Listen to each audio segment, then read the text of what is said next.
You have the addition of Foxy9, who's been sitting on the bench waiting for his moment to shine. That's probably not going to happen until we get into the Pacific League. But they still are a very dangerous team.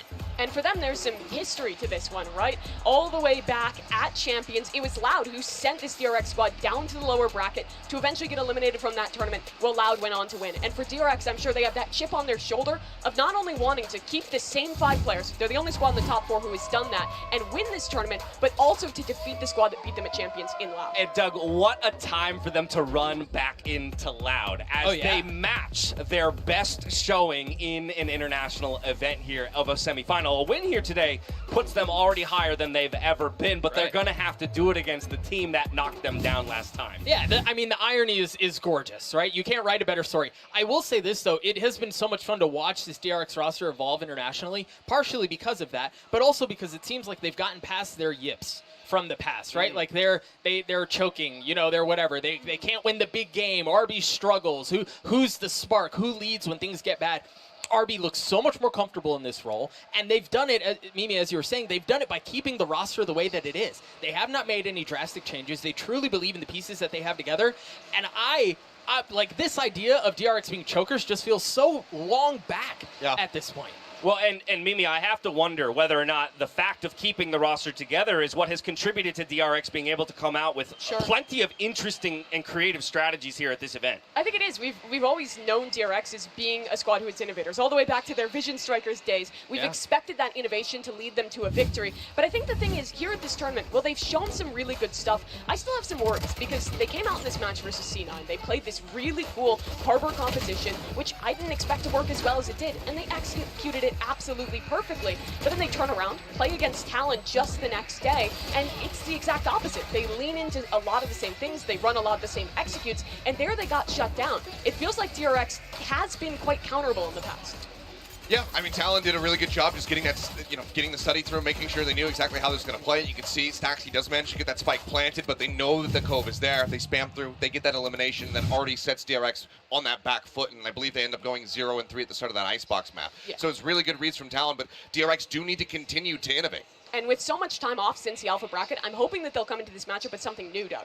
Yeah, but I think you can look at it from the other side of the coin as well, right? There's been so much time. Yeah, you can iterate a couple of things, but if they've shown that they're going to try to lean into what they know and it's already been countered, what's not to say that it can't be countered again, right? Like if they stick to their old habits, I think they could be in trouble. You make a really good point, though. Off of this break, we've got to see more, especially against Loud. You can't walk in with the same stuff and expect not to get hit in the face. Yeah, now, of course, when we talk about teams coming out with creative ideas, I still look for an individual on the team to be performing with a certain level of consistency, to be that rock while maybe everybody else is throwing curveballs around. And when I think about consistency, I normally jump to controllers. And we had a conversation about a certain player earlier while we might be in disagreement. Number one in the world. A player to watch on this team is, of course, Mako and what he can get done today. He's been having an incredible tournament so far, Kilios. And the thing is, and this is why I say he is the best controller in the world, is because he always has an incredible tournament. This guy always is the solid foundation for the team. You talk to any of the players here on DRX, they say, who would you rather leave in a clutch? They always say it's Mako. Well, the statistics might not back that right now at this event. It's actually been RB who's been having the most success. True. Mako is always there, and he's always putting up solid figures in the mid-round. And I think it's really important for him to be that good in this matchup because you're playing against a team in Loud who thrives in those late rounds, thrives when things get scrappy and they can clutch things up. So players like Mako and RB are going to have to be fantastic today if they want to win. If I may put you on the spot here, by all means. If you were to take any player in a clutch 1v1 situation on DRX's roster, would you take Mako? Right now, at this event, I would have to go for RB because a lot of people think that Xiao might be the one who's leading in clutches. It's actually RB. He's got invested by 0.5% clutch win rate with 8 or 9 more attempts. He's currently 10 and 17. Wait, that's nuts, though. Are you telling me that they have the 2 players who are 1-2 in clutches on the same team at the tournament? No, Mako's actually not been as clutch this tournament because he hasn't had to be. He hasn't had to be as clutch. I was like, that would be but absolutely RB has just been destroying. All right. Previously, he has been that guy who is the best clutcher for this team. So we might see that come out today. Well, and they might have to bring it out today if they want to take down Loud. Now, before we kick off today's semifinal, we got a special announcement about the status of Valorant Premier. Now, if you've ever had dreams of competing on the big stage, or maybe you want to take your 5-stack to the next level, you definitely want to check this out.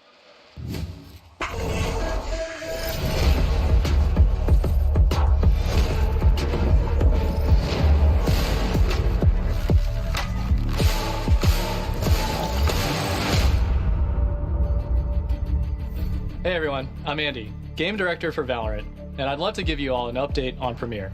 Just as a refresh, Premier will be Valorant's team-based competitive system that connects the game and the sport as one greater whole. This new challenge will invite you to build a team and compete throughout the act in a series of weekly matches on designated maps. If you win enough of your Premier matches, you'll earn your way into a playoff tournament at the end where you'll battle to be crowned one of the top teams in your skill division. Premier will be an exciting way for any 5-stack of friends to compete together, but for those of you who aspire to go pro, here's Leo, our head of Valorant Esports, to tell you more about what that could look like in the future. Thanks, Andy. All right, so let's say you found your dream team. You won game after game and proved yourselves to be one of the best. You're feeling super confident and you're hungry for bigger challenges. In the future, Premier will be the path to the VCT Challenger Leagues. No more open qualifier events. Your path to pro starts in-game. And if you do great, you get a shot at challengers. Once you're there, well, you're playing with the pros and nothing can stop you. From the Challenger Leagues, you can promote into the International Leagues, and one day, even get to champions.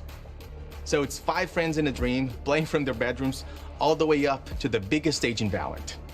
It will, of course, take us some time to make this a reality, but we are incredibly excited to build this very unique path to pro and create opportunities for players all around the world. Thanks, Leo. What we shared today was just the basics. The next step is getting an early version of Premier in front of you so that we can build the future of competitive Valorant together. On that note, I'm happy to announce that the Premier Global Beta is planned to begin in Act 3 of Episode 6 just a couple months from now. We'll be back with more details as we get closer, but for now, definitely start putting your team comps and playbooks together. We'll see you soon.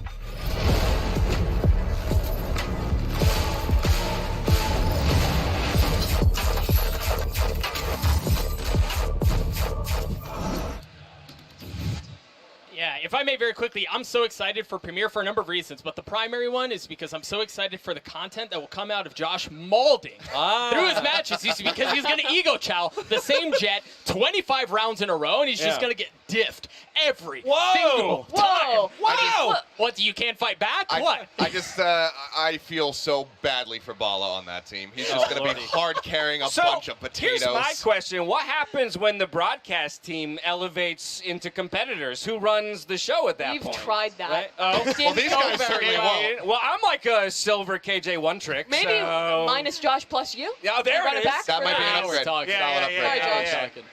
We're not sorry, Josh. I'll be the calming force in the team, which I just lose again. All right, now earlier we put a poll up on Twitter and asked you to tell us which team is going to move on to the grand finals. The results are in, and let's get that reveal. That's what I like to see, baby. Let's go. Achilleos gets the backing from the fans in the DRX prediction. I will admit I am utterly flabbergasted. Are you? At the outcome of this poll. Where are my Brazilian people? What's happened to Twitter? Are we too excited because we're in the crowd and we're not looking at Twitter? That's it. They're all here. They're all in the real. audience. Yeah, that's All the real issue. We need to get him on Twitter ASAP. We But really do. Somebody get him actually, accounts. I feel like this is kind of the expected result. I feel like this is a 60-40 game in favor of DRX. I kind of want to punt and Pred loud, but I think that DRX is probably the fair favorite here, right? They've stuck to their same roster. They've had a lot more experience. They've shown us good ideas, whereas Loud is still putting the pieces together. They're still in that developmental phase, and I'm not sure if it's enough to win today. Wow. Well, I already feel like I know where all of you are going because most of our discussion has been focused around just that. But let's go ahead and get you on record officially for your predictions. You can either pull those whiteboards back out if you want. I'm really going to leave it up to you. I really like drawing. I know. I kind of My mom was an art teacher. And She'd be disappointed if I I wanted did. to make sure that Mimi had permission. I'm not going to bother because my marker's not working. That's also Would you like to be able to- and again, Would you like to borrow a marker? we already I'll give you a blue one. We already know. All right, Mimi. Fine. DRX versus Loud. You said it was a 60-40, but that 40% can still happen. I'm So- down in Preds right now. So I wanna go for the 40. Woo! I'm very loud in this one. Gamba. Okay. Okay. Yeah. Don't take Mimi to Vegas. She's playing the 40%. Achilleos. I don't need a whiteboard because I have a jersey. DRX are going to take it. Boom. There it Man, is. And there's facial hair on the line. And if they don't, I'll be handing this over to Doug. Man, Yeah. that jersey is going to look so good on me later. I 1,000% am going Loud here. I Yeah. think, yeah, the thing is they've just looked so strong, right? They look very good through the bracket that they've come through. They seem like top 2 in the tournament. To be very honest, I think it would be quite frankly shocking if they don't make it to the finals. I mean, Doug, you might want to swap your pred. I don't know if you want that jersey because I have seen Seth wearing it every single day at the hotel. Not sure if it's been washed. He probably like has sleeps true. in it, Yeah. wakes up in it, Shows up to the arena Showers every in day. it. Exactly. Actually shower in the jersey. Oh, I don't even I don't take know it that's off. how you clean it. I don't know Yeah. if that makes it That's better efficient. or worse. Yeah, I'm like a never nude with a You just DRX really jersey. love the planet. Exactly. You'll look great in the jersey. The mustache will look great on the floor if you end up losing. I'm going to be happy either way, I think, when it comes to this series. I'm just hoping that after flying all this way, we go the distance for me. I think that's really what it comes down to as we move to the best of 5s. I really want to see these two teams push each other all the way. Yeah, and I do think that's exceptionally likely for this series and the one tomorrow.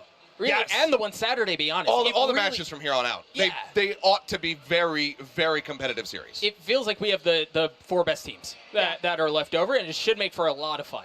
Yeah. Do you agree with that? 4 best teams? Do you feel like we could kind of definitively say that in a single elim bracket, we somehow actually wound our way to like truly? I thought we were going to have at least one team that upset their way all the way in and Right. make like a miracle run. Hasn't happened. I think all these 4 teams really deserve their spots and are going to play such close matches today. Yeah. I agree. I mean, I can hear the crowd getting riled up. I'm ready to go. It's going to be exciting. They're getting riled up, and they're getting riled up for good reason. Let's get this day started and kick off the Alpha Bracket semifinals. It's the Americas taking on the Pacific. Loud versus DRX.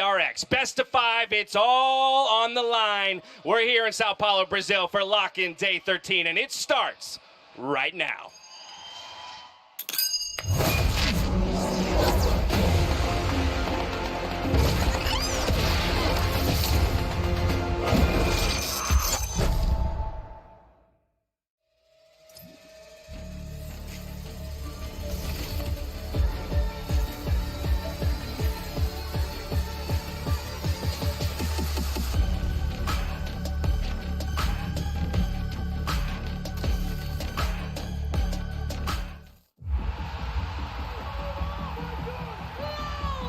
The crowd is on their feet. The Brazilian hope is still alive. Eu acho que é um sonho. Todo brasileiro que joga FPS é um sonho levantar um troféu muito importante desse assim em casa. 이제 한 발자국 남았기 때문에 충분히 갈 수 있다는 자신 있고 The DRX are immovable at this point. Only 2 teams in EMEA left.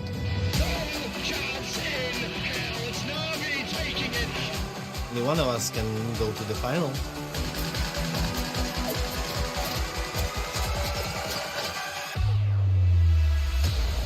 Navi.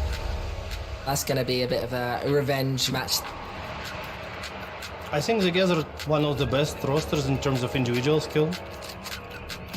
But we're a pretty scary team. 1v3 push up out. 1, 2, 3. I'm still aiming for MVP this tournament, so I need to step it up. You've got to put respect when respect is due.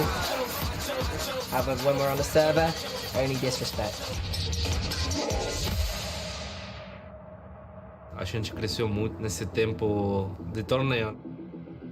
Sabemos que a DRX é um time muito forte e vai ser um confronto bem difícil. 일단 이번 락인 대회에서 보여준 라우드는 홈그라운드여서 그런지 모르겠는데 일단은 정말 자신감이 넘치는 모습이었고 그리고 이제 뭐 소리 지를 때 땅이 흔들린다고 하는데 그것도 한번 느껴보고 싶네요. Eu acho que nosso ponto forte é que a gente tem uma molecada muito jovem, com sangue no olho, com muita vontade de ganhar. 그런 싸움에 저희가 주눅들지 않고 잘 이겨내면은 어렵지 않게 이길 수 있을 것 같습니다.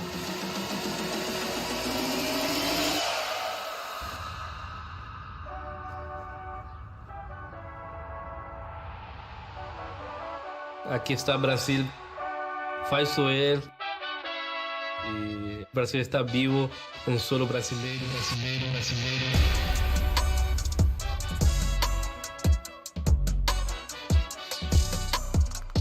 Guys, let's have some fun.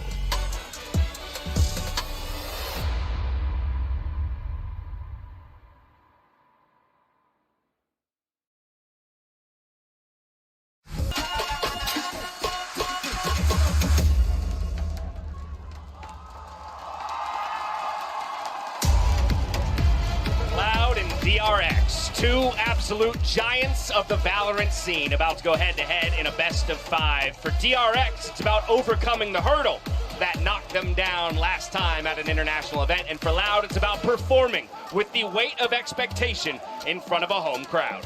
I gotta say, quick shout out to Aspas. I wasn't sure if he still had it. I gave him that DRX bear after they won champions back in Istanbul.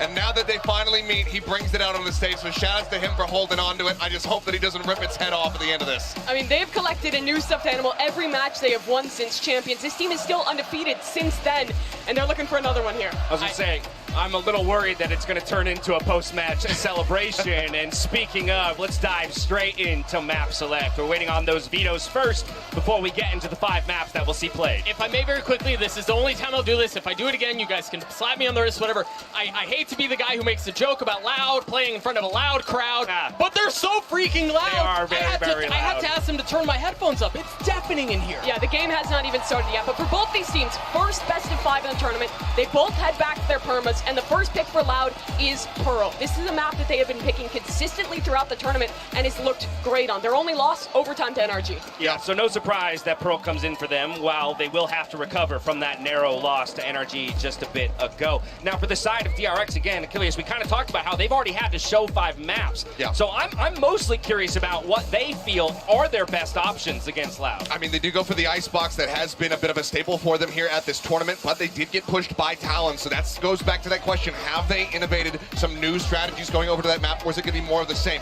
A big thing for me, though, that I'm excited to see is that split. DRX have been taking it away, but historically, if you go back in time, this was their most dominant map in history back during the first season of VCT. That it has been, but it's also one that Loud is fantastic on with this double duelist comp. Teams have tried to pick it into them. NRG got stomped despite feeling prepared. We end with Fracture and Ascent, and this map pool is really interesting to me because Loud in the first 4 maps get to play all 3 of the maps that they've already played, that they've already shown. Yeah, I was about to say, Doug, we've got the guarantee, right, of Pearl Icebox split. If we're lucky, we make it to Fracture and Descent. Do you feel like now seeing the maps fall in, and as we dive into the Prime Gaming Agent Select, that we'll actually get to that 4th and 5th map? I think 4th maybe. I think this map does not favor DRX, to be honest, and I think it's because of what you mentioned, Mimi. DRX might be making a change here. RB is picked into the sky, Stax is picked into the harbor. Okay. They are trying to cook something up here. Previously, they were just playing off these executes with Buzz, with tons of initiator utility, with the Sova. Now they've made a change. It's clear that that time since the alpha bracket has brought them prepared. And this is going to give us a mirror match on either side, so it's all going to come down to who has the better strategies and who is going to be able to pilot this composition to success. Yeah, I mean, and what are we talking about? One of the big things for DRX in holding their roster together was that it gave them time to cook, time to come up with those strategies. We'll see if it's enough to take the first series or for the first match in our best of 5. With that, it's time for us to hand it over to our casters. Here's Bren and Sideshow. Yes, the battle of wills, the battle of titans between DRX and Loud here. And it is that Americas versus Pacific rivalry that stretches even further right here, right now. And Josh, Vindication, Revenge, there's so many labels you can attach to this, but it is that rematch that we witnessed from champs of last year. And at Champions, you heard some of the same stories from the desk. DRX are probably the favorites. Loud are the underdogs coming into it. Who came out on top? Loud in a commanding 2-0 that embarrassed DRX and set us all thinking that another classic DRX choke was incoming. Well, they vanquished those demons. Top 3 at champs, top 4 guaranteed here at Lock-In 2. But the journey from title contender to trophy lifter can be an arduous one. And they're here to fight for revenge and redemption. And Loud, an opportunity for them to get one step closer to potentially claiming that back-to-back trophy, something that nobody has ever done in VCT history. In this fast approach, you're seeing it. Buzz up top, the dash play and updraft, and he's shut down. Sadak was aware of it. No flash from RB there to try and help him taking that duel up top. It's a fairly common position that Sadak's played before in the past. Remember him dueling Navera from that spot. See how the battle goes on the flank, though. Incredibly fast flank. And Zest is going to have his work cut out for him right now, being swamped and swarmed. There's 4 players now waiting to match him. Flash, that's a connection. Wall's going to be doing a decent amount of chip damage there, decaying down, making it ever so slightly easier still. Holding it down, and Zest is dealt with. All down to RB and Mako. The reposition is there, but it's not planted for them, and they still have to deal with Sadak from the high ground. Walls on walls, obfuscating this one. The tap onto the spike, running forwards. Reloading the clip, time's starting to run low. 2 years with the defuse, and Loud clean it up.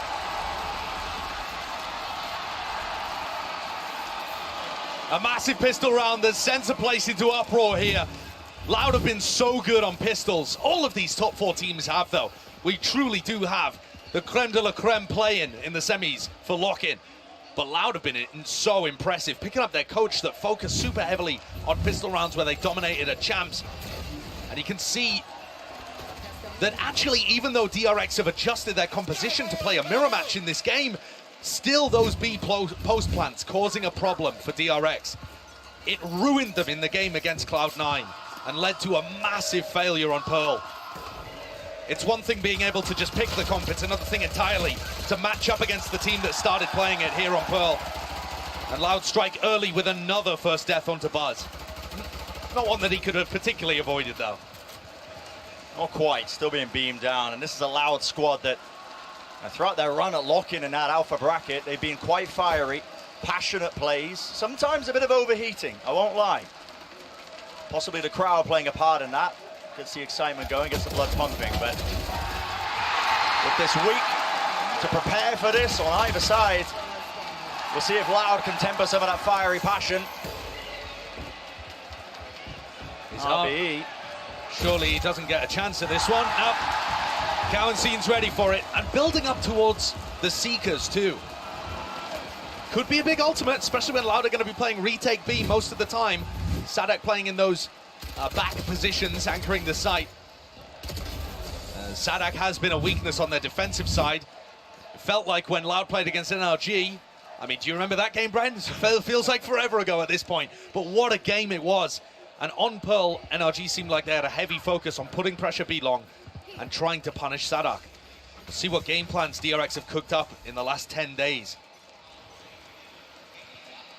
There's going to be a lot of importance placed on this one. Loud, obviously, with the bonus round, so the weaponry's a bit weaker. Flash play through the wall, trying to take the fight. Zest holding it down, will not be able to claim the second, though.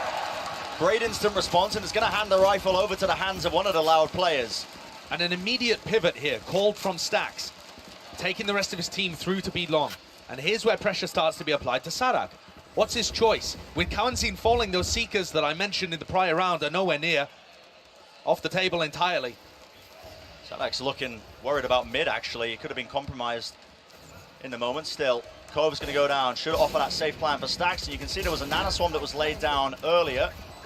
Just trying to predict where the plant location might be to push them back, but waiting to see if DRX can hold on now. These post plants were ruinous for DRX. It's a 4v4 with better weaponry, but look how far back some of their players are always positioned. Stax and Mako cannot help these guys on site. So far back, and now that that wall goes up, it's going to make it ever so slightly more difficult. Buzz claims the one in instant trade. Players are weak though. RB still active, still around, and he's going to be that final layer to this fight right now.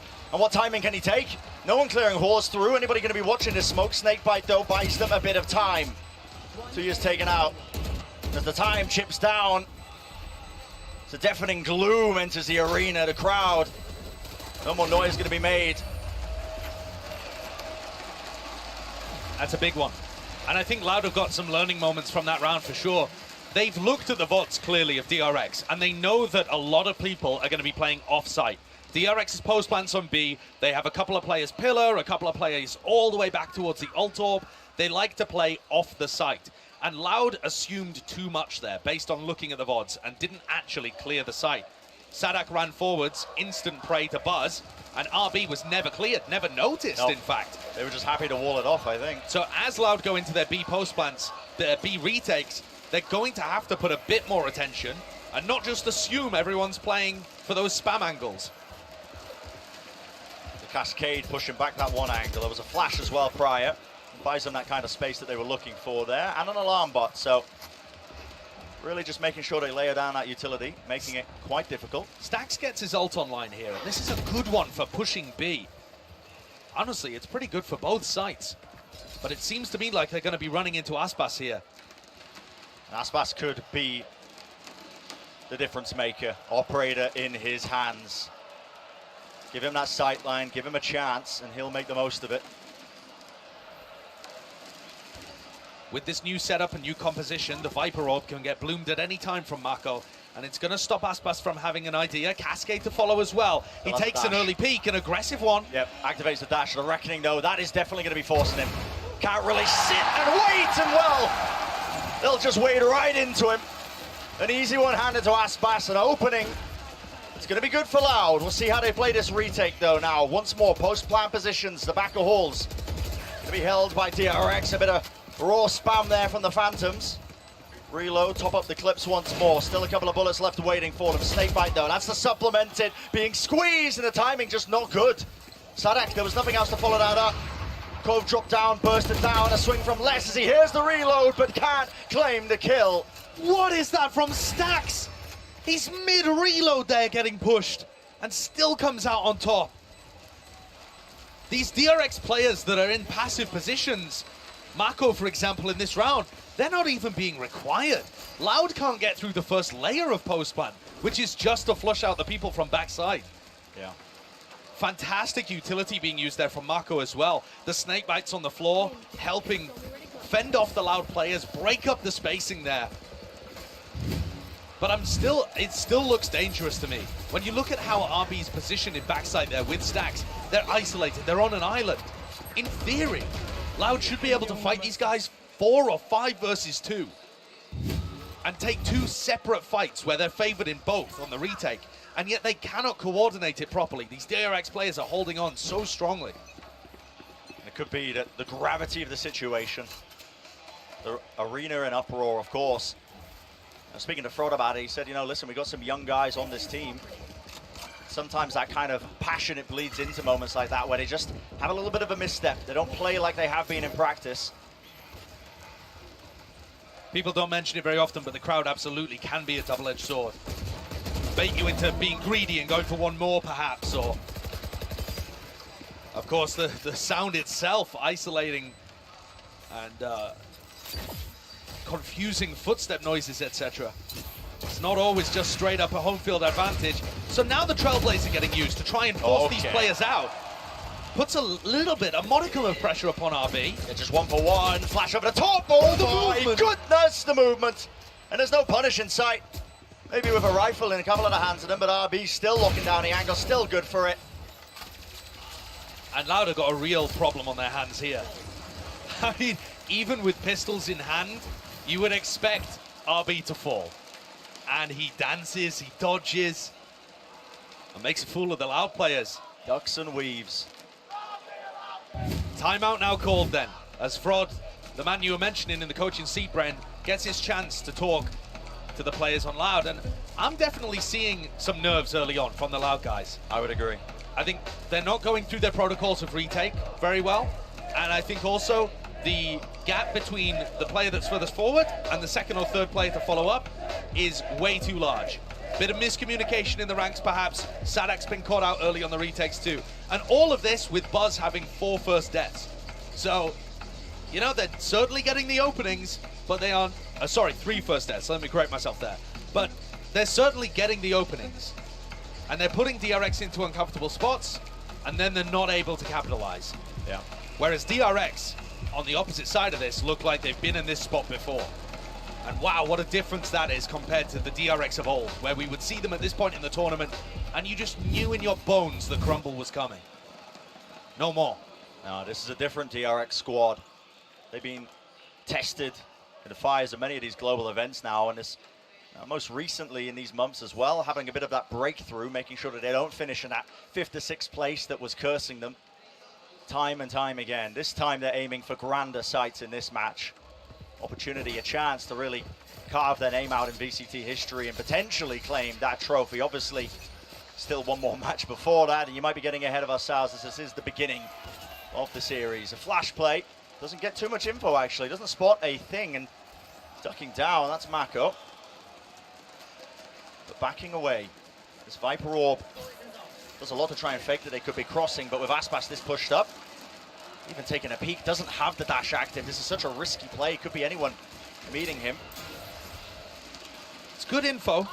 The flash from Cohen Zine, and Seekers popped from such a safe position from RB. They're really quite far back there. looking for some sort of indication that they could be pushed deep, and Aspas, well, he has to respect that. He does back away from the angle, and this is the time to strike now for DRX.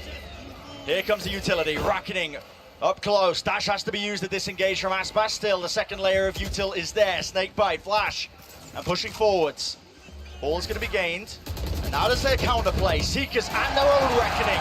Pound for pound, the ultimates are used, and they have just been collapsed upon.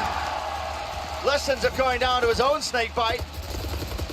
Lockdown going to be used close. Someone has to break this. No one's on the spike. It's getting a bit panicky. Loud.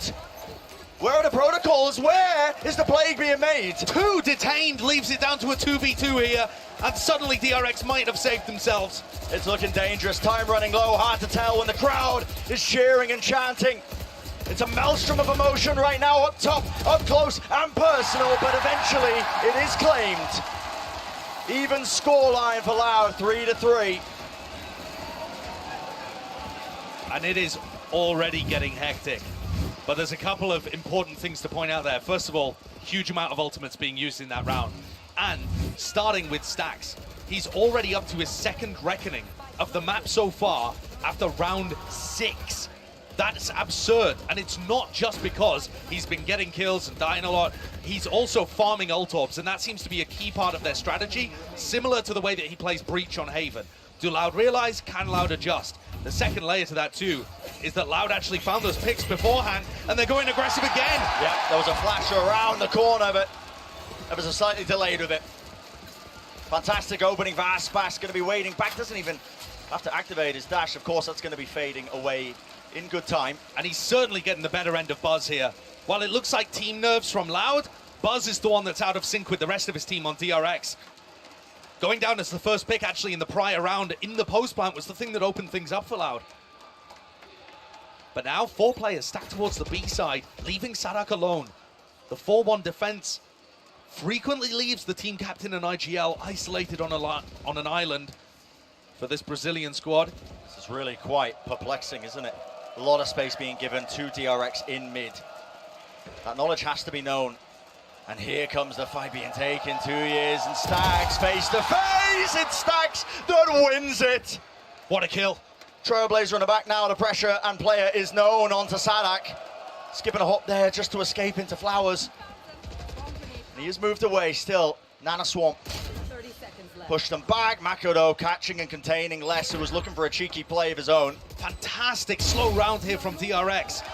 Cowan seemed to respond though, and that puts things down into a 3v3. And they're being met for it. Stax had no idea that Aspas was on the flank. Yep. But Aspas is alone. Only the knives to work with. There's going to be that cascade in his face. Where's the rest of the team? Sadak moves his way across. Great flash timing off that one from the alarm bot. And Nana Swarm's buying the time. A tap of it, forces the fight, forces a peek. RB goes down, but it is still running low, and now finally they're getting on top of it. Having a defuse all down to Stax. Smoked off right around the corner, and the bullets just do not land.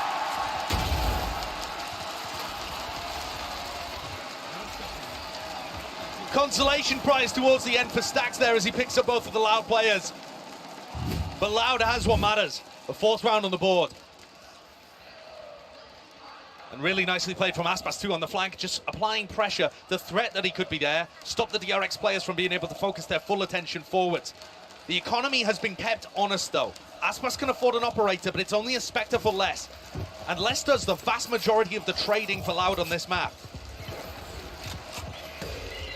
I have to think that might be a difference maker to see the round getting played out. Look at Stax again here. He's 1 away from his 3rd Reckoning. Just funneling those ult orbs into him. The plants, making sure that they can build and prioritize that ultimate. And I think also Stax could start using these in the post plant to stop the retake happening. Because Loud are giving them a lot of space around the map there in 7 and even in prior rounds too. They were getting onto site fairly easily. The time to strike is nigh. Leicester has to try and stop this now. Updraft, straight across. Buzz. They know he's into the side. He's cut this one up for them, but isolated. Nano Swarms at their feet. Another Snakebite placed down. But Stax with full disrespect barrels his way through onto the site. Post-plant Viper's Pit, going to be difficult to deal with. Kamanzine does not have his Trailblazer. No informational abilities whatsoever. They've just got to walk inside. It has to be a miracle, and a miracle might just be it. Mako on the corner. Kill claim, but 30 health remaining, and now the ults are flying through. Stax lets loose with the Reckoning. And positioning is known. No one can stand still. No one can remain seated, but a mistake. And an awesome play by Loud there too. Tui's new player for Loud drops the Cove, and they know that that forces Stax to spam it. And they're essentially kind of trading the Cove there. As Stax is forced to unload bullets into it, Aspas swings. And now it's DRX on the back foot. Just a couple of moments that have gone wrong for them. I think the game plan is actually perfect from DRX, to be honest. They're farming ult orbs correctly, they're getting into good post-plant situations. I mean, in that round, they have a 4v3, I think, with a pit down and a Reckoning to play with. Everything should be favored towards them. And yet Loud's skill and confidence to just get up inside the Viper ult, and the way that DRX are dropping off site, it seems to be all favoring Loud there. You can't give them that much space. So this narrow lead, narrow margin that's being led here by Loud in map number 1 of our best of 5 semi-finals.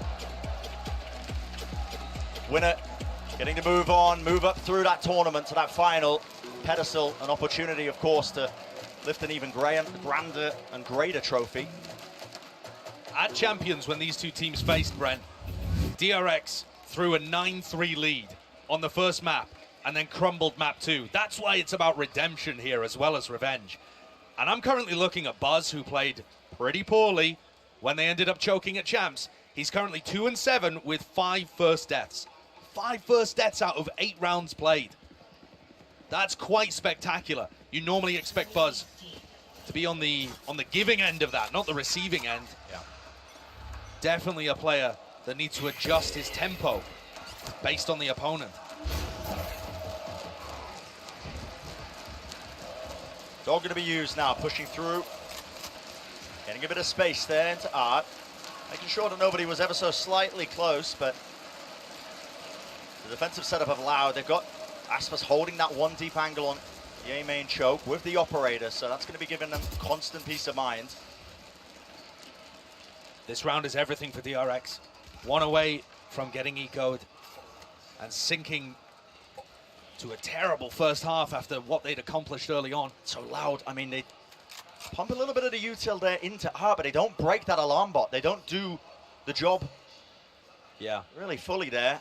And it's allowed less the peace of mind once more to rotate over here to help them out. Yeah, reinforcements. Peace of mind is absolutely the correct term to use. Loud can commit so many players to be a preemptive Viper's Pit as well off a tiny amount of utility, but the time is ticking, and DRX have got to go in. Yeah, they know that this is being committed now. Dash through, off to the side. It could just be that spam. Cove down, exchange of fire, back and forth, but the spike on the floor. With 24 seconds left, this is looking like a bit of a disaster. This is going to be the target that needs to go down, but the Seekers from Kawazine earned. Going to be expended, well used now, 13 seconds left. Zest catching Aspas. Time running so damn low. And the gravity of the situation really just laying itself down. I don't believe this time the spike was picked up. And there is not. Still. Yeah, that's it. Sadak desperately trying to stay alive there, tucked into the corner. But that's all the time pressure. And Brent, I think one of the most crucial points in the round you picked up as it was happening, not breaking the alarm bot in mid. How do you get the spike down in this situation when Les has the presence of mind to just drop the pit early? And it covers the entire site. That's a dagger to the heart of the Korean squad, searching for their first spot in a grand final. It's not an eco round, actually. They still managed to pull a buy out with knives and scraps and odd ends. Yeah, really just clutching.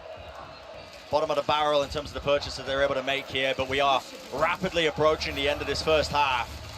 And it's a lockdown to use. Push them back away from the site. Loud. It's going to be alerting them now that they know that this is going to be aiming towards that B hit once more. Seekers cleaving their way through the site. No one going to be waiting for this one. But it's going to be that 5v5, and a lockdown is now going to be used on the opposing side. This is going to give so much space. Trailblazer instantly destroyed. RB, sole player left into the corner. Slight little cubby to play inside of, but he's alone. Needs to try and survive, needs to get more done, but just one kill will be it. The rest of the team playing those post plans. Operator angle, Cove laid down at his feet, and it gives Tuyas the ability to start sticking this now. Where's the spam? Where's the answer? It's util, but half on the board already. And the pressure is on, the pressure is mounting to spam. Anything could happen. It's down to just less. He wins it out, time ticking away. Will he have enough? It's down to milliseconds, surely. Surely he will do it. Perfectly played retake from Loud there. It's the same punish on DRX. When they leave too many players playing that long-range spam, Loud are gobbling them up. The aggression, the confidence to push forward, and this wall does so much. The high tide, allowing less to get tucked into a close position, and the Cove as well, managing to get them half on the spike. Look at that frustration. And almost disbelief. Buzz 2 and 9, having an absolute nightmare here on Pearl. Difficult to ask of him. The attack side Jet players usually struggling to get that kind of impact. You need to be set up well for it, and if there's even the slightest amount that's out of sync, it can cause what we're seeing right now. Trailblazer does connect though. That's less Stundub has to back away actually, but still not clearing the alarm bot. The alarm bot is not going down. Zest was previously playing Sova on this map, and it was his job to deal with the utility. It feels like with this compositional adjustment, it's now nobody's responsibility. There is no one stepping up and wondering about where the Killjoy utility might be played. This is round 11, and DRX still don't have the read. Buzz has to face check it in order to get rid of the thing. So it is removed with 50 seconds remaining. Weaker firepower on the side of DRX, but maybe they can make the most of this one. Flash around the corner, high ground angle, turret. It watches it. Starting to see them take that space still. Les will anchor it. Lovely kill to find one after another. And just not enough time to really make any sort of plays here. Up to Stax and Zest, seeing what they can do. Being swarmed and approached from every position. That was in from R. The spam down angle is common enough. Tap of the spike, but a double face. That'll clean it. Finalized.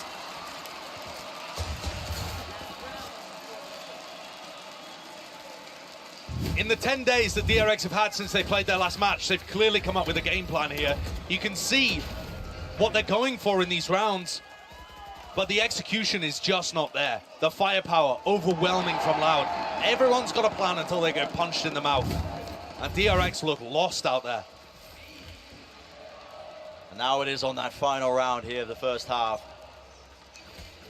DRX hoping that they can scrape together a round. A battle to be taking place here. Looks like all 5 members of DRX wading right into this one. Knives in the hand of Aspas. Dash going to be engaged. Raw spam flash. Trying to push through. The right click. No one's cleaning it up. Aspas. And they all fall down. 9-3. Devastating. Dominating. So many words you could use to describe this half, but it is Loud in that driving seat. Such an explosive beginning that we've seen. And it was a 9-3 half the last time these two teams faced. DRX up and then threw it away. Do you believe in curses? Loud just looked too strong to let this one drop, but I'm sure the same could have been said if you were watching that game of Champs too. Well, just an electric first half, but let's send it down to the desk to break it all down so far. Thank you so much, Bren. It didn't take long for Loud to find their rhythm as they pushed the first half scoreline to 9-3. But Doug, I actually want to start on the DRX side because we saw them make the composition pivot to match Loud. Yeah, and I think that it's been so much fun I nerd out about Harbor so hard, right? But it's been so much fun to watch how they're using their utility, but what's been most impressive to me is their heavy investment into the Reckoning, right? Everyone is trying to funnel those orbs, through the plants, through everything they possibly can to maximize the efficiency on the Reckonings. They fully believe in chaos, creating windows for them to execute on, and honestly, both teams have done that. Yeah, I mean, this has kind of just been the classic approach from DRX as far as just feeding Stacks ults as much as humanly possible. We see the same thing when he's playing the Breach, trying to get those Rolling Thunders up. This is very much the same for the Reckoning. And for those early rounds, it was working out really well for them to be able to breach into this B site and get that plant down. And actually, in this replay, we see them pushing Aspas away, and that's where I want to go next, Achilleos. The Jet matchup that we have in this one. Aspas is in a rhythm right now. No, he absolutely is, and Buzz is completely out of it right now. He's trying to dance with two left feet. You can see 64 ACS. This is one of the weakest performances at a half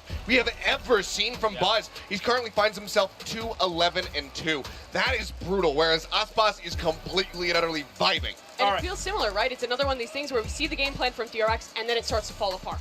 Yeah. Right, so of course, we're going to ask for the individuals to step up, Mimi, in the second half. But let's talk about what, as a team, we can maybe expect out of DRX as they move to the defensive side. We saw the defensive side from Loud. It was absolutely fantastic throughout. They're very good at retakes, using the Harbor and Viper utility to get it done. We'll have to see if DRX can do the same. They'll need to if they want to come back. They have found themselves in a difficult position here on map 1, but it's not all done and dusted just yet as we head back to Brandon Sideshow for the second half.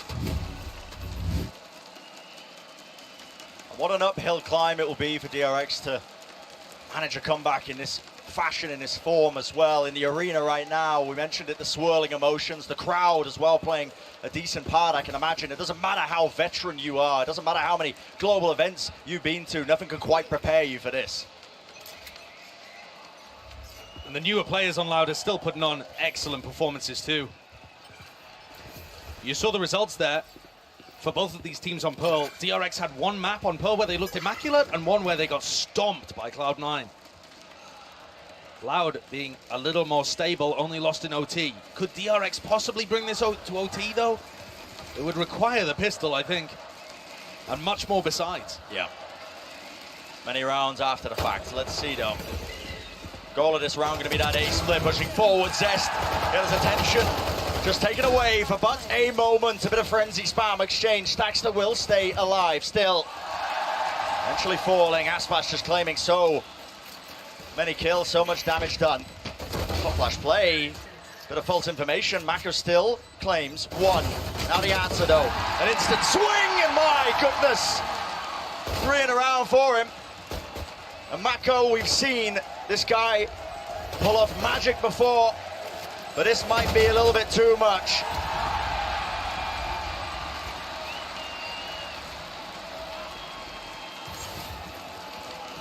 Four in the round for Aspas, putting on a masterclass out there. 18-7. It's unreal. I mean, long range with the frenzy, mid-range, close range, doesn't matter. 4 health, whatever. This guy gets it done. And he's a big game player. That's what's incredible. That time on Loud has taken him from being a rookie to a veteran so quickly. Yeah. It's been Aspas who's the one who has to really step up. It's been said in a couple of the interviews as well, you know.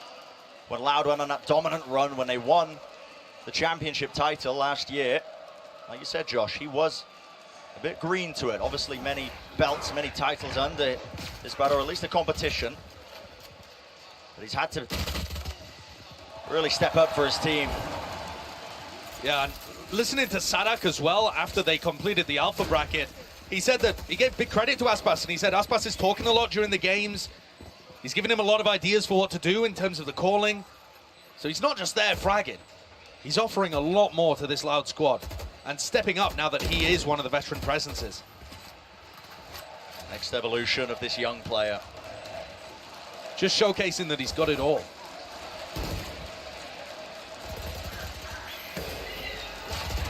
Hot flash play, but yeah, Loud ready and waiting.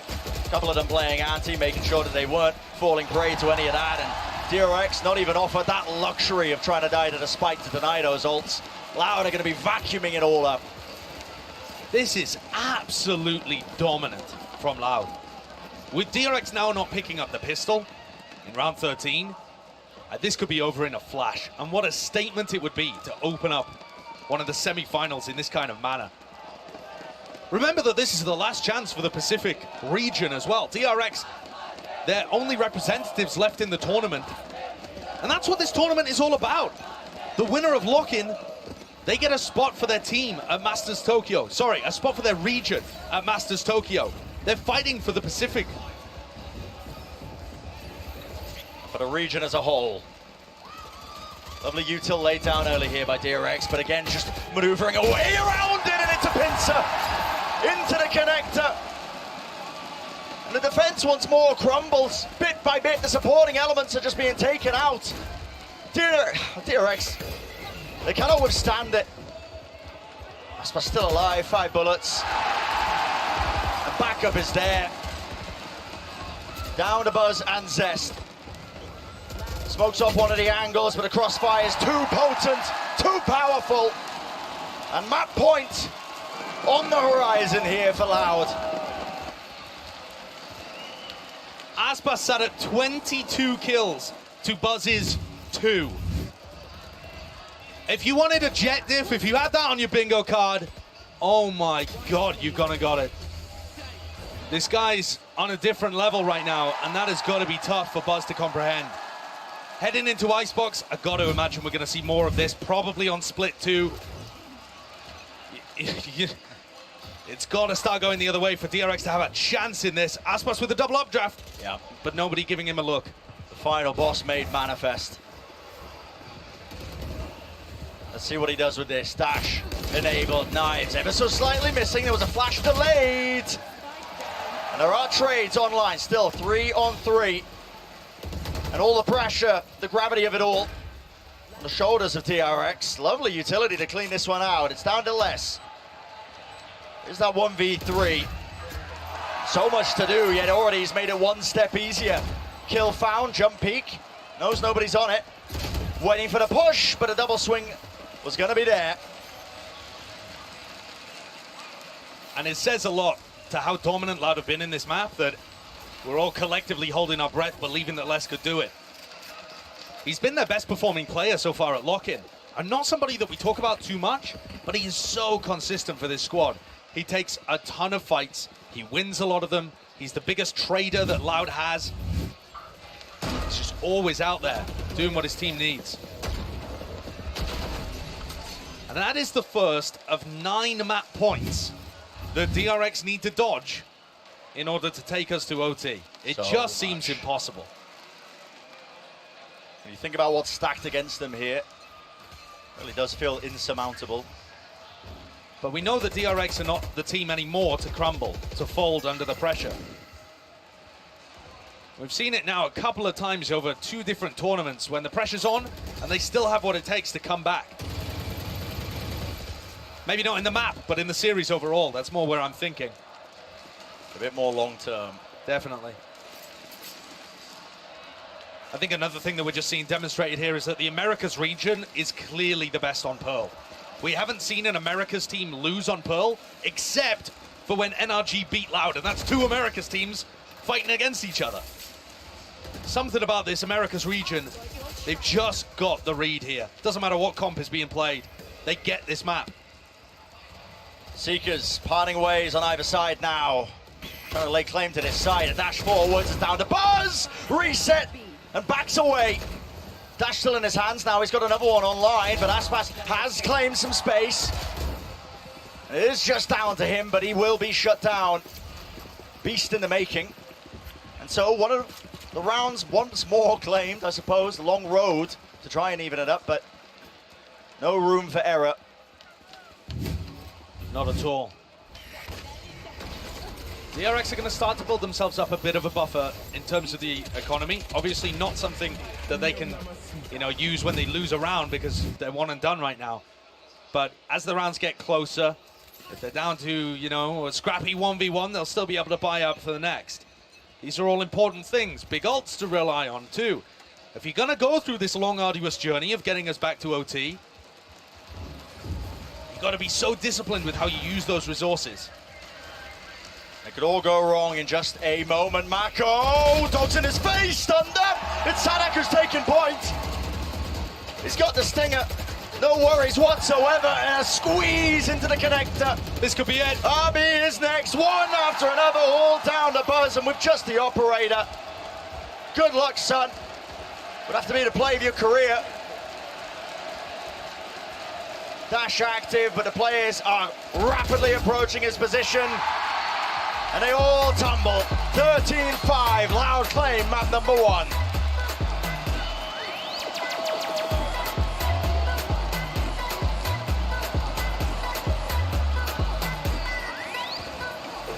What an emphatic way to begin this series. Loud, decisive, a statement being made here. They've absolutely dismantled DRX. Oh, you're going to try and copy our composition? That's cute. That is cute. Let's head to Icebox. I mean, that is just absurd from Loud. Yeah, just the beginning of this series, but Loud have put out a statement. Crowd at their backs, the roar of all of it. And they're going to be heading to the only map in the first 4 where Loud have not demonstrated that they can take a win just yet.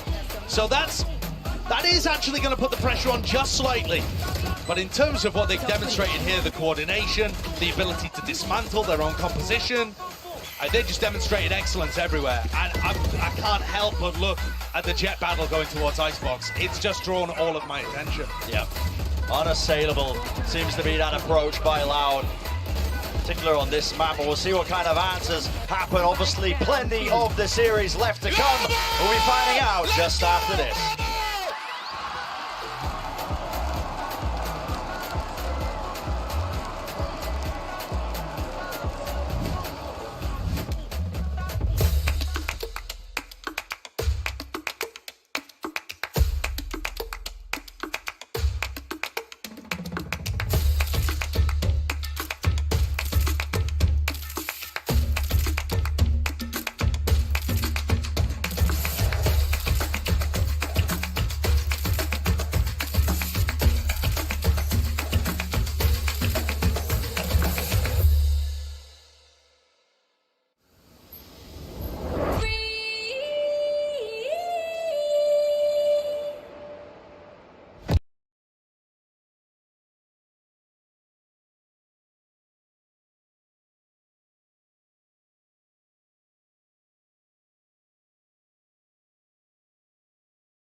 okay, out of Aspas in the pistol round for the final nail in the coffin for DRX. It was so quick, it was so clean that it's deserving of our Verizon high-speed moment. Let's take a look at it now. And yeah, let's be honest, that may have been the final nail in the coffin, but it really felt like the coffin was 6 feet under at that point. Woo! And they were just dropping the nail already. They just looked so good. It was a 9-3 half. It was not a 3-9 blessing. They were not able to convert it into something meaningful. And I think, honestly, part of me, I'll admit, part of me is a little disappointed with how DRX look, right? Yeah. Because I expected more out of them. I expected more out of Buzz, and they just weren't there. And here's the thing, Right there with you. they came in with something new, right? Like, they came out with a brand new composition. They copied Loud's comp. The prep was clear, but the game plan fell apart. And again, a big part of that was Aspas. He was great in the second half, but he was incredible in that first half. Yeah, this guy just absolutely showed up in map number 1. I mean, dropping the 366 ACS, a 3.1 KDA. It was like, Absolutely nasty. it may have been like 25 and 9 or something. After. It was, whatever it was utterly disgusting what he was able to do. And yeah, Buzz just could not hold a candle to him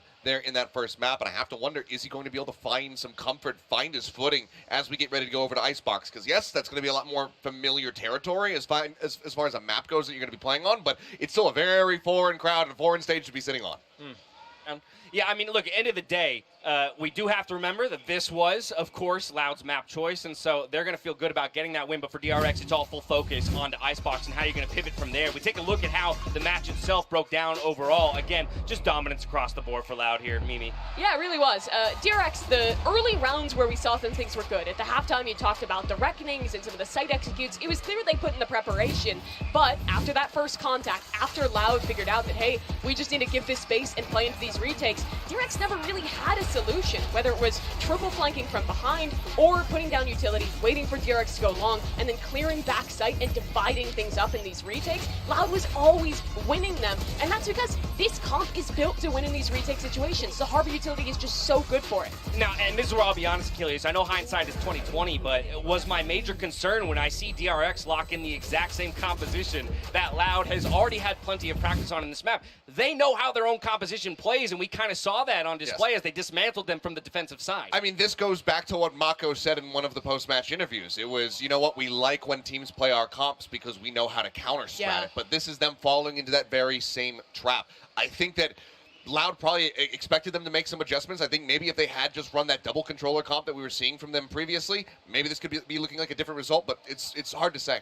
Yeah, but it wasn't that one of the asks that we had out of DRX. Do something different. Provide something new. Sure. And they did. So if they're able to provide something new and it still kind of falls flat on his face, where's the solution? Is it in Buzz? Is it in Stacks? Like, where is the spark? I think the solution is in Stacks and the IGLing, because I think DRX thus far has shown this tournament that when their initial idea struggles, they are not the strongest team at making an adaptation, making a plan on the fly, and coming up with that. They're very good at the pre-prep, at coming out with the ideas early. But when that initial contact hits, we've seen in this game, we saw in their game versus Cloud9 where they got countered, where when they are countered, this team struggles to get back into games. And that kind of worries me for the rest of the series. Yeah, don't get me wrong. I love the swing, right? But it was a miss. And I think we can acknowledge that on map 1. And so, again, it's about how you recover and reassemble here for Icebox. And that's where I kind of want to turn our attention now, Achilles. Talk about this Icebox and what is available as an option for DRX to maybe turn the momentum of this series. I mean, I think we're probably going to be saying a little bit more of the same stuff as far as the composition is concerned. It's more going to be about, do they change up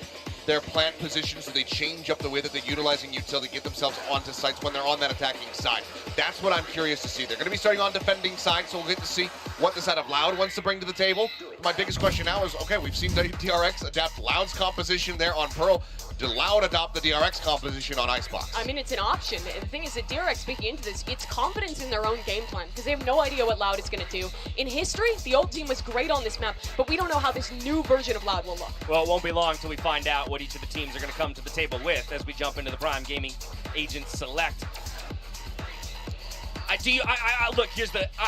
I don't want to see matched compositions for the rest of the series at this point. Let's see some differentiation. I want to see I just want to see, because I want like the idea of like a counterweight, you know? Like, I mean, this is just touche of game 1. You get your comp picked against you, you pick their comp against them. The only difference is going to be Kawazin is coming out on that Sky. Zest is going to be sticking to the Sova, so they do have those flashes. One major difference, and that's what I want to see. Buzz has to execute. Yes. This is the map where, honestly, if you don't win this, there's a good chance you get 3-0'd. Buzz is your star on the jet. You have to set him up, and I love that they're not changing comps and they're putting the trust in his hands, but Buzz has to deliver. Also, with that Sky, it means you don't have that Sova drone to clear out offers, so Buzz has opportunity to go insane. Yep, we're all set for our second map in this best of 5, and we're putting all the onus on Buzz to dig DRX back into the series as we hand it back over to Brennan Sideshow for the cast. Let's get to it. Both teams raring to go, and so am I with this one, because, you know, like the desk was alluding to, so much is now going to be on the shoulders of Buzz as an individual. Stepping it up, didn't have a great performance in that head-to-head versus Aspas. Really just got dismantled. It was 8-0 on map 1 in the head-to-head, Aspas killing Buzz. But the desk is absolutely right. Without the Sova being there, without the drone being able to clear Buzz from angles, Buzz might be able to get more aggressive on the defense side. Is he hitting his shots? Is he confident enough to even go for it? And I think there's another layer to this too. Kawanzi not having access to the Hunter's Fury should open up RB's ultimates a little too. So there are positives here to pull from. And like the Des was mentioning, it was DRX that have been playing this comp a lot. Whereas it's the first time we've seen Loud's Icebox. An unknown quantity. Playing a part now as we get deeper into this best of 5.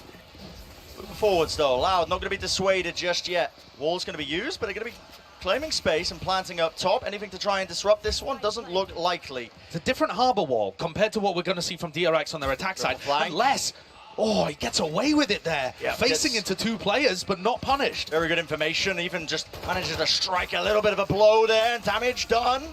Exchange of the bullets, the weaponry, even a snake bite up close, Sadak. Oh my goodness. Comes down to that 1v1, but he will eventually fall. Now, how does the play get made? Skipping a hop, Zest almost granted an opportunity to claim a kill. It's a deep push into screens though, and Loud doubled up. Taking scalps, taking names. And they take the pistol. Tui's with it. Another great wall there, actually, that stops people from being able to get deep. I like that. You can see that Tui's has put time into his harbor. We already knew that based on what we've seen from him on Pearl. But here, looking comfortable too. With DRX dead on the wrong end of another pistol round. Great play from these guys on site too. I think there's a real temptation once the flank is given up to just give up sight and go and fight super heavy behind you. But Loud decided to push forwards. Really nice reaction from Sadak with the call. A 5-stack gamble play. Stacks, he did claim the orb, that was his goal. Pays for it with his life though. He was going for those orbs all the time on Pearl. They constantly had reckonings online. And this is one of the first times where Loud's aggression has actually challenged and punished him. The spike is alone on Sadak here. Okay, the Loud guys are starting to come back. Oh my. But that's it dropped. There was a moment of danger, but I don't think DRX is going to be able to capitalize. Still swinging wide. These classics are actually making quite short work of things. Still, Mako ended up taking a decent chunk of health away when he was trying to contest and fight that one. Now a close angle. Flash the right click over the top. How does he duck and weave and dodge this one? The answer is he doesn't. But it has got particularly dangerous, and RB now. He's the leading clutcher of the tournament, but Les is watching for it. Timing. Oh, he turns away. Turns away. And now will there be the double face? Not quite still. Significant damage going to be done. It's a bloodied Loud as they head into that bonus round. We'll see what they choose to do with the economy. It's an uncomfortable decision that they have to make here. But there might be some low-level investment that still works. And as we've said, yeah, first time we've seen Loud on Icebox at Lock-In. Loud have only been forced to show 3 maps up to this point. And they've been very clean, only dropping that single overtime Pearl against NRG. Yeah, it's actually still a pretty decent bonus round for Loud. They're going to be able to invest fairly heavily into this. And they're trying to apply pressure over towards B. So using the Cascade, and I think this makes a lot of sense. With that Cascade online, I don't think you need the Sova drone as much. Kawanzin can rely on the Sky, which he's been playing at this tournament alongside Breach. We haven't seen any Sova from him. It does relieve that necessity of having the drone, like we were discussing, you know, to push players, oppers off that angle. when they are just walled off like that. Now, there was an early approach here. You can see Aspas giving up a bit of that space. There was a deep flash now, but look, the reason why. B main control, slowly, steadily gained. Interesting turret, isn't it? Gets posted while the high tide is up. And after this wall drops, it kind of controls the area. Or at least gives you good information if people are going to swing through the wall as to where they're coming from. Oh, and they're moving up deep into position. Flash push forwards, Reckoning as well. Positioning known, and guess what? Laying claim to this one, less from the sidelines. Just creating moment after moment for his team. 4 players left up for Loud, and they do not feel like they're dissuaded, despite the fact that they had the weaker weapon. Still, there is that answer. Zest, good kill to find. Left down to that 3v3 now. And this looks dangerous and very well planned out by Loud. Can the post plant hold on? It's not planted in a great spot. Dash forwards though, cuts up the angle, and that's Sadak out in the open. 2 years, Sheriff shot does find itself. Kawazine, he's got the rifle, but it's not quite planted for him. The angle, half on the defuse. Says sticky, but it does not matter. Absolute insanity.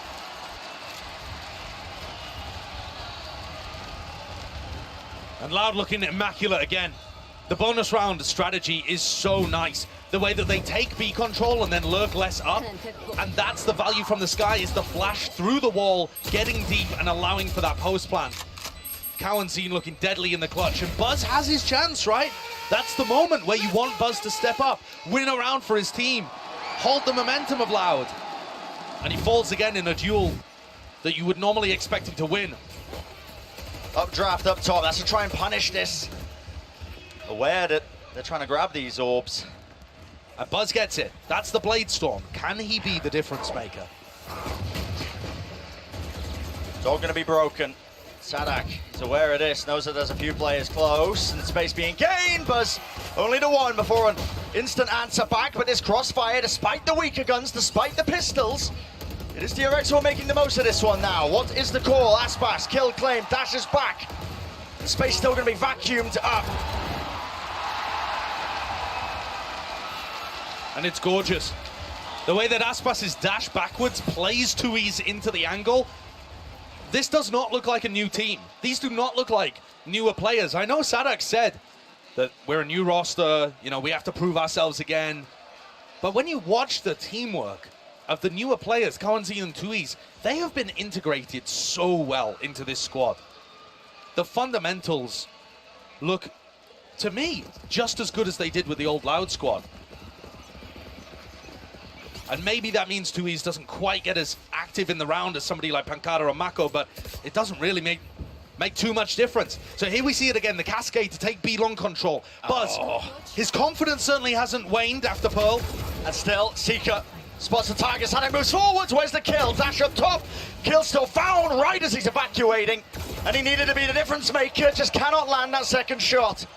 He'll have another chance though. Unrelenting is what it feels like when you're on the opposing side of this one. Loud, not willing to give anything up, and the spike was planted in the middle of all of that. Less now with the pit. Drops that one down, yeah. This is going to really start to put that time pressure on DRX. What can they do with this? Off angle is magical! Not a player aware of it. 2v3, Buzz, what can you find? Zest in the pit. Gets the first obstacle down, but the angle's watched for. And it's just too much to do, isn't it? Tap of the spike, doubled up, decaying all the way down. One kill from the Tracers, but time far too low to make the most of it. And Josh, this map, we were talking about it, the desk was talking about it. It needed to be the time for DRX to strike back, to show that they had what it takes to really compete. And so far, it's not looking good for them. I think it's a must-win. It's the first map in the series that DRX had a chance to pick, so it's up at the top of their pool as well. They've demonstrated how strong they are on Icebox against some of the other teams they've played. And also, once you get deeper, once you get to Split and Fracture, Loud have already showcased that they look incredibly scary there. If Loud can't get punished on a map they haven't even had to show so far, where can DRX even win? Where is the limit? That's the big question. And I think at the moment, Buzz is actually doing a fairly good job of applying some pressure, but the whole of DRX's defense is getting steamrolled by the pace that Loud are playing at. Here again, less up through tube. Looking to get aggressive. Now last time RB was the one that died early and opened the gap as the turret went down. This time Les bullies his way through and pulls RB back towards him for another cheap kill. And he won't be dealt with. Pod flash play, Mako just so unaware. I love this from Loud. And to think that they haven't even had to show Icebox so far in this tournament. And it looks this drilled. They're getting all of the benefits of the KO in terms of the flash through their wall. But they also have the reconnaissance of the dog too. Rifle upgrade. But so much to do for Buzz. And Aspas, short work, isn't it? 6-0 lead for Loud on the second map after dismantling DRX 13-5 on Pearl. And it feels like they could still show us more unique strategies. Yeah. We've seen heavy B pressure. And I think the addition of the Harbor into these comps, playing Harbor Viper, makes it really difficult for Buzz to get aggressive. He's always got a cascade in his face. And it's not like any other wall where you can push through. You're getting slowed as you go through that. You're not favored. Trying to go for a classic jet play of poking yourself through a Viper wall, let's say, or an Omen smoke, getting one and dashing out. It just doesn't work as well against Harbor. Can do it. It's designed to punish you in that aspect. And so what I'd really like to see from DRX, strategically, is for Buzz to continue getting aggressive at B main with at least another person with him, or possibly fighting, you know, pushing pipes early in the round. But I still think it's going to be very hard for him to get value against that, because that Harbor wall is going to always be there. Right up in his face, mitigating any sort of impact. And this is Loud, such a commanding lead. And you can feel it really building as well, just all the energy. Crowd at their sides. You know, at times we were a little bit critical of Loud, you know, maybe overheating, trying to play to the crowd a little bit too much, but they spent the week, they've cooled down, tempered themselves. It's a cold fire that's burning right now, and that's what's being showcased. Loud determined to get one step closer. So here's that interaction we were talking about. Buzz with his operator comes forward, and with the cascade, he's not quite sure where everybody is, but that is a perfect way to open the round. A first kill for Buzz. Aspas, he's unrelenting, man. There's no time wasted. Skipping a hop, jumps up to the box, and he just rips away the opening that Buzz earned for his team. And Sadak, of course, there's no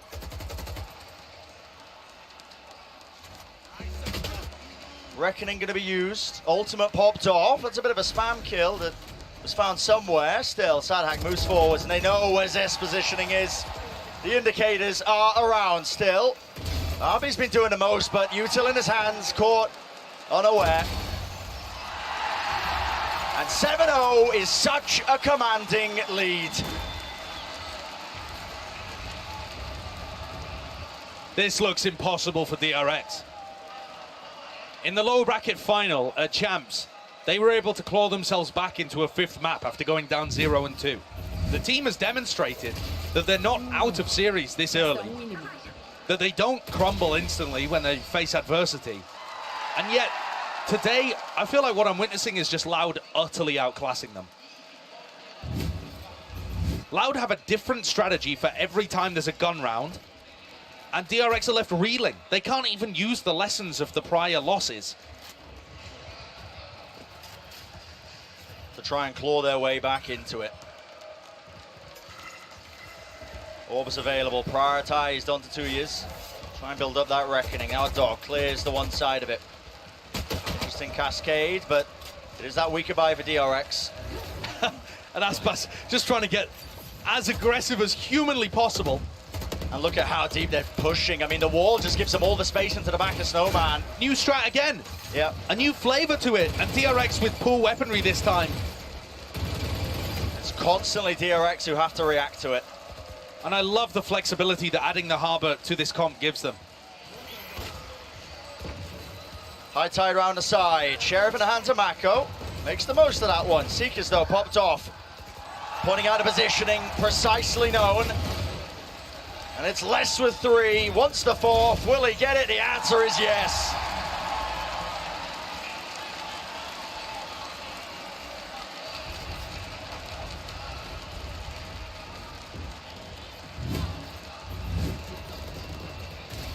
Loud are mixing in some safe rounds where they play a standard post plant on Icebox with a lot of these more aggressive looks. This time the wall allows them to take snowman control. Previously they've been flashing through it and getting aggressive on people waiting to play the retake. There's always something different being thrown at DRX. And I mean, just look at the players, look at the coach. They're out of ideas. Speechless. Best case scenario is going to be 4 rounds for DRX, but with the current momentum, the pace of which this game is being played, it just looks so unlikely. And look at that. All those orbs that were being prioritized the 2 years once more grants them all the space in the world to get a free plant, unless has been this consistent thorn in their sides. That's nice, well done. Drone coming down mid from Zest. Looks back up tube and sets up for that kill, but they've taken snowman control again. Gobbled up crossfire. Mako's good to claim 1, but it's an immediate trade. Lockdown for a lockdown now. This is where things get scrappy. Moving across. It's Aspas. Still going to deal with him. Buzz does step up to the challenge. Lockdown going to be catching, and Sadak, well, out in the open. Buzz going to be able to stick this one without a care in the world, and there will be no silly business, no knives to be found, but eventually it is DRX able to claim that first round on the board. Can DRX string this together into any form of momentum? This time, the ult's being very important. But I also think that DRX had a nice idea there at driving a wedge in on the retake and separating one half of the post planners from the other. The crowd there genuinely looking disappointed that this wasn't a 12-0 half. Yep, things you not be used to, honestly, but listen, when in Brazil. A push down the tube here from Stax, following his cascade and a recon dart. Looking maybe to add a different flavor to this as Buzz finds another first kill. Things starting to go the way here of the Korean team. But are the adaptations going to be enough? They've been left reeling is what it feels like. Still, flick of the wrist up top. That's the angle to try and watch for. Aspas really being pushed onto the common angle now. Top of the box, Mako. Vandal in his hand, doesn't want to spray. Snake bite at the floor though. Should keep him safe for but a moment. Now though, it's going to get difficult as the smokes start to fade away and dissipate. Kawazine, Flash was waiting. No play off of it, but that's just spam. Aspas catching it. Zest is low. Stax does trade. But this is very quickly getting out of hands right now for DRX. One of the sole opportunities for them, but Stax, the wiggle with the movement, he makes himself an elusive target. So well played by Stax. The trade, the anchoring, wow, and shuts things down with a 4K. A major round for team captain and IGL when DRX need it most. 4 rounds in this half is the bare minimum to get things back on track. For our podium team, bronze plays gold from champs, and right now you're seeing that gap between 3rd and 1st. But of course, Loud with those 2 changes, you expect a different result here, and instead it has been just as dominant. Stax looks to try and turn the ship. And Loud take a timeout to hold that momentum before it can go anywhere. Angered the beast. There's that timeout being taken by Loud. Guys, what's going on? We dropped 2 rounds. Not going to get that 12-0 at the half that we were hunting for. And Buzz has been able to find some value with the operator. He's actually working around the cascade very nicely. Even when he was on his own at B, found a first blood, able to drop back. And it seems like DRX want a hard anchor A, which I think is a nice adjustment too. If you end up playing back on A and playing retake or post-plant utility, what you end up finding is the harbor walls just lock you out. So I like the adjustments, but to me, Brendan, the problem is DRX are just adjusting way too late. Do you remember on Pearl where it was round 11 by the time they broke the alarm bot for the first time and really put pressure on Sadak's defensive holds? It feels the same here again. It's round 10, round 11 by the time DRX are figuring out what they need to do. Making those adjustments. And that string of rounds by Loud, I mean, listen, they have kept the money up. It's practically pouring out of their pockets, being able to get buy after buy despite losing the back 2 rounds. There was an opportunity there. Buzz, I believe he spotted a body. Moves away. This is an angle that he has been playing, but Sadak, okay, a bit brave from him. Not expecting that angle to be watched for. Dog round the side. That's time to the cascade, so it can't be broken as easily. Clears away the 1-box. Tap of the plant. Close. Stray shot. And it looks like Stax might want to challenge over at Snowman too. This fight is about to be taking place at the back of Snowman. Feels like it's going to be important. Stax out in the open. RB does collapse from the side, but Kawazin felt like he was fully moving. Still claims the kill, and it's got the pit online.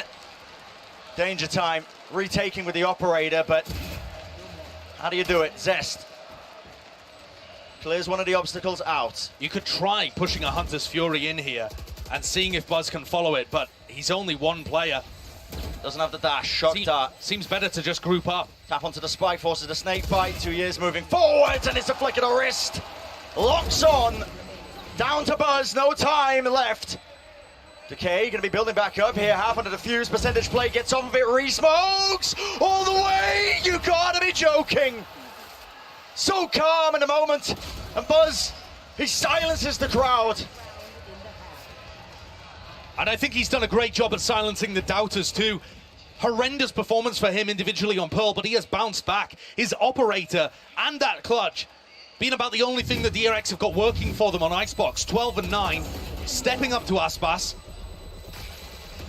and providing one last lifeline for DRX to hold on to here.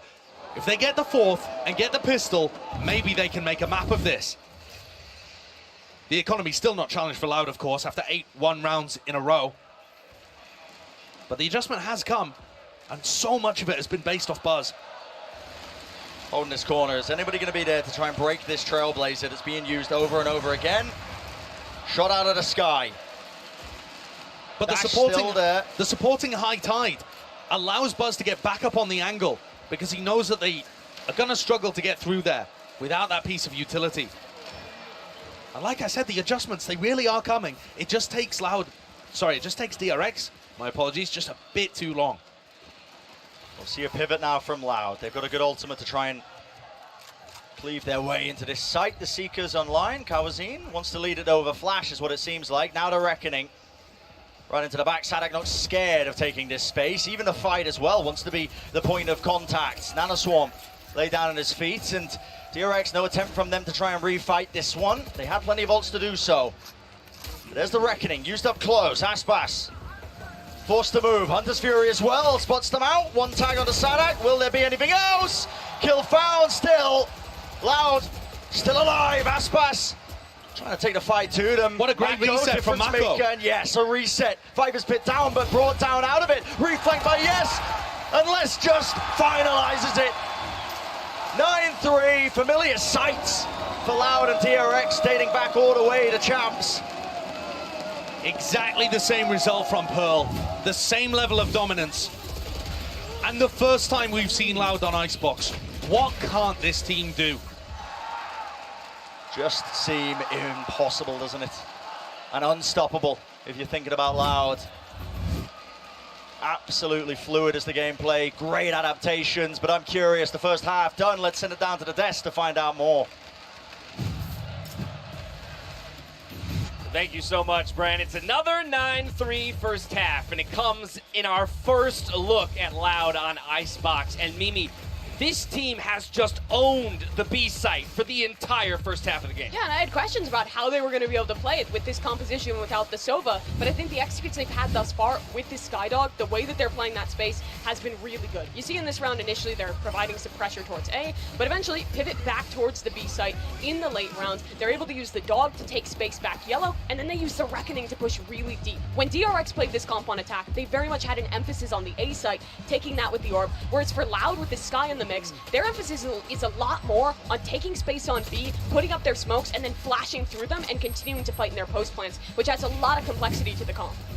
Now, we put a big spotlight, of course, on the Jet matchup in match number 1, but this is the guy I want to take a look at here, Les, for Loud. He deserves the spotlight right now. Les has been performing out of his mind on the Viper. Mako's doing his damnedest to try to keep up with this guy, but Les is coming out here feeling a little under the weather, but deciding to persevere through that play here on the stage in front of the fans, and my God, is he delivering right now.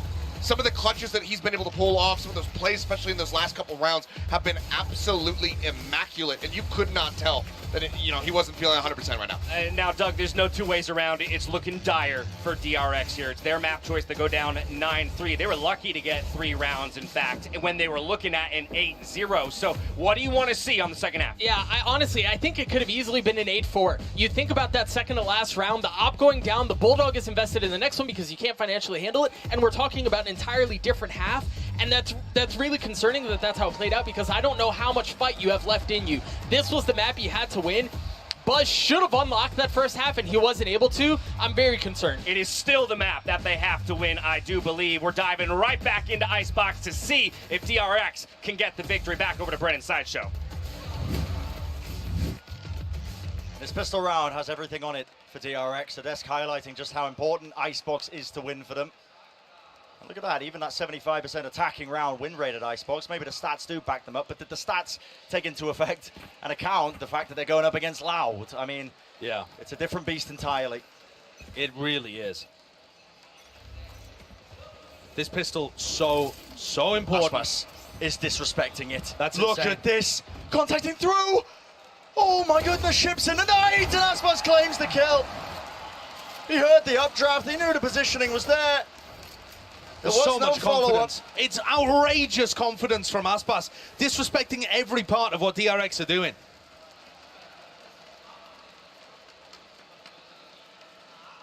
And now things are forced to go quiet as DRX reassess. Which areas of the map do they really control here? Practically nothing. RB is making a prod into A with his turret. It's unlikely anyone's pushed up because they've already seen Aspas. He's the most aggressive player on Loud.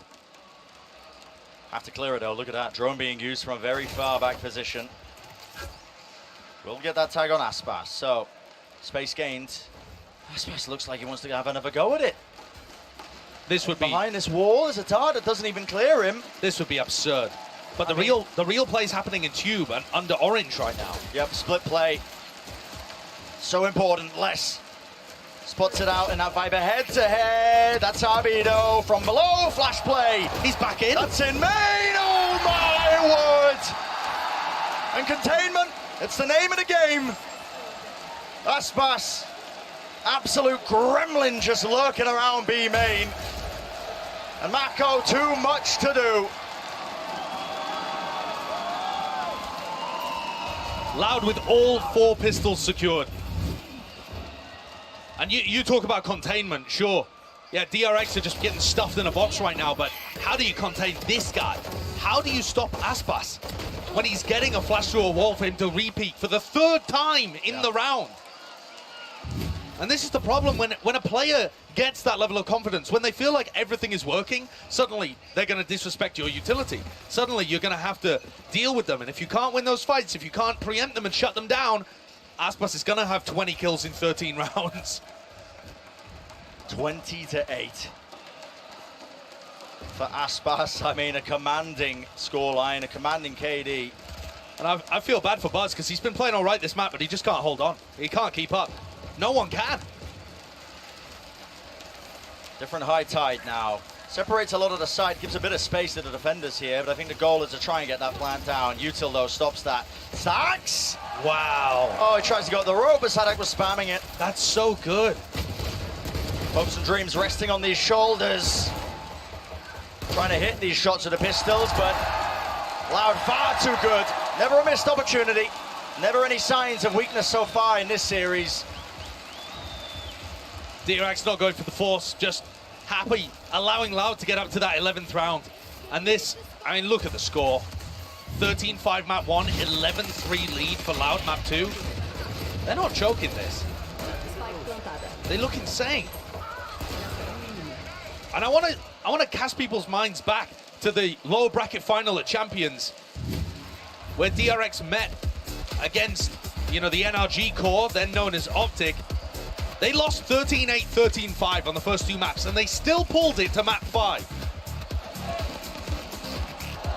So it may still be too early to count DRX out of this. They might still make a match of it. But so far, this has just been a flattening. Yeah. It's a tier gap between these two teams. It's just a dismantling. Loud have turned up here. The sole representative of the Americas left in the lock-in tournament in this top 4 between our teams. And oh my goodness, I mean, the representatives of the Pacific region just left absolutely scrambling. And so a timeout for DRX, the last one being used in this map. And the DRX players were coming into this talking about revenge. We spoke to the owner of DRX as well. He was saying, oh, we're looking forward to it. That revenge match, redemption for us. And instead, it looks like the continuation of a rivalry where DRX are getting trodden on. And it's only going to fire them up into the future, I am sure. But for now, my God, how those players must be feeling. The fire they had coming into the game getting quashed. Yeah. Loud in firm control. Drone to push them back, clears off that angle. But it is that high-low setup. It looks like at least Loud ready to take a fight if necessary. They have their weaker guns, weaker weapons. Still, Dart's going to be cleaned up, and they do respect that util. Must-win round for DRX. It's a little bit shaky. Spray downs there, shots being fired, and Zest is really just being caught out in the open, down to 48 health now. Spike will go down, though, in that 4v4, but the way Loud have been playing, anything could happen. They don't have rifles, but we'll see. Moving forwards now, waiting for the next wave of that utility.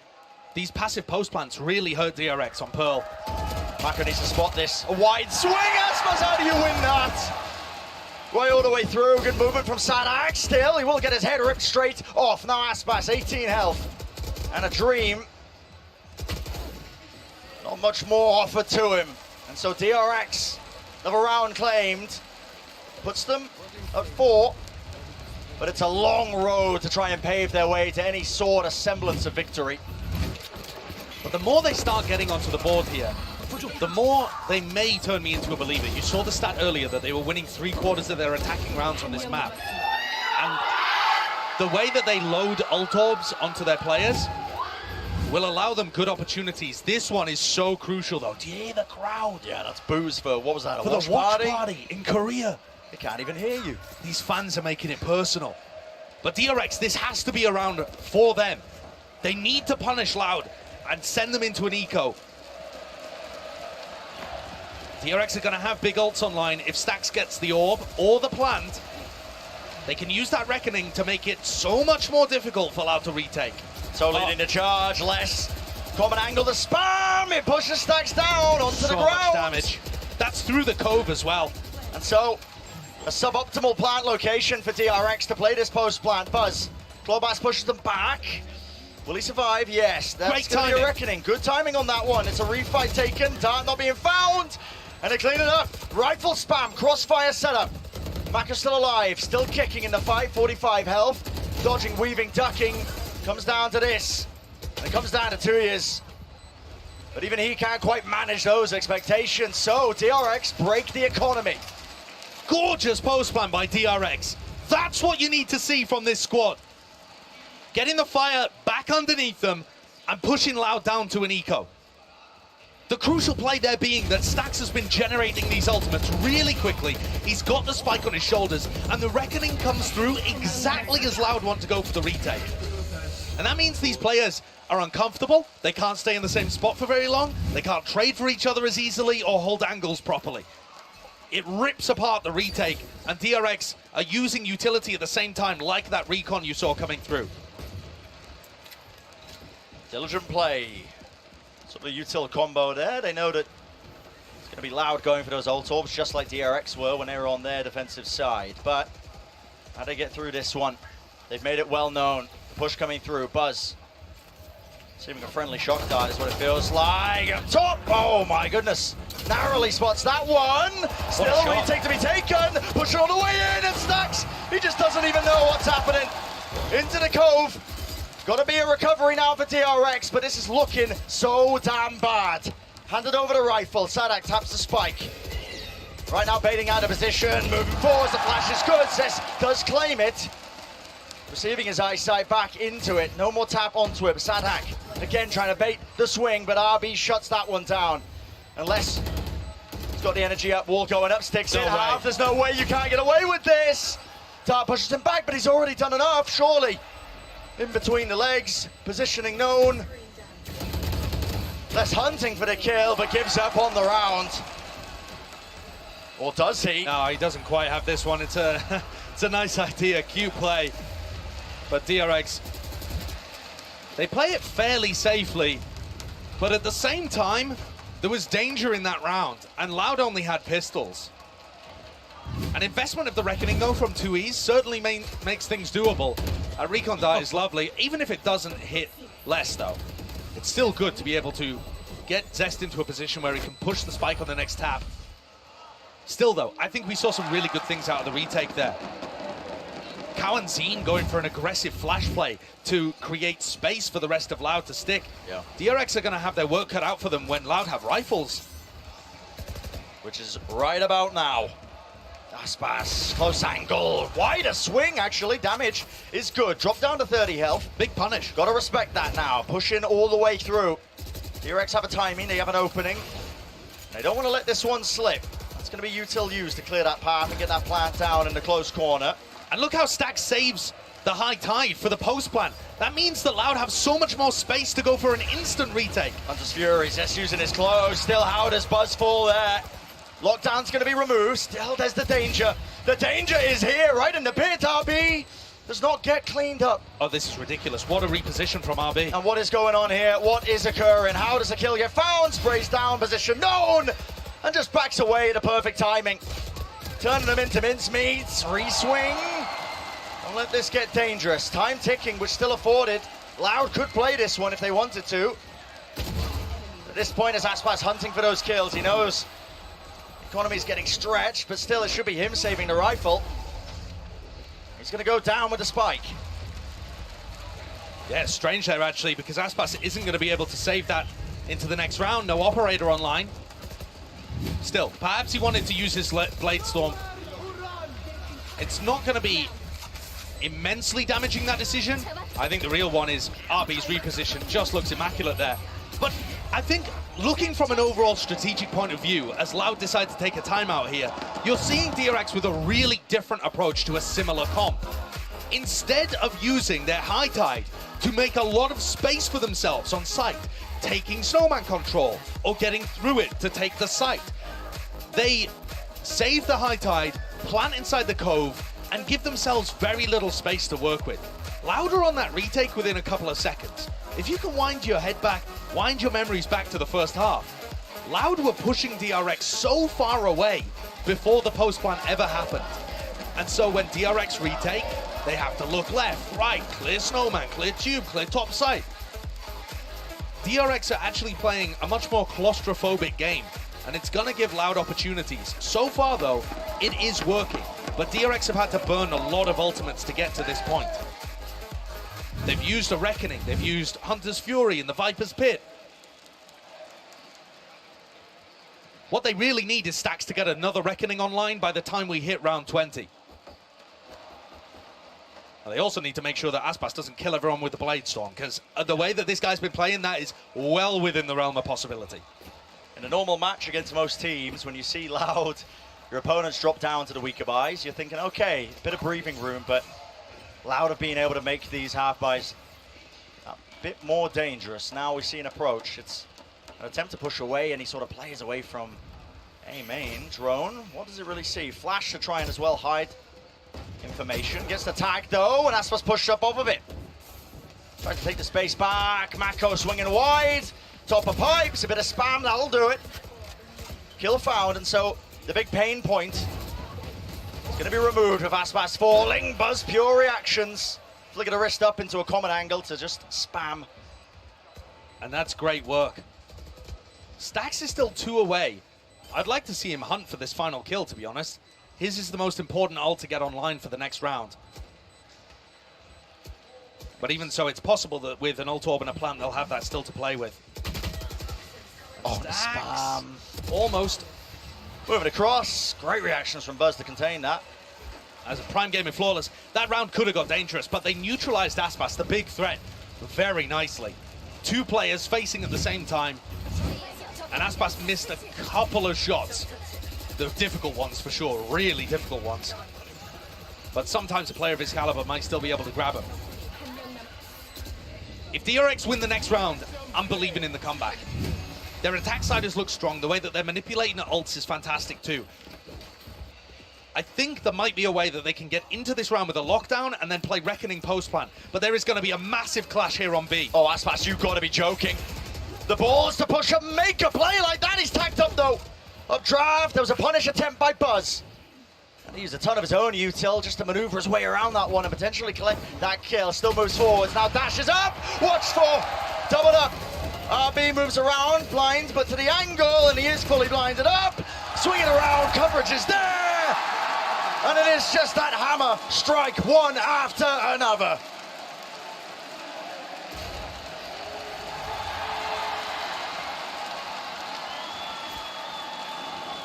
Kawanzi in Sky looks so phenomenal, man. Utilizing both of those flashes, knowing that the first isn't good enough, relieving the pressure. I mean, he just looks immaculate in these positions. Such a phenomenal pickup. I think DRX rushed that though. Once they had control of B and they pushed Buzz back, and they pushed Aspas back, RB had the perfect time to go for a lockdown. You stick a lockdown there and you wait, you apply so much pressure to Loud. And instead they just ran it into the maw. And it has set Loud up. Map point for them.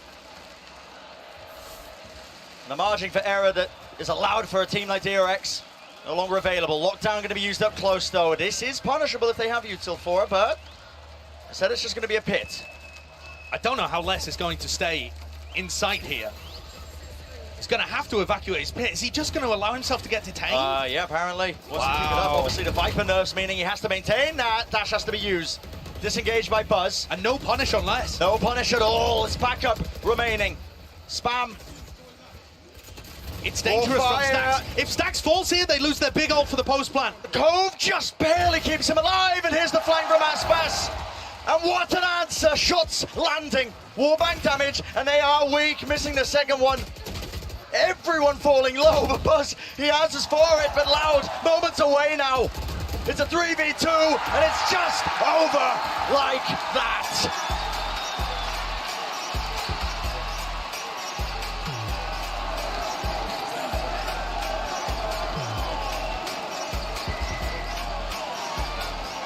This retake style looks incredible from Loud. The aggression coming out from Aspas and Kawanzin.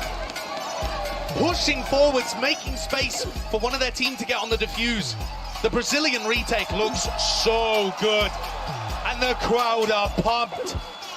Loud are one map away from being able to get themselves in a position where they could be our first ever team to lift 2 trophies, and back to back at that. That's what they're fighting for. And honestly, the attempt from DRX to try and bring it back, it was good. Adjustments were made, ever so too late though.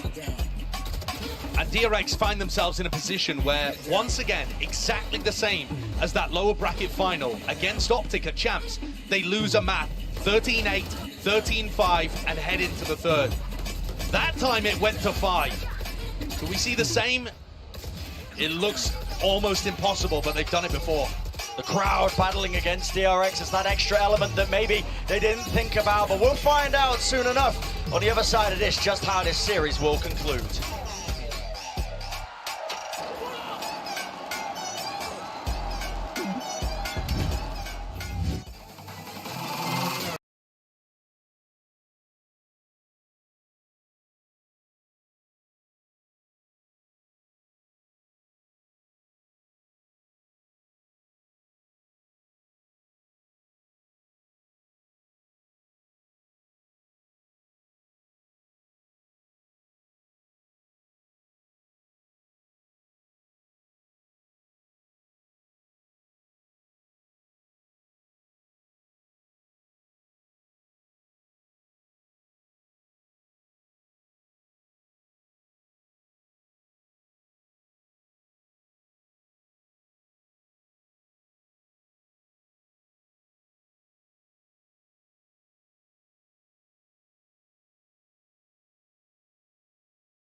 over on that B side and the attacking side, and then he just gets picked off because there's no escorting utility. 1000%, and that's what I wanted to see out of DRX in this situation. Again, this felt like a must-win map. You put Buzz in a position to deliver for your team, and the guy had no backup. He was kind of trying to do it all on his own, not nearly the same synergy that Aspas had to work with. And Seth, you brought up a quote earlier that normally this team really likes it. DRX likes it when people pick their competitions into them. And it looked like it was almost that. But I think this Sky added a layer of complexity that made it really hard for them to actually compete with it one-on-one. And look, we saw DRX picking up some steam on the back half, but you get to this round 21 out of Loud, and they found an incredible way to retake here on the A side. I mean, it's already, again, so many people taking a ton of damage on the way in, and then they're just able to hold this the whole way throughout. I mean, the Reckoning being damned, you're not going to be too bothered by that. Sonic just holds it down, and they're so distracted by Aspas in the back line that no one is able to go ahead and interrupt this. So it's a bit of an anticlimactic way for this map to conclude, but it's still just so brilliant the way that Loud are approaching these retakes. Yeah. It's really incredible, and I think it's actually a very direct comparison to what we saw in Pearl, where this Loud team is really good in these post plants of getting that orb down, getting utility to pressure, sticking the spike, while the rest of the team is pushing really, really deep and contesting the players who want to be using utility to shut that down. I think it was you who said it very quickly. They seem to want to play in this chaos. They want to play in this very scrappy, very aggressive, throw the Reckoning in there, have chaos across the site, and they're thriving in that. I was about to say, they're playing with so much confidence within that, which just makes them even more scary as an opponent. So here we are, 2-0 is the scoreline. It's going to have to be a reverse sweep for DRX if they want to bring this one back, quite obviously. But here's the thing, Achilleos, there's never been a reverse sweep in Valorant international history. No, there has not been. But the closest that we have ever had, as Josh was kind of mentioning it right at the bottom side of that map, was DRX versus Optic. They've managed to push them to the very brink, taking them all the way to that final game, and then it concluded with a 13-10 scoreline on the last map. So this team is the closest to be able to pull it off, but given the way that Loud are playing right now, I don't know if that same reverse sweep magic to be able to even get close to pulling one off is going to be able to come through, because additionally, we're getting ready to see Split, a map that they have not played on the international stage since Zeta bested them, and all the way back a very long time ago. We'll get into the breakdown of Split in just a moment, but Doug, sometimes when it comes to a reverse sweep or just getting yourself back on the horse, it's about resetting your mental.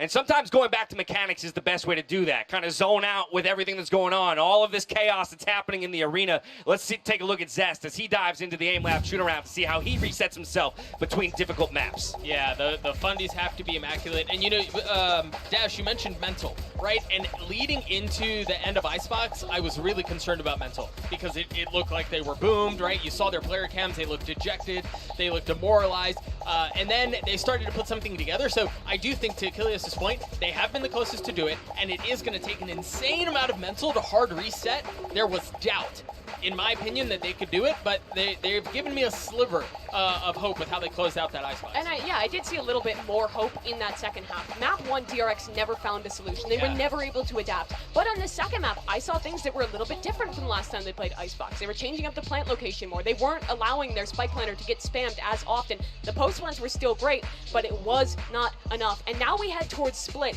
and this is a map that is so hard to play Loud on, because you talk about that chaos, Doug, this is where they create it. They play the double duelist comp, and it is so difficult to compete with their pace. Yeah, and I'm just curious as to what is going to happen here for the side of DRX. What are they going to be bringing out? Do they decide to just go for Buzz solo duelist on the Raze, something that he doesn't have nearly as much experience on? Or do we see him just stay with the Jet, and is that still going to be enough? He has been finding his footing. His performance there on Icebox, a complete inversion, and even then more so on top of it from what we saw in the first map. He had a good amount of impact, but will we see that if he goes for Raze again? Because you can see the difference there as Aspas is just lounging. We'll get our answer in just a moment as we dive into the Prime Gaming Agent Select. Again, DRX's first look on Split in this tournament. Doug, we've kind of seen them take two different approaches across the two maps that we've had so far. First, matching the composition of Loud, and then looking to find one little difference in map 2.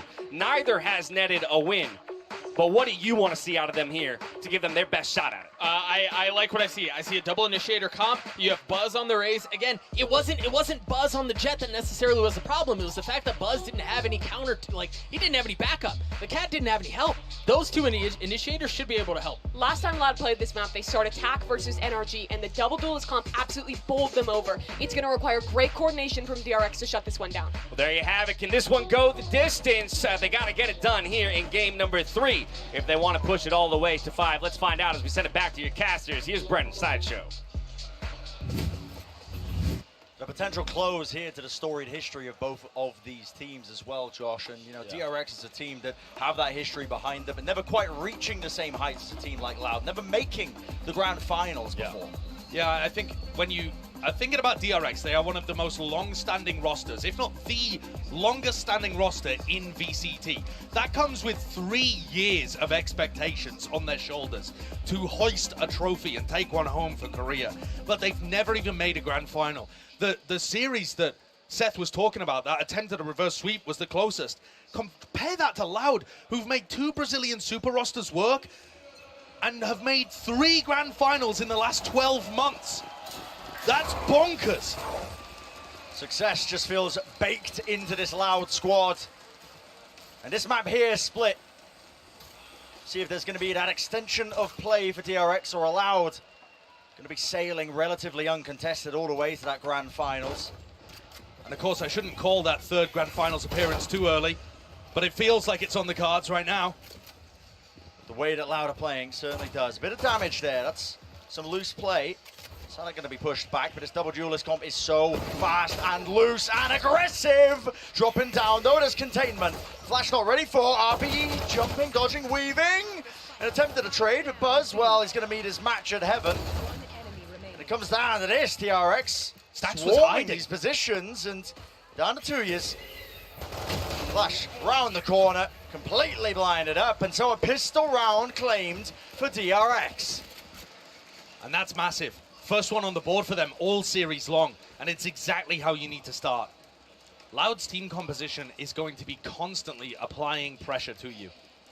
And I think RB is going to be under... It's going to be the main focal point for that pressure, in my opinion. You saw Stax just kind of baiting him here in order to get into a really crunchy position where he can wait for the retakers to come through.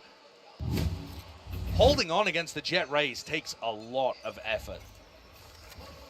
Taking the pistol is so important. So DRX are going to start on that right foot. So we can put that potential of a comeback into the air and make mention of it.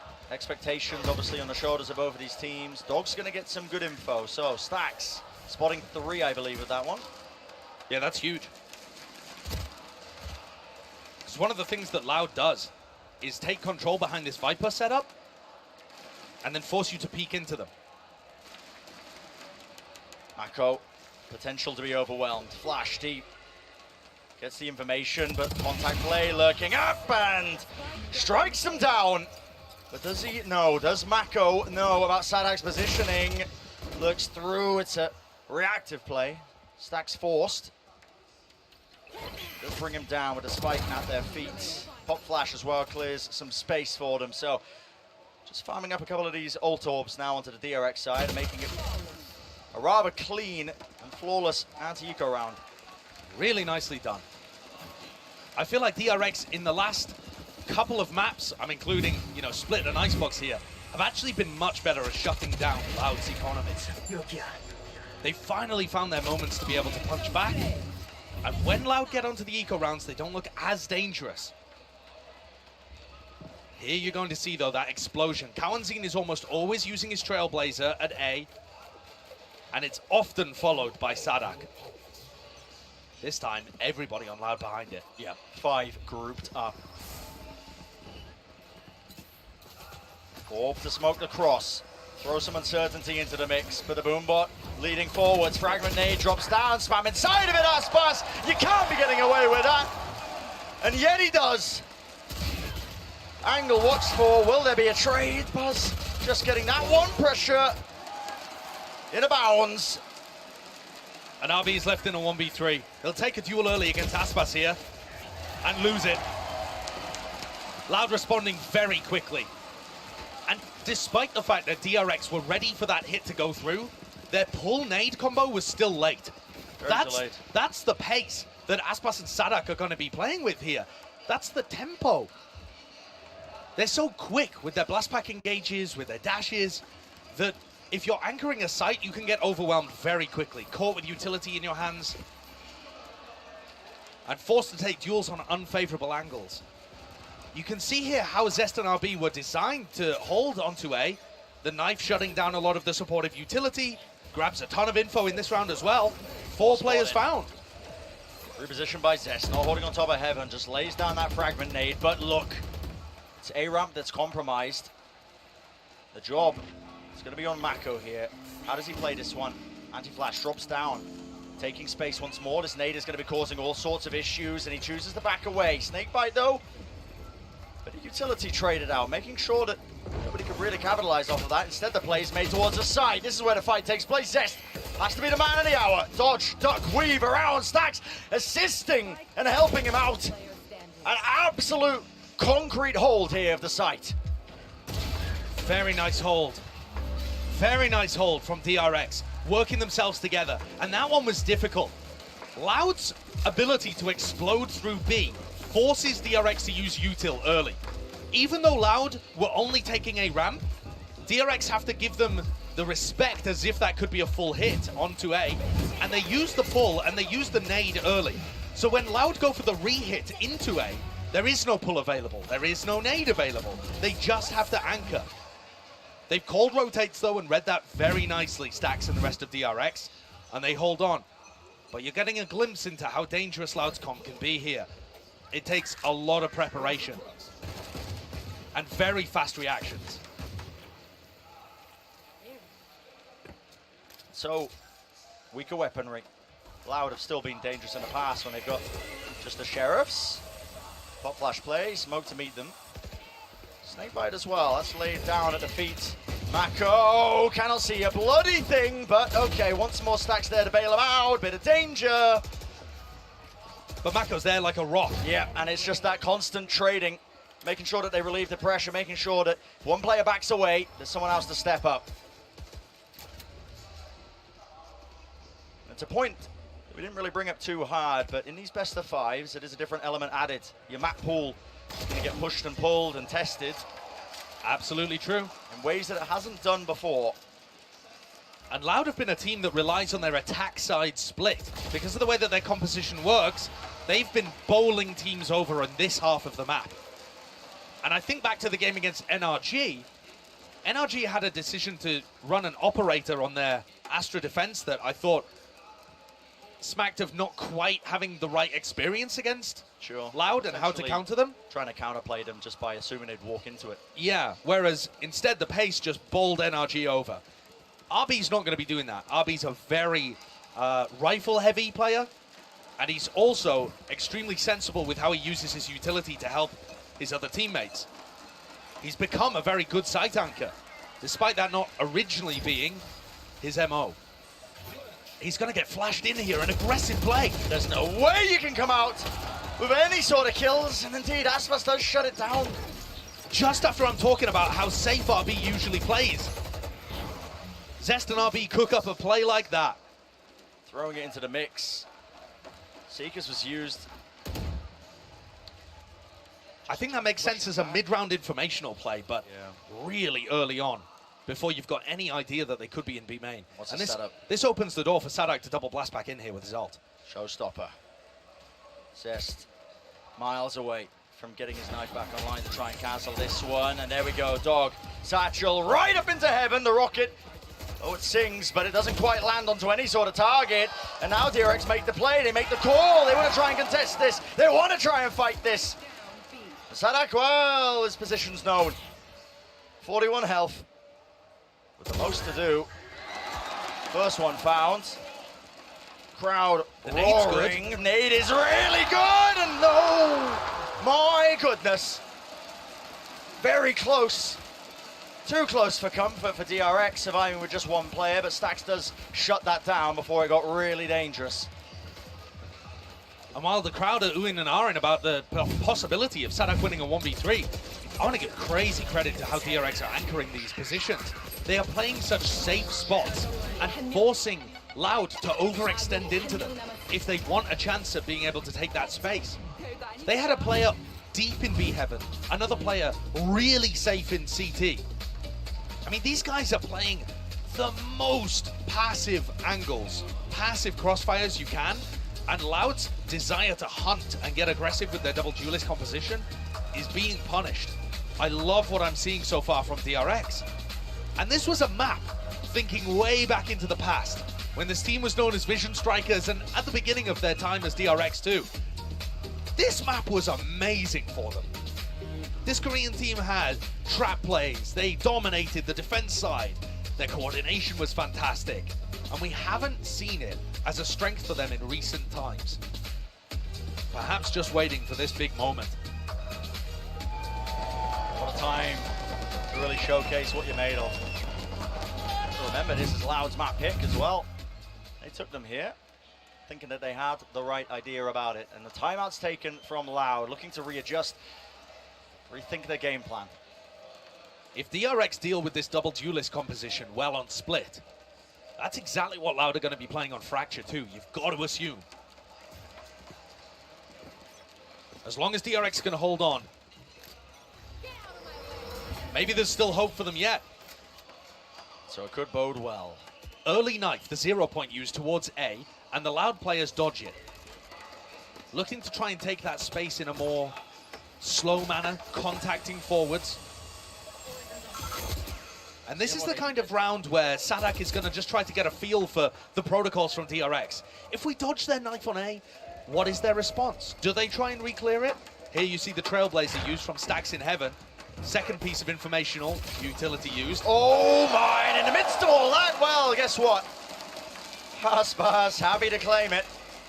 Way further forward than the DRX players were expecting. Base and the kill. Flick locks on to the cranium. Stacks is going to be calling now from the back seat position, seeing what he can do for his team. See that Cosmic Divide, and Aspas is dealt with, playing so aggressive. Duck and Weed pushing back and forth. Mako just hunting for information. Spike still making his way, but dropped down. And that means Buzz. Let's rip this showstopper, but nobody else waiting for him. In fact, all the targets, Sadak creeping and crawling behind them. I like this from Buzz, though. Oh, question is, can Sadak do something just as good to rip this one open? 12 bullets left, that's Mako. Once more response, Satchel used to dissuade this one, pushing forwards. Mako! Listen, it got dicey. I ain't talking FaZe Clan, but eventually this guy's got safe hands, and Mako making it 6-1. In that comeback at the lower bracket final, Mako went crazy, map 3, to be able to bring his team back into it. I'm seeing flashes of the same thing again. I love this idea, though, from Loud, to really test how the defense looks on an eco round like this, where you can take more risks, because your chance of reward otherwise is very low. That's going to put a bit of pressure onto it. Do they dodge the 0 point again? No. Aiming to break it, but it just doesn't quite work. I can't quite see where it was placed. The Viper Wall in their face. I mean, their own Viper Wall as well, right? So, bit of anti-synergy. Dog spots some zest. He's the casualty. There's a pull, though. That's going to be used. Stacks, does he still want to take this fight? That's the question. Backs away. Seekers, a wide swing. Repositions. Oh, Mako trying to as well help him out. The swing from Heaven. Readjust, though. Repurposeful, and my goodness. 3 kills for Stacks. Damage being done. Buzz dropped down in the middle of all of this chaos. And the spike out wide, out in the open. It's Aspas looking to wide swing and take matters into his own hands, but the gravity of it all. It's up to 2 years, isn't it? 2 stars. Does he dare use them? Still out in the open, and there we go. What a round. Confidence in bounds from Buzz. What a round from DRX. Stacks and Buzz, magical. In terms of the duels that they win, where was this team? Where were these players in maps 1 and 2? Take a look at these in the replay. Stacks taking that first duel off the back of the pull, and then this one. Oh, looking so good. Readjusts to be able to take out the Raze player there, Sadak. I mean, that's just insane. The entire time, Seeker just harassing chewing at him. his back. Yeah, I mean, he just has to be constantly readjusting his movement. And this is DRX looking so damn commanding in this map. 7-1, knocking Loud once more onto that weaker buy. And the 2 newer players, the 2 rookies for Loud, they've only got 1 kill between them, I believe. And on split, they normally have the vast majority of the trades. They're trading Aspas and Sadak, and that's how they get a lot of their kills. Go timing! Oh, the crosshair placement. It's not good. Pays for that with his life. Hands a rifle over as well. But DRX have still been very stable, even in the 4v5s on Split. They just drop back. Sadak, no. Showstopper. That's a direct hit. Almost goes down to the full damage. Full to 2 health. Smoke still to dissipate as well. Relieving this one. RB trying to anchor. A look at the positioning. Is it going to be known? Tries to at least try and take the fight to them. Satchel weighs his way through. Sheriff's making this more than dangerous, but Stax responds. Now he's the last player alive in that 1v2. Seekers, though, knows where they are. Grouped up. Wider swing. Will we see it? No trade. Stax left for it, and there just puts it in the bin. Any attempt of a round win there for Loud. The crowd completely silenced. Stax looks like a machine on Split. This is his map. This is his home territory. And I'm telling you, it doesn't matter how many picks that Loud are able to get early on, they cannot hold the help retake style from DRX. Leaving one site anchor, sometimes 2 site anchors, to play and dance around smokes, to dance around the architecture of the map, and then flooding people in to try and help them, is working perfectly to counter Loud. Yeah, break that 0 point. Not a chance. Zest gets the info. And by suppressing Kawanzin early on, he really delays this A ramp take. Kawanzin not able to use his Trailblazer, can't take that side of the map. It slows everything down from Loud. Boombot used to clear mid, but there's the snake bite and the orb. It's an instant response, a dance between both of these teams using utility to offset one another. But Zest has been punished. Out of every player on DRX, Zest has looked like the weak spot on Split. There's no way he takes the fight. And he goes down again. That's the Split changes. That angle didn't exist before. And so first player to fall. But look how quick this is. And Stax nearly has a flashback online. Just full reclearing it. I mean, the confidence to do this one. And look how it's drifting all of the defenders back over towards B. Yep. Buzz is ready to help RB whenever he likes. Mako as well, going to be rejoining the defense now. But there are no stars left online. How does RB anchor without a smoke to play around? Astral Form, nade at his feet. Trailblazer as well, and it's a flood retake, dropping down. Mako couldn't reset the aim. Repositions though. Oh, too many targets to pick from, and well, they all tumble down. Desperate moves from Stax. But a very good defense half nonetheless. I mean, Loud have been putting up 7, 8, more on their attack side so far this tournament when we've seen it. So DRX have already got them in a great spot. And their economy's good enough that they should be able to buy for the rest of the map. Big ults to work with too here. Both teams have a Viper's Pit. And Split works so that the defenders have map control to start with. Mako's should be difficult to get through. It looks like he's going to use it in mid with a Judge. Or maybe he's just going to play the Judge early on and commit his Pit later. Yeah, possibly waiting for the right time to use it. But just holds for now, and it's again Loud. This has been their game plan, pressuring towards A.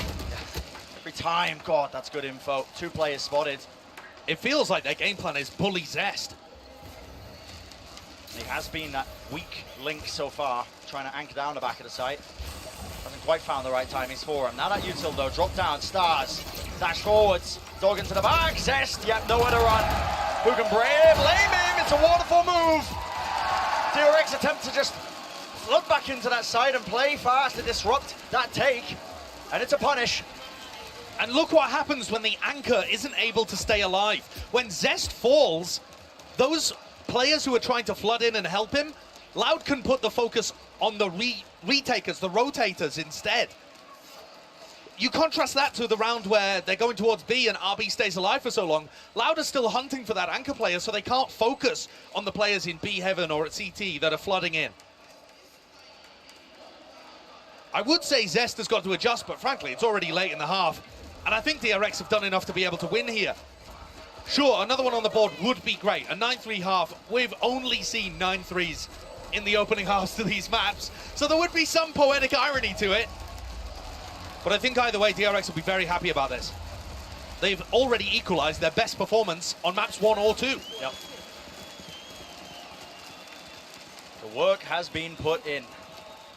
Now we approach final round of the half here. DRX make it at 9-3. It will be more than respectable. Happy days for them, considering they're on that back foot. Oh, you can kind of feel that stress mounting a little bit. The glimpses we've seen of the coach cams, Frod sweating, wiping away his brow. Everyone's sweating in here, Brad. Yeah. So here we go. Pit now going to be utilized straight down into mid. Trailblazer though, double satchel. It's all the util. Every piece of the puzzle. Buzz has that showstopper. Landing in his face, it's chaos. He's going for a direct hit. Yep, not wasting any time. Look at this. Oh, maneuvers away and around. Stacks contains that bit. Oh my goodness, lucky to get out alive, and still no one's looking for RB. Weaving his way around the pillar. Stays alive in this one. Less than 2 years. 2 smokes players with the most to do now. And it's cutting that noise. Spike though dropped up top. Fragment nade pushes it back. Ball on this one. Les moves forwards, picks up the spike. And still RB uncontested. And where will be that trade? Everything to do. Going right into a sideline Zest. What is Zest doing? You've turned it into a 1v1. You might have just thrown this. Cosmic Divide now going to be used. Why not? Throw everything at it. So Pass difficult around to use it. How does he win this? Spam down. It's just swaths and waves of that utility. Blocking the sightline. 30 seconds. Contacting up, down. Trying to clear it. He's got to know that RB is on that corner. They're both worried that they could have pushed through spawn at this point. Surely Spike RB's got the plant. clutch. Yeah, he hears the timing for it too. Yes! Gambled incorrectly. That wave of disappointment, you could hear it in the cheers of the crowd as it died out. But if you're a DRX fan, I'm sure you're going to be more than happy with that one. Nice and loud as they secure that 9-3 half. It is so great from DRX, this bounce back. Amazing performance from Stax and Mako.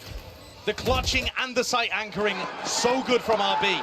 This looks like a different team, and they've got that momentum to be able to bring this back on Split. Lovely momentum behind them, but we're going to change things up here for the halftime. Let's throw it down to Yinsu, who's on the floor of a special interview.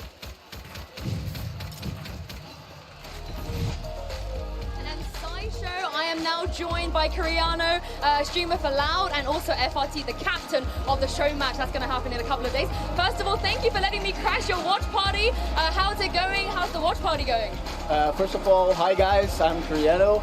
The watch party is awesome. I mean, I really like doing these, especially like inside the crowd and everything. The sound is awesome, everything is awesome, and Loud is doing a really great job. I mean, we did a really good job on the first half, but I think we're going to recover this. Yeah, so it's already a 2-0. That's a really, really good job so far. FRT, I wanted to ask you, you know, in this crowd, there's so many Loud fans. They have so many chants. Now, I don't really understand Portuguese, so would you be able to explain to me, you know, what are they chanting? What does it mean? Okay, they just like pushing the chin to the limit every time.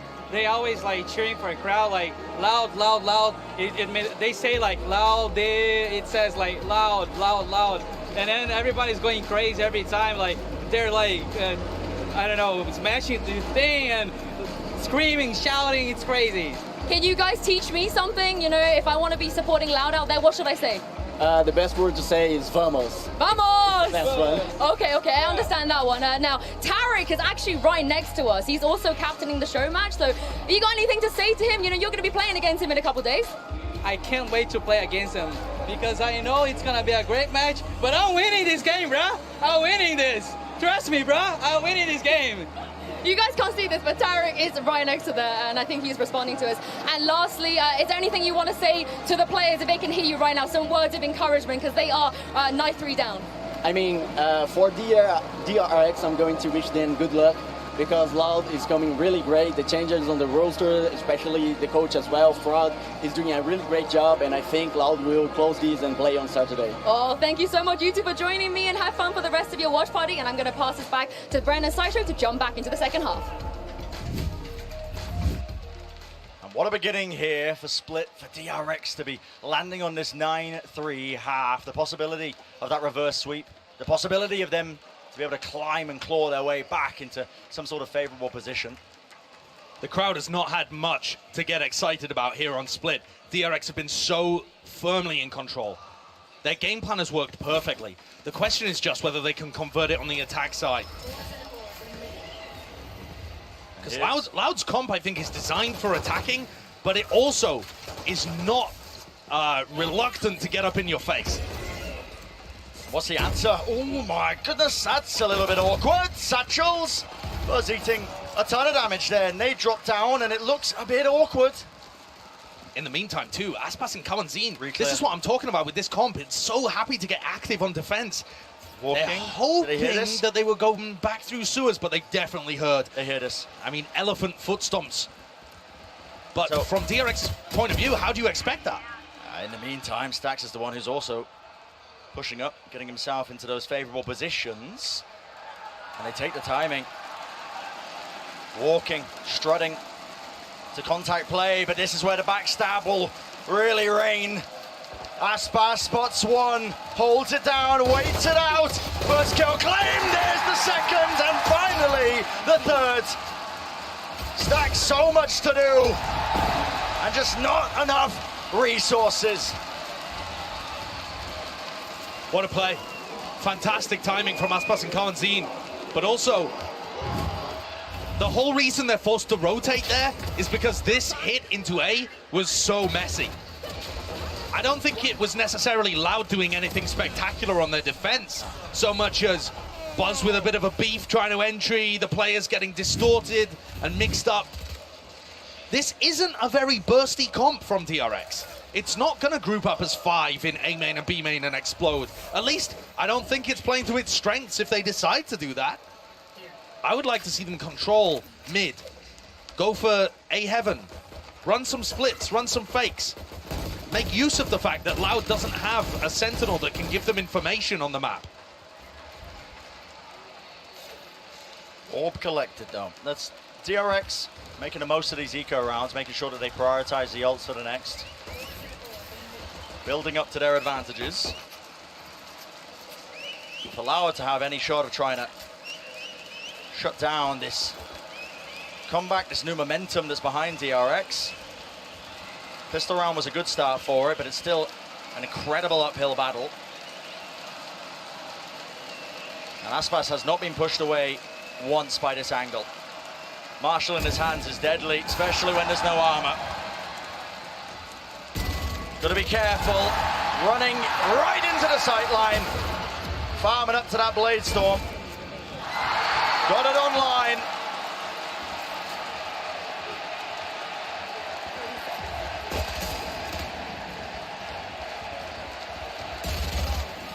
So, cute play.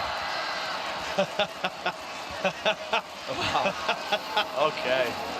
Denied the ace. Well, it's the percentage play, you know. Aspas has already got his ult online. Yeah. They're all about that. They're all about that. And that's actually dangerous. Of all the ults to get online for a bonus, I think Aspas is #1. You're putting Aspas in a position now where if he plays aggressive in B main and goes for some kind of push, maybe in mid, you know, there's so many places where he can get onto sight lines early and try to challenge these players from DRX. So it has to be a clean round win for DRX. Don't let this bonus get out of hand. Got that full investment. You got the rifles. Boombot spots the one. Nade's going to be used, and but Aspas is pushing. Yeah, Mako pushed all the way back. Aspas is pushing. Trailblazers use this. Good discipline. Tags him. Stunned up. Has to use the dash to get out of there. Yeah, that's good. So from DRX's point of view, they've managed to take mid and push Aspas a little bit away from B main. They have given up the whole of A, though, as a result of that. And look at those Loud players in A heaven. They're only looking at vents. They don't care at all. I mean, now they've just started to pay attention to A main again, because there's a timing where DRX could have re-cleared. Oh, a bungle from Stax on the flash as well. Doesn't even threaten like they could be going back in this direction, but still, Loud, for some reason, going for the gamble stack on A. Yeah, moving over. They seem to anticipate it. And the wrong read. It's a, incorrect gamble. Diligence there from DRX, making sure that they clear all the necessary angles just in case, but it's a free side that is afforded to them, so you're going to see that 5v5, the full retake. And Buzz, oh my goodness! Good trade. There. Great trade by Zest, exactly what his team needs. So using the Seekers to push forward a little. Pushing them back, and so the danger removed as Aspas does fall there. Satchel play, flash, connecting onto the back, but eventually going to be meeting them with that rifle fire, and it is Mako, Mr. Consistent. 2 years in Kawazine, close to the corner. Great positioning by Zest there. Lovely little off angle, making sure that there's not going to be any crumbs left up. Really well played, very disciplined. One of the things, though, that I'm slightly concerned about with how DRX are playing their attack side, they're not creating much serious presence towards A. They're relying on this Viper wall kind of setup from Mako, but Loud are playing it aggressively at the beginning of the round, and they know that no one's getting back over there. The other part to this, too, is RB is really, really safe in B main. So if Aspas decides to get aggressive in B and hang around there for a while, DRX could run a B split without ever clearing Garage. So a couple of things where you could definitely see an opening for Loud to start getting back into this map and controlling the game on their defense side. And it all comes down to how aggressively they play the outsides, the extremities of the map. And it's going to come down to this, isn't it? Gun round. An operator in the hands of Aspas. Deep Trailblazer. Spots the one, and guess what? Aspas, of course, he's taking that space. He knows where he is. And this is dangerous for Mako. Juggle peek, fires, dash enabled. Snake bite to try and force the angle up close. They're taking the fight right to him. Buzz bails him out. There is a trade. But did they anticipate this? Aspas still there. 2 years wide out in the open. That's going to be the response still. Dashing right down into the site. Relieving most of that one. There was a pull. Great assistance. How do you salvage it if you're DRX? Loud can see the spike. It's a smoke from RB. Pull back there. Making it look like they could have gone in, but the spike again is just wide out in the open. One little peek from less. And they know that there's no threat. 30 seconds left. Boombot spammed. Almost every angle watched for. It has to be this site. That's where it's going to be landing, and it comes down to this crossfire. Impossible to break. Lovely by RB to whip it around and somehow return the fire. The players are weak though. Sadak in the danger zone now. Smoke popped up, but time pressure mounting. 11 seconds. Tries to go for the wider swing, but lovely patience by Aspas. DRX are still grouping up really heavily on the outer sides of the map. I haven't seen them use mid great apart from the previous round. Look at the A pressure. I mean, the Loud's comp completely controls A main, B main. Whether it's Aspas pushing aggressive with Kawanzin, or whether it's that kind of suck-nade combo that they've got going on the opposite side of the map with Sadak and Tuiz, they dominate the outer wings of Split. And DRX need to recognize this in that timeout where they can have a chance to talk to the coach, and they need to be taking mid. Aspas can always be more mobile, of course. He can bring an operator to mid or try to go for a push there, something of that ilk, but I'm not seeing the same mobility for DRX, and they were set up to be able to get a comeback started here. 9-3 at the half, sure they lose the pistol, but they're letting an opportunity slip away from them, and that cannot be allowed to happen if DRX want any chance of picking up a trophy at this event, any chance of pulling this back and getting us to 5 maps, getting the first Valorant reverse sweep in a BO5. Would be devastating. It's an opportunity, like you said, Josh, you cannot let it slip. And DRX knocked down to the weaker buy. Still getting the rifle in the hands of Stax and RB, so bit of firepower behind this one still. Could be dangerous. Loud on the right foot now. At the end of the day, the pressure is still on DRX to be able to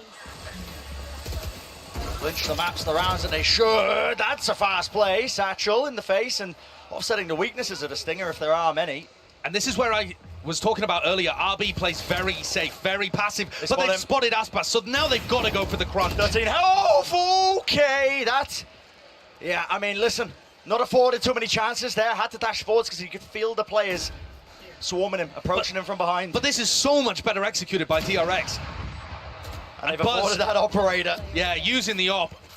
This round is gorgeous from DRX. The set play off the rip to set them up for the opening kill, the crunch on Aspas, every part of this was lovely. RB even getting into a slightly more aggressive position in B main. If this is what they talked about during the timeout, and they continue running this kind of round, Loud are going to be under so much pressure. Lesh just making sure to make it a bit more expensive, although I'm not going to be doing too much, obviously, to them. It was a half buy anyway. Exactly. A wider play by Mako. It's consolation. Stack shuts it down along with the cheers of the crowd. And this is quite a weird spot, actually, for DRX, because they've saved an op into this round, kind of against their will. I don't think they're going to want to be opping on attack. I mean, look at how much value Buzz is getting when he decides to play aggressive with even a stinger. Maybe RB ends up picking up the operator and plays those kind of safer lines over towards B main. But otherwise, this seems like it might even stunt the attack. And take a bit of bite out of it, maybe. Look at how rough the force is from Loud. That is rough. Guardian, no armor judge from Sadak. I got to question why they're even bothering to buy. Why not go for the half? Not wanting to play for that OT, it seems. Feeling like they have to buy up into this one. Maybe with the ults online, they can make the most of it. Look at this. Aspas, again, so much confidence to be able to push back Mako, even trying to pre-aimer it and look at the punish. I mean, maybe with a rifle, Buzz could have got something done there, but misses the shot. I mean, Aspas was very fast on the reaction to dash out. I think he knew that was coming. And grouping up into this crossfire. It slows down DRX so much. Cosmic Divide, though. Rips its way across. Now you're seeing it. The showstopper. Clearance! It's there. Rocket exchanged. And a life for a life. I'll take that. Into the site now. Still. Not really relenting, are they? It looks like Loud wanted to play this a bit more fast, but okay, watch down. Zest this time, his turn with the operator. Sadak has managed to approach his way into this corner, but not the greatest weapon for the job, and no armor to work with, or speak of. 87 health. It's looking like DRX reaching that map point. Critical for them. I think Sadak probably wants to go for this, and the other two should save. Hello, though. 2Es with a pick. Zest responds. Satchel playing to the back. How does Mako do that? 2Es right through the wall. Smoke drop down. Time running low, though. Anything to offset this, pull it back, has to tap it because of the pull. And DRX should know that's enough utility used, enough time pressure bought that is going to land them there. The 12th round, map point for DRX. What a bounce back split has been. And that timeout so crucial between round 16 and round 17 to get themselves back into the headspace to win here. Loud are going to respond with one of their own, but it's a horribly broken buy. They made their last gamble, the economical gambit in round 18, throwing caution to the wind. And now this looks all but over. DRX with 6 opportunities to take us to map 4. Yeah. And I think so far, you should be fairly confident that DRX can do something similar on a Fracture, because their dismantling of the double duelist composition, despite the fact that Aspas has 21 kills, is pretty gorgeous. They've stopped all of the follow-up. Flood retakes were good. Here on their attack side too, they're playing some of the slower rounds, controlling the map a little better. Yeah. Signs of life. And listen, Josh, I'm happy to see it. Was thinking for a moment we were going to be seeing a fast 3-0. Bit of a repeat of maybe just the blunder that DRX were facing last time they played against Loud, but now they are one step away, securing split, extending that play deeper into the series where it gets more so into that unknown, more so onto Fracture, possibility, the potential to really push Loud to the limit. And I don't think that a quick 3-0 would have been a disappointing performance here. You know, it would have been incredible to see Loud looking dominant heading into the finals. But I'm all aboard for a close semi. And for DRX to keep their hopes alive of making it to a grand final and having a chance to lift a trophy. No time wasted with this one. Look at the space that's going to be taken. B main controller's theirs, and RB, he's got the stars in his hands, starting to lay this one down. Double satchel. 2 years. Timings it though, and the judge is there. Spam though, counterplay by the Rifles, drops down. Less needs to be dealt with. How does he claim 2? Inconceivable almost, but down to that 2v2, and the pressure's mounting. It's Aspas and Kawazin who have to do the most here. The weapons aren't too good for it. Seeker's committed. Dropping everything into this round. One down to the ground here. Start to split the site up. Is there going to be that crossfire? Zest! What is that? Taking the fight to them. Pop flash play. Leaves it up to RB. Can he perform the slam dunk? A tap. Baits out the pull. Still plenty of time, but one of the players has got to hold this, and the Rifles are in the hands of the Loud players. It just looks impossible. It looks just impossible. And Aspas, whew, sweating maybe, but listen, pulls it off. That might be the most difficult round that Loud have to get through to bring this to OT, because their weaponry was awful, and they still managed to pull out a win. Having said that though, Brent, only keeping one player alive, oh, that's so good, the 2K from less. But like I was just about to say, keeping only one player alive there means that their economy is still in a rough spot. They're gonna have to keep pulling out round wins, and some of them a little more cleanly, in order to get their economy back into a decent position and face DRX on level footing. Get it back in that manageable state, but again, similar tale to the first 2 maps in terms of there being no room for error for one side on the opposing foot. And wow, Sadak, that is just spam. I what don't know what a the read. Yeah, what is the cue off that? Not too sure, but it catches.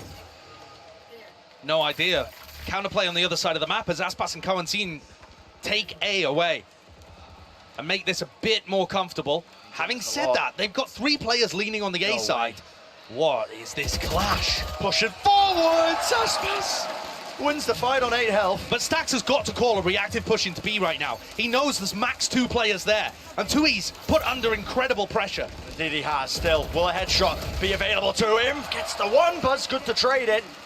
Sight cracked open, wide, less. Back in position, into heaven. But now you're playing right into this Viper's pit. Still 3 players available for Loud. Dropping down already. Aspas with the knives. Flash down, Kawazin buys time. Mako found, no more pit. Crossfire has to be good. Dropping, buzz for the ace. Will it be the finalization? Will he be the finisher? Less, so much to do.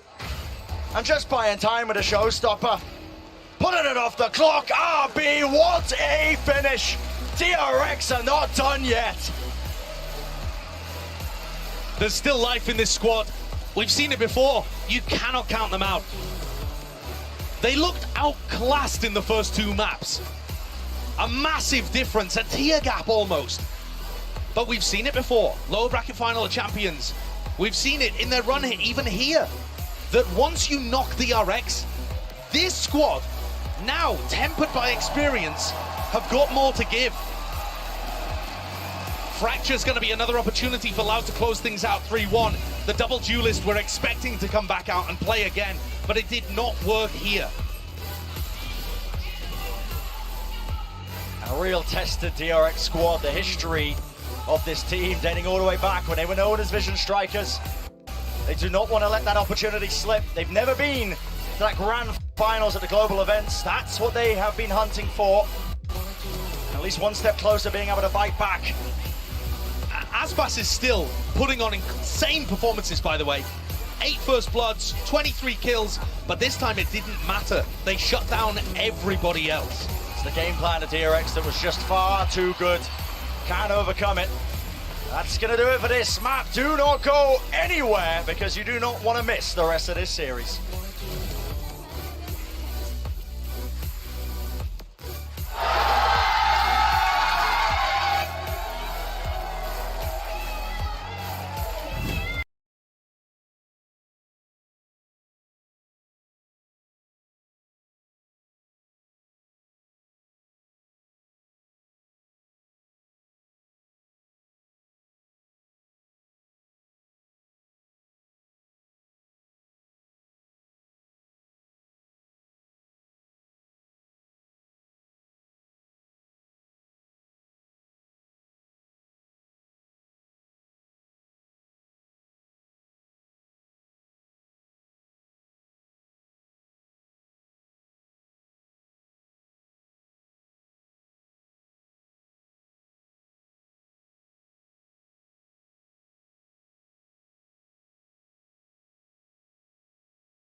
Aspas played. He was 8-1 in first kills to first S. 8-1. I love that call out because Mimi, it all started on the defensive half for DRX. It was Mako and Stax holding sights. Yeah, thus far we have not really seen this double dive composition tested on the attacking side for Loud. But DRX did such a good job at shutting down these side executes, and those two players you call out were fantastic at it. Both Stax and Mako would kind of initially give space that double dive, then flash back in, fight together, and found so much value in shutting down these exits, which was the brunt of the game plan for Loud. I mean, it's like countless 1vx situations that these guys are coming out on top of. I think that the rest of the team saw that RB was clutching up. He was dominating the leaderboard, and they said, okay, you know what, let's get involved a little bit here, boys. And they were able to rally back. But this also goes back to something that SK Rossi was saying on the desk that I have repeated multiple times now because I love the quote. It's that when your IGL is fragging, it really rallies the rest of the team. Stax was stepping up here in this map. The rest of the team leveling up. Buzz having a very strong performance overall in the Rays. It's a good sign. Yeah, it is a really good sign for them as well. And for Loud, it felt like this is the first time where their game plan has been really questioned throughout this series. Map 1, Map 2, their game plan went perfectly to plan. DRX was dismantled. Here, they get a little stunted in this one. Yeah, and it kind of goes back to what Josh was saying on the desk. Like, this, up until this map, it felt like a tier gap. Yeah. It felt like they were not in the same ballpark, like they had no business being on the same stage together, but the response out of DRX has been exceptional. You mentioned how much better Buzz played. He wasn't top fragging, but he looked so much more comfortable. Setups were there. He had help. Now, of course, DRX set themselves up beautifully in the first half, but it was this round 17 that really felt like the game breaker to me, Mimi. Yeah, they were building back into this one in the second half. They had quite a few good rounds for Loud. The fast retakes were great. And then this round just went to chaos. Players from Loud making individual plays, getting overwhelmed by the double blast back. And after this slipped away, that's where it felt like DRX got back in control of this game. Because for a moment, it looked like, again, they were going to run into a hurdle and trip over it at the final yard. It was also another major momentum shift because that round win comes right off the back of a timeout called by the side of Loud. But DRX, during that timeout, communicating with their own team, they were able to go ahead and just set up for the play. It got a little bit messy, but the rush to go straight up through Mail with that raise, that entry was clean, and that really set the stage for the rest of the round to go the way of DRX. Looking like a different team coming out of map 3 and heading into map 4. It's starting to feel like anything's possible again, Doug. But how do you think about the approach here to Fracture? Once again, it's a map that we've seen both teams on in this tournament so far. Loud, it's been picked in all 3 of their series, have only been pushed to it twice. For DRX, only one showing, and it was a loss to Talon.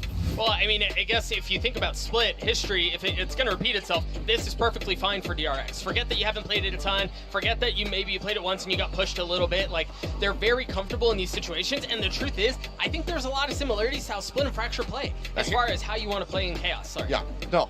Here's my big question, though. Buzz, he was playing the Rays, going up against Talon. Do we see a readjustment? Everyone's been begging to see RB back on the Neon. I myself am looking for, and this is a trend in the right direction, Buzz coming out with a KJ. No way. Prime Gaming Agent Select continues to throw us some curveballs here. I think it's going to be the Neon. They're making that pivot. This is going to be really interesting because Loud is going back in with the same game plan. Another one of these double dive comps. It got shut down last map. But for DRX, this is something that they have played in history but have not done just yet at this tournament. And it works really, really well. But who I'm looking towards individually in this one is RB, because in the past when he plays Neon, there's been this expectation that he falls flat in big matches. I think he's disproved it thus far at this event and at Champions, but on that role where he's had issues before, I'm looking at him. I mean, Achilleos is getting excited at seeing this pick locked in. I was telling you guys, I hope that this happens if we go to Fracture and we're finally getting to see it. The question is, how well versed is it? It's been a while since we've seen it. Is it still going to be fresh in his mind when it comes down to all these movements, all this tech with the Neon? The Neon pick tells me it's about to be a change in pace on this game. We want a map 5. Everybody watching wants a map 5. The question is, will we get it? Let's find out as we send it over to Brent and Sideshow. Will we get that map 5? Well, it comes down to this, doesn't it? Fracture is the map of choice between both of these teams, and they've got to deal with that final boss of Aspas. This guy, the consistent thorn in their side, putting up a goated performance across all of the maps that we've seen so far, even in the one that they just lost. Yeah, he's actually been crazy, and it feels like DRX have just gone, all right, Buzz, you've had your opportunity. Let's throw out RB and see how you can handle things. But I'm right there with Seth on the desk. I think RB's Neon was incredible on Fracture when we've seen it in the past. And the whole team was great at supporting him too. So I'm excited. I'm just hoping that it's practiced enough, because in the run-up to this tournament, they won't have been running this comp. They were playing with Foxy9, presumably. He was on the duelist. So maybe they have 10 days of getting back in touch with this comp. An explosive beginning for Loud.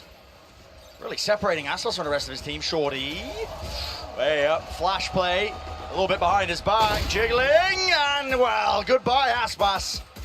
Final boss dealt with.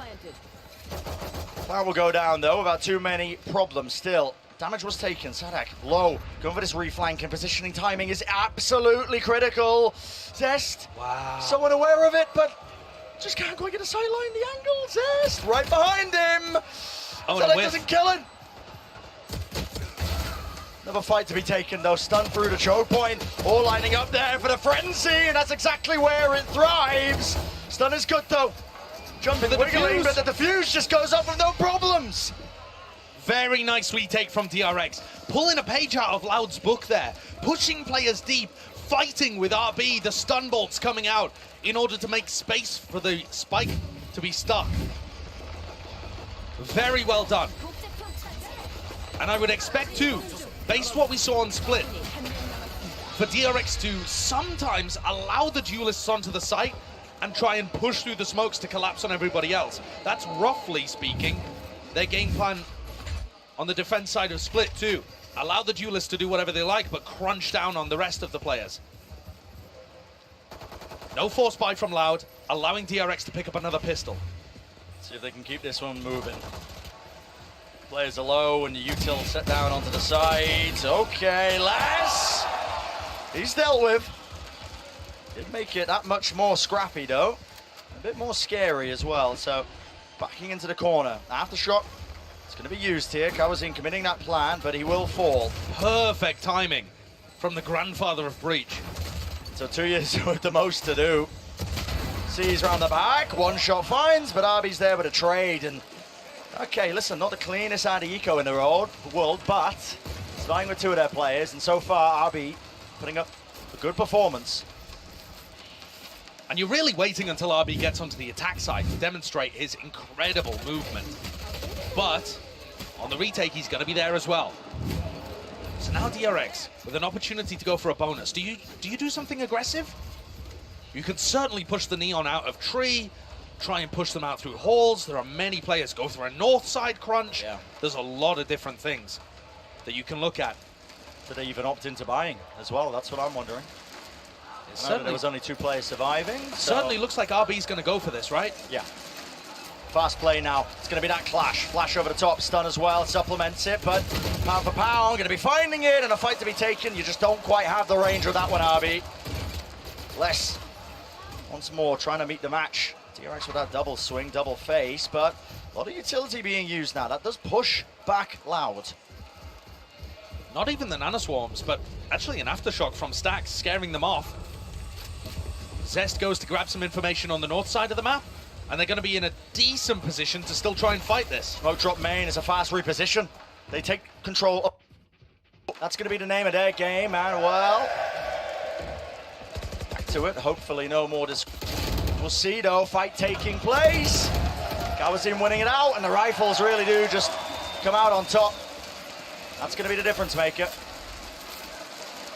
Loud with a commanding presence.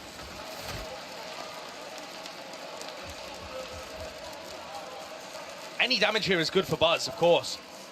But I think, really when you're looking at their defense side, it's about finding those opportunities to get up and get aggressive. I think especially on B, when you're looking at the positioning of the defenders, like somebody like Stacks, right? He's been playing Canteen, using his Aftershock. And I think if Loud go for some full execs onto B, you'll see Stacks flashing through smokes and trying to support Buzz, who's anchoring hard. Early days in this map, still so many different directions that it can go. Yeah.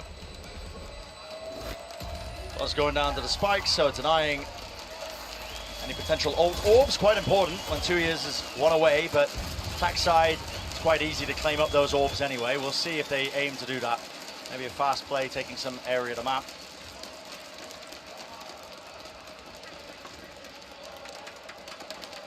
Bit of a difference here in how Loud is set up. Over towards Arcade with 4 of their players. And one of the risks, actually, of having less play Killjoy in this map is that it's quite easy to get crunched. I wonder if RB's going to apply some pressure and push out of halls here, but it doesn't look too aggressive. Instead, the action is going to be over here. Yeah. Rapid take now of all this space. Rolling Thunder pushes all the way through onto the side, and guess what? Nobody playing. Look at the nanoswarm setups though, Brent. As soon as this alarm bot gets found, and Mako's just got his ult off the back of that kill. Beautiful kill onto left there. Plant wall still goes down, but yeah, just a wall of nanoswarms at the back, preventing anybody from taking up that space. Reclear. I am so surprised that they allowed the plant to go down. Maybe they thought the plant had been disrupted by the nanoswarm setup. Maybe they wanted to refight this one. Orbital strike in the hands of Mako. Space taken. Couple of players falling quite low. Aftershock as well. Aspas off angle. Wow. No way. Buzz just revealing an elbow, but it's more than enough now. Sticking all the way through. Counter spam in action. Half on the defuse. And there is utility there. But already is enough damage done. Orbital strike trying to disrupt it. 2 years of it online. It's all up to RB. Taps it. Trying to force the fight. 60 up. Gets it. Does he have time? Does he have enough? It's half on the defuse. Sticking it. Oh my God.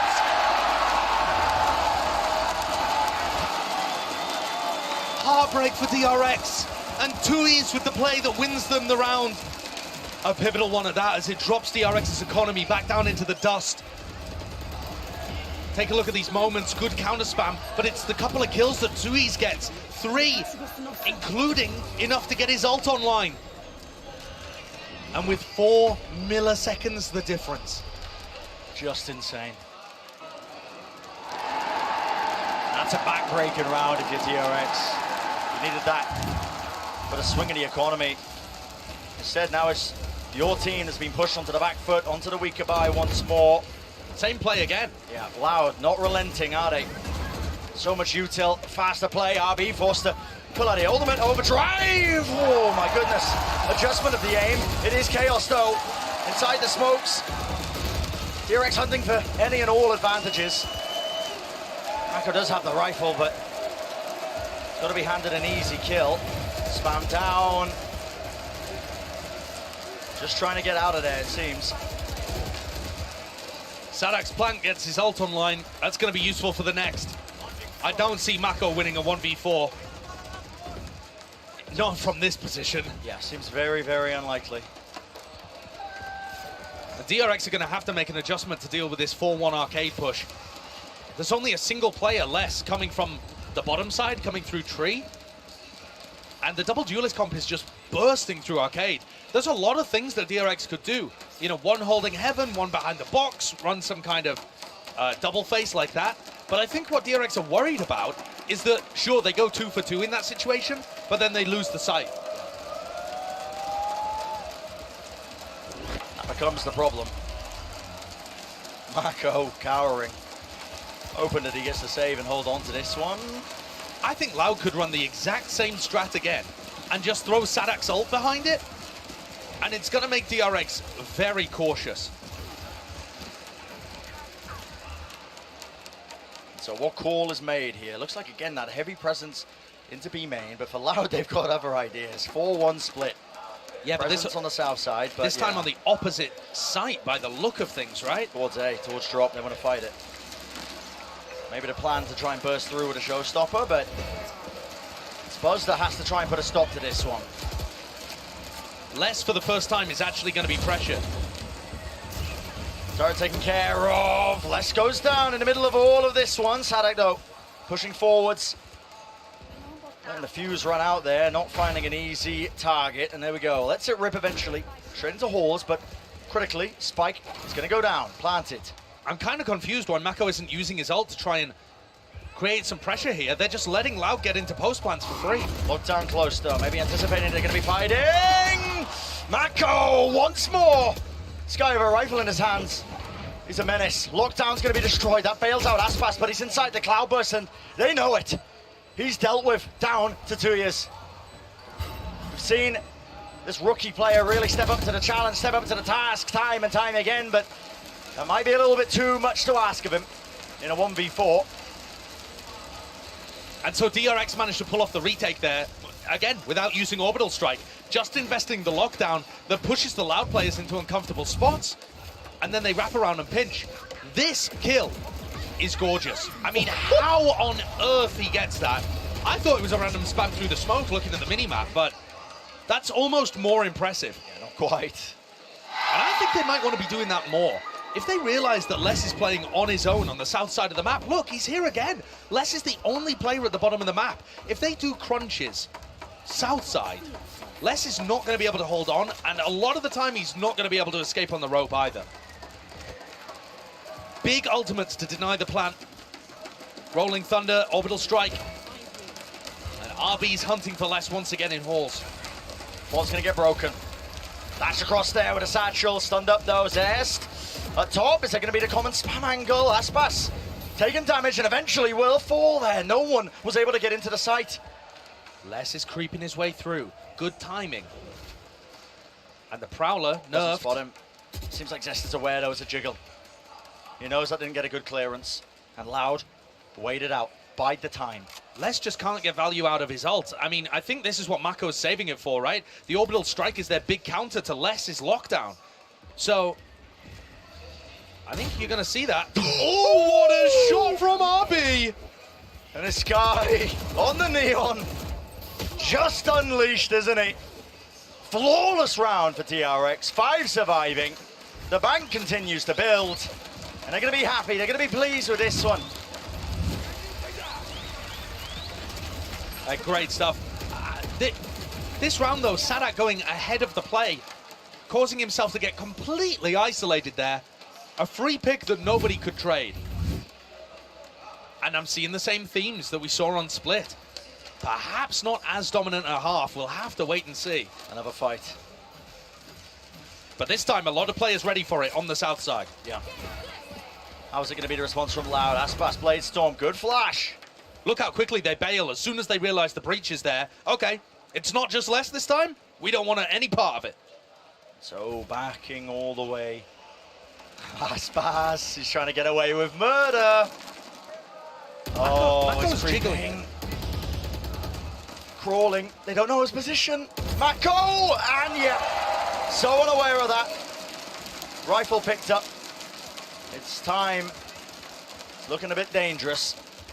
This puts Sadak on the lurk, and he's got a great timing. I mean, they've got double lurk going on here. This retake could be too fast. Rolling Thunder for Rolling Thunder, pushes them back in the Cloudburst. There's no way Aspas gets one.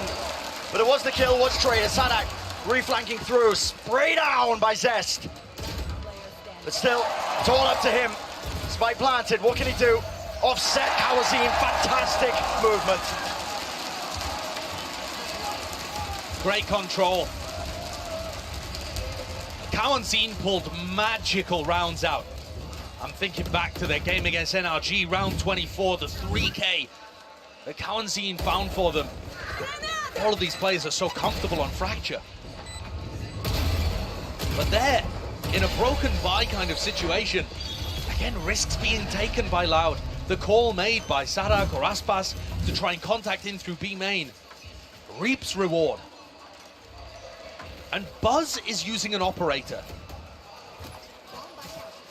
That is unusual, but he might spot Aspas. Yeah. You just don't anticipate this. Contact play. Well, head taken straight off. Great idea from Buzz. He's gonna be in an uncomfortable spot if they actually close around him, but he might be good for a couple. Yeah, especially if they keep contacting into this one. What a shot! Oh my goodness. There, Pixel. Handed to him there.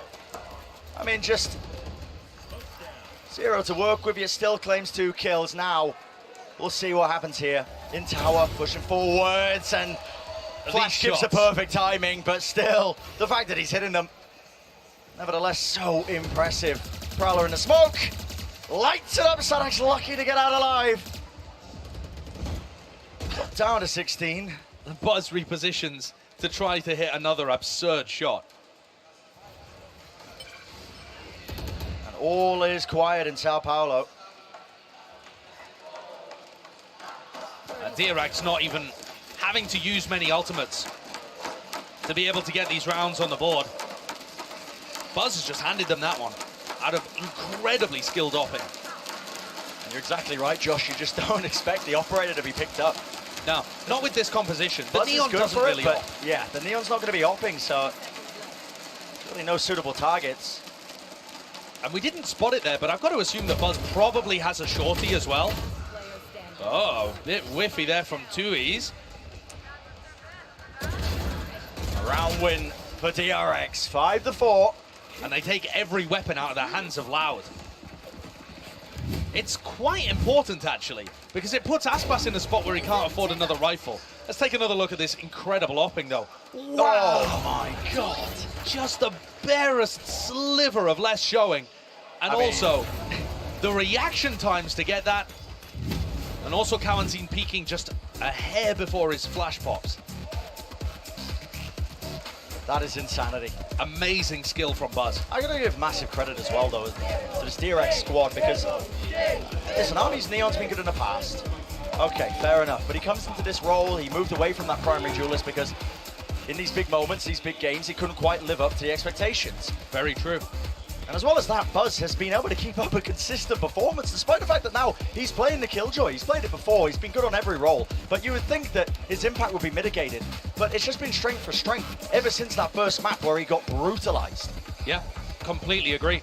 I think the mental game has been fixed on DRX. They have overcome their demons. They did it at Champs, and they're showcasing it again here. RB has gone from a player who crumbles in every big match to leading the tournament in clutches and being 10-4 when he's asked to step up on Neon in possibly the biggest map of his tournament life. The biggest map of his career, perhaps. And yeah, for Buzz to rebound too, that just speaks to his mental fortitude after getting bullied map 1. Yeah, just battered. So here's another spot where RB's going to look to go aggressive towards Tree, and you're going to get kind of like a cycling effect on the map as DRX push down here. Yeah, but there's no time wasted yet still. Les tries to hold that one down. Okay, in exchange as well. Wait, but Buzz went 1 for 1, and the rest of Loud come through. Do they know that Stax is here? Pushing to the corner. Stax. He's gifted that one. But this is chaos as well. It is chaos. Look at Aspas and Tuis. Maneuvering, taking that space into their spawn. They got to know that the pinch was happening on the south side, so a call is made. Zest uses his Nightfall to get information, and it's going to allow them to get a slightly earlier rotate. Does that help him take the duel against Aspas? He's got to be careful with this one. No, can't win it out. Weapon diff, though. Exactly. The economy playing a crucial element in this one. Stax just walking, strolling. A jaunt in the park is what it feels like as he was approaching Dish. And now they can take their time with it. And I'm telling you, Brent, DRX have figured this out from Loud. I talked about how Les on his own is a prime candidate to do a crunch on. And DRX are looking for it. You see how quickly they bailed a couple of rounds ago when they saw a breach flash? Yep. And this time they don't see anything, so they know it's only Les there with the turret. And even though Les goes 1 for 1, it helps DRX control so much of the map. Mako pushing out, punishing. And Loud are forced to play at such a high tempo, they make mistakes on their B hit, not accounting for stacks. The economy is in such a weird place, man. Loud are going for a half buy, I guess, but kind of some of their players investing fully. It's really weird. Still, Les holding on to that lockdown as well. Doesn't want to use it when Mako's alive because of the orbital strike just waiting in his back pocket. I guess they are going to be able to buy next round, so this is just a straight-up save for Loud. Playing for it. But yeah, that's a great point, Brent. We haven't really seen a big ultimate clash yet. It's just a game of chicken. Listen, if your opponents are scared to use your ultimates just because you're holding one, take that as a win.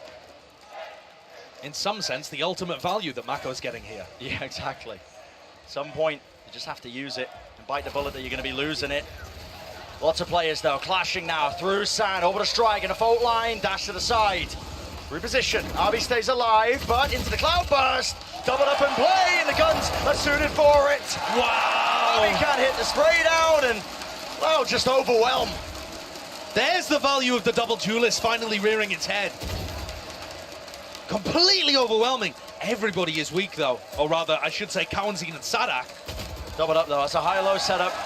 Very difficult to break. So Loud, critical round win for them when it was looking so damn unlikely. If you consider where their economy was at. Yeah, they get it on the half buy. And Tui is now pulling out 2 rounds where his orbital strike has been incredibly important. The double duelist, though, absolutely dominated Stax and Mako's setup. Both showcasing why, you know, Mimi likes to call it the double die, because they have that mobility to break crosshair placement and break crossfires. Buzz picks up the operator again. A much more passive angle from him that's being held. See him deep onto the side, same one as before. He's hoping that he'll be gifted again. Another contact push. Jump peek, okay. Dangerous. Yeah, and Kawazin lucky to get away with just a haircut there. Taking tunnel makes it look like this is going to end in a B split, although DRX can't know that. It's a little risky, though, because Loud never had any information towards the north side of the map. It's possible that RB could be right behind them in spawn.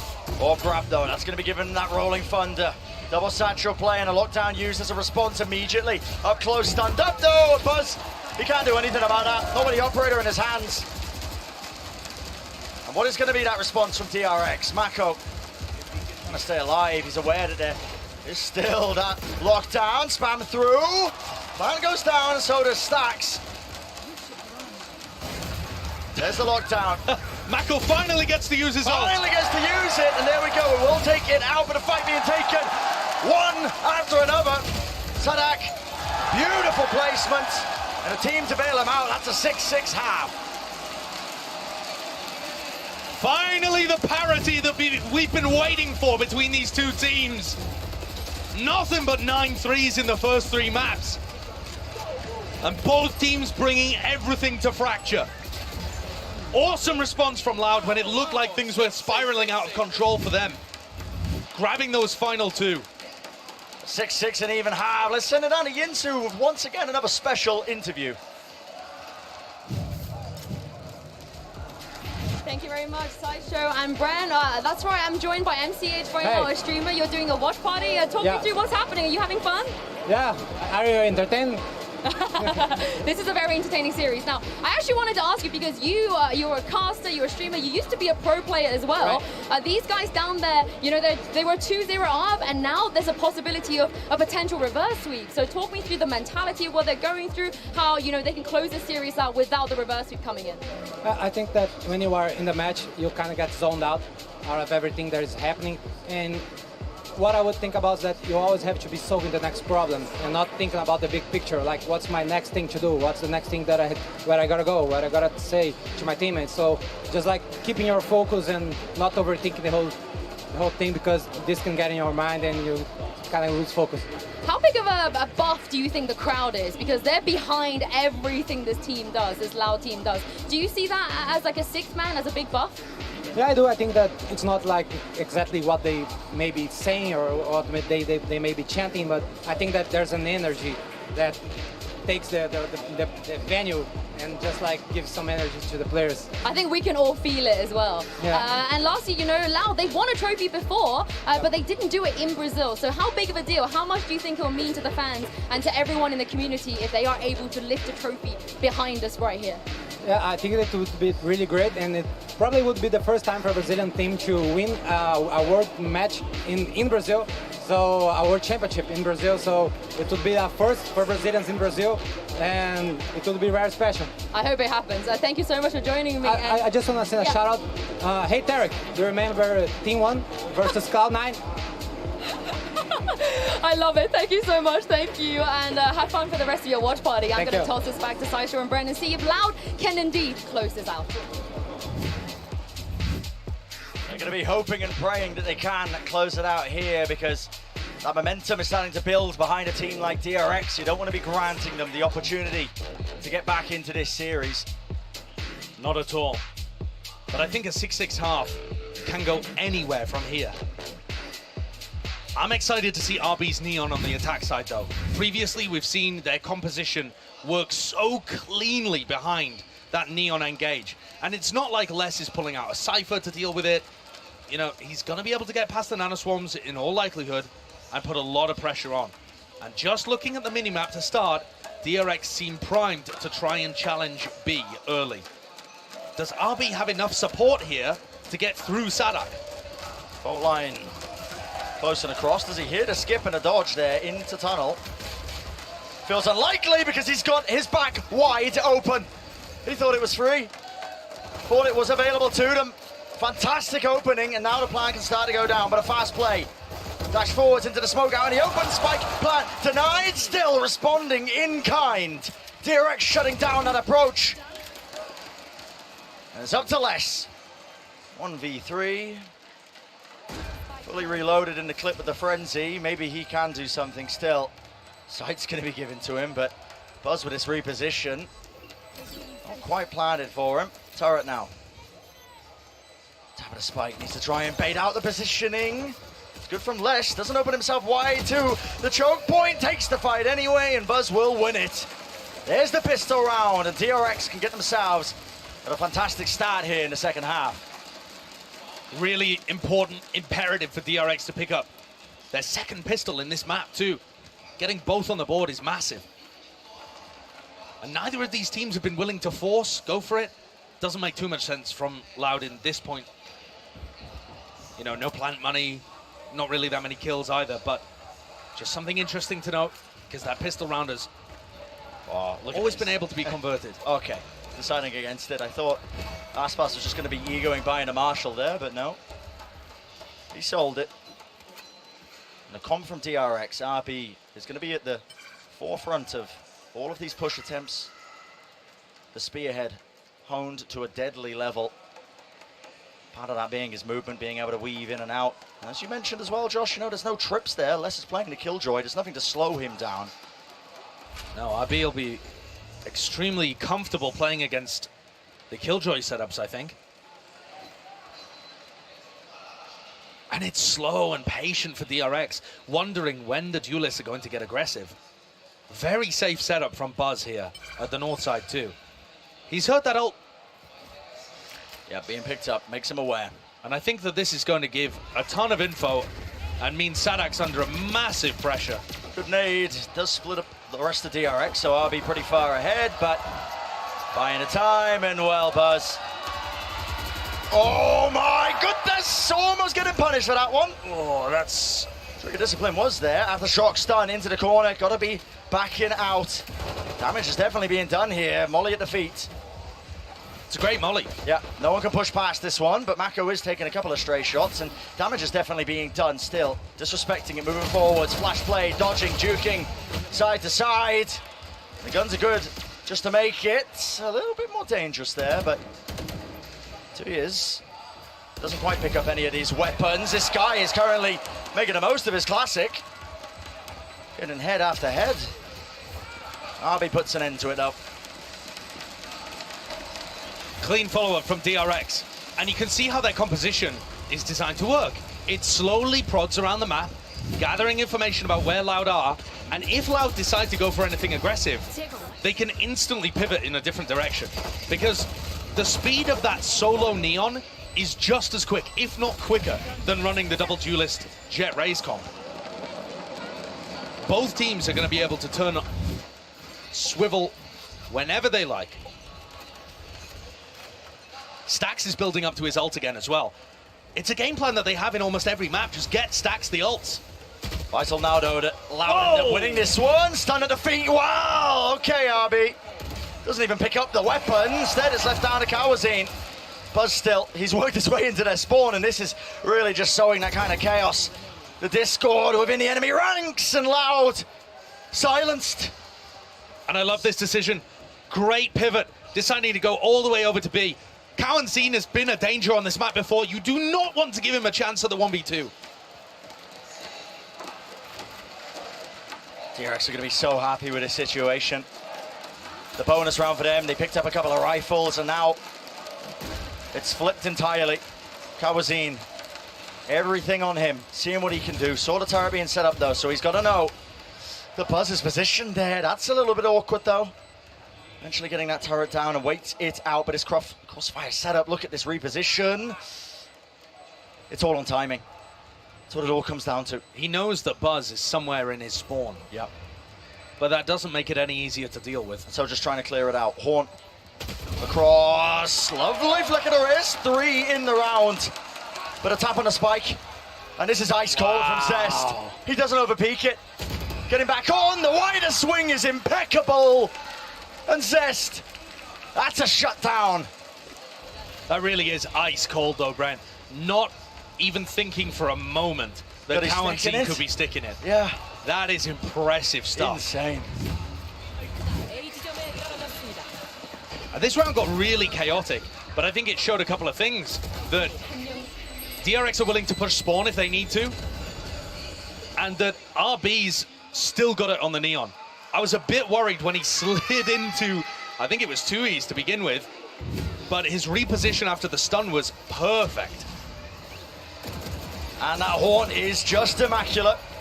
Reveals Aspas, pushes him back, another stun as well. Lands its way across, sees close, Zest will fall. You can't let this get any more out of hand if you are DRX. You've been handed a great opportunity to secure that 10th round. Plando going down, wall in their faces. RB doesn't even seem to be aware of it. 2 players waiting for him, and he's put that ult online. Exchange one for another, back and forth. Aftershock as well in tower. Moves forwards though, Mako. With his ult. Trying to get out of there, and yeah, he's got it online. He can buy the time for it, but they've handed over the rifle still. Sadek and 2 years, they don't have them. Running backwards, tap at a spike. Over a strike just to make sure that nobody is on it, and Mako so damn diligent. That's watched for. Sadek taps it, spam into the smoke, not offered an easy angle, not offered an easy kill. Beautiful play by Mako, 4 in the round. Showcasing there why people have him, myself included, as the best smokes player in the world. 16 and 8 on the map, and finding so many moments to have impact. All of the util beautiful as well. Don't know if you caught it, but a little stim beacon play to be able to get both of those kills. Crazy stuff. Always sets himself up to be favored. Great player, and now the pressure really is on Loud. Notable too that Aspas, after having a greatest of all time potential performance across the first 3 maps in a BO5, map 4 comes around, and suddenly he's not quite able to have the value that he was showcasing earlier. 6 and 14. It has slipped. Forcing out that final timeout now for Loud. Yeah, you can feel it. They really did just glide their way through those first 2 maps in this, but listen, this part of the tournament, lock-in, it's not just that pressure and heat rising, but it just gets that much more difficult. Best of 5s from here on out. Your map pool really getting pushed, and not only that, just the mental game. Can you hold on? Can you close out a series in this fashion? Aspas picks up the operator.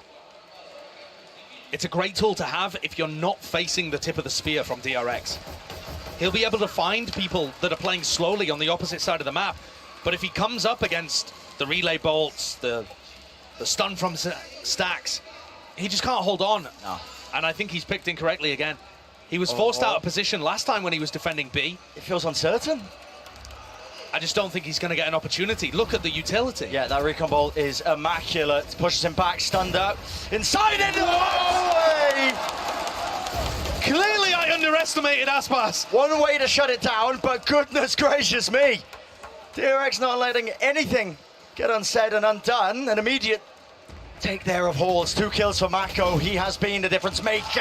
He is almost set up there for a bit of a collateral play. 2 for the price of 1, but no, traded. So it's that 3v2, and Aspas forced to retake with the op in a forward position. Lockdown's there though. This time nothing to break it.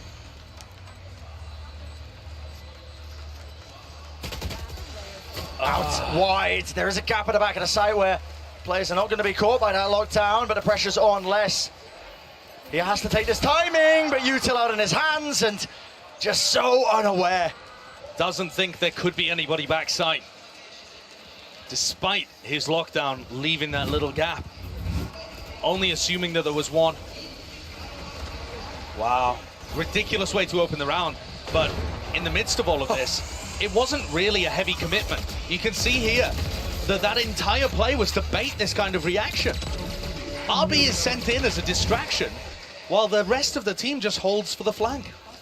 DRX are 1 step ahead, and they look right back where they were at the top of the world on Fracture. This team with their fast play and Na'Vi with their slow play, both looking insane. Horde spotting! No bailout. Nana Swarm though, that's an adjustment. This time placing it at that connector, making sure that RB can't get away with it. Another fast flank coming up behind Mako. But will Mako contain? It's all on that. And he's favored. He's normally so good. Rifle nade though, well, it's gonna push him away. Yeah, okay, Buzz. Yeah, a Buzz just comes to help. Yep, straight from tunnel. It was a half-buy round from Loud, so they are kind of playing to get to OT, but it's going to take them 6 rounds in a row to get there. And that's DRX finding themselves on map point. We put it up in the air, didn't we? The question, could DRX do it? Could they do it again? Bringing a top contender to that 5th and final map, could they get that reverse sweep started? Listen, 1 round is what separates them from going to that map number 5, so still anyone's game, but this is a DRX that's been tested. They've been prodded and made angry, honestly. An amazing answer back. And once more, map 3, map 4, Mako is unreal. Every spot on this map, Mako owns it. almost always seems to be the playmaker. And even when not as well, containing, safe hands from him to be able to finalize, close out rounds without too much danger. Another great timing here from DRX, who have all the ults in the world to play with. Clearing dish. Do they commit to this? It could be a fake from RB. It could be real. They have their pick of the litter, controlling so much of the map. And now Loud prod back towards halls. They don't want to overstep themselves, though, because that's where Mako is. Feeding yourself into the Sharks more. Well, they know exactly what that feels like. Aspas with the knives. That's what they're worried about. Blade Storm. Nightfall. Scatters, lays waste. I don't think it tagged onto anybody. Still, the Sun will catch onto this target. Aspas disrespects it. Stands his ground, eventually dashes back, but it is just going to be that 1-for-1 play. 2 years fall, still, reflank attempt. Mako, close.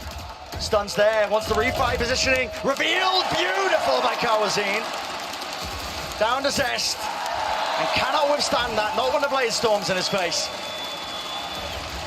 Finally, the flank finds value.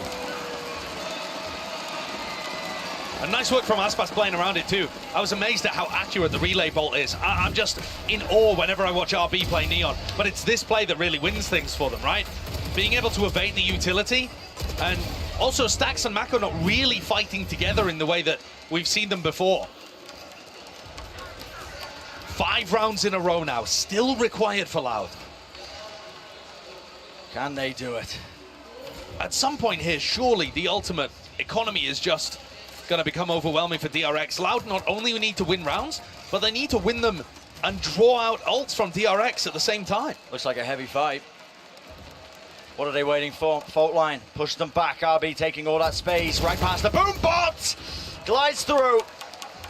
And that's that 1-for-1, so contained. Kawazine will get that trade. It takes some of the punch, some of the sting out from DRX's exec.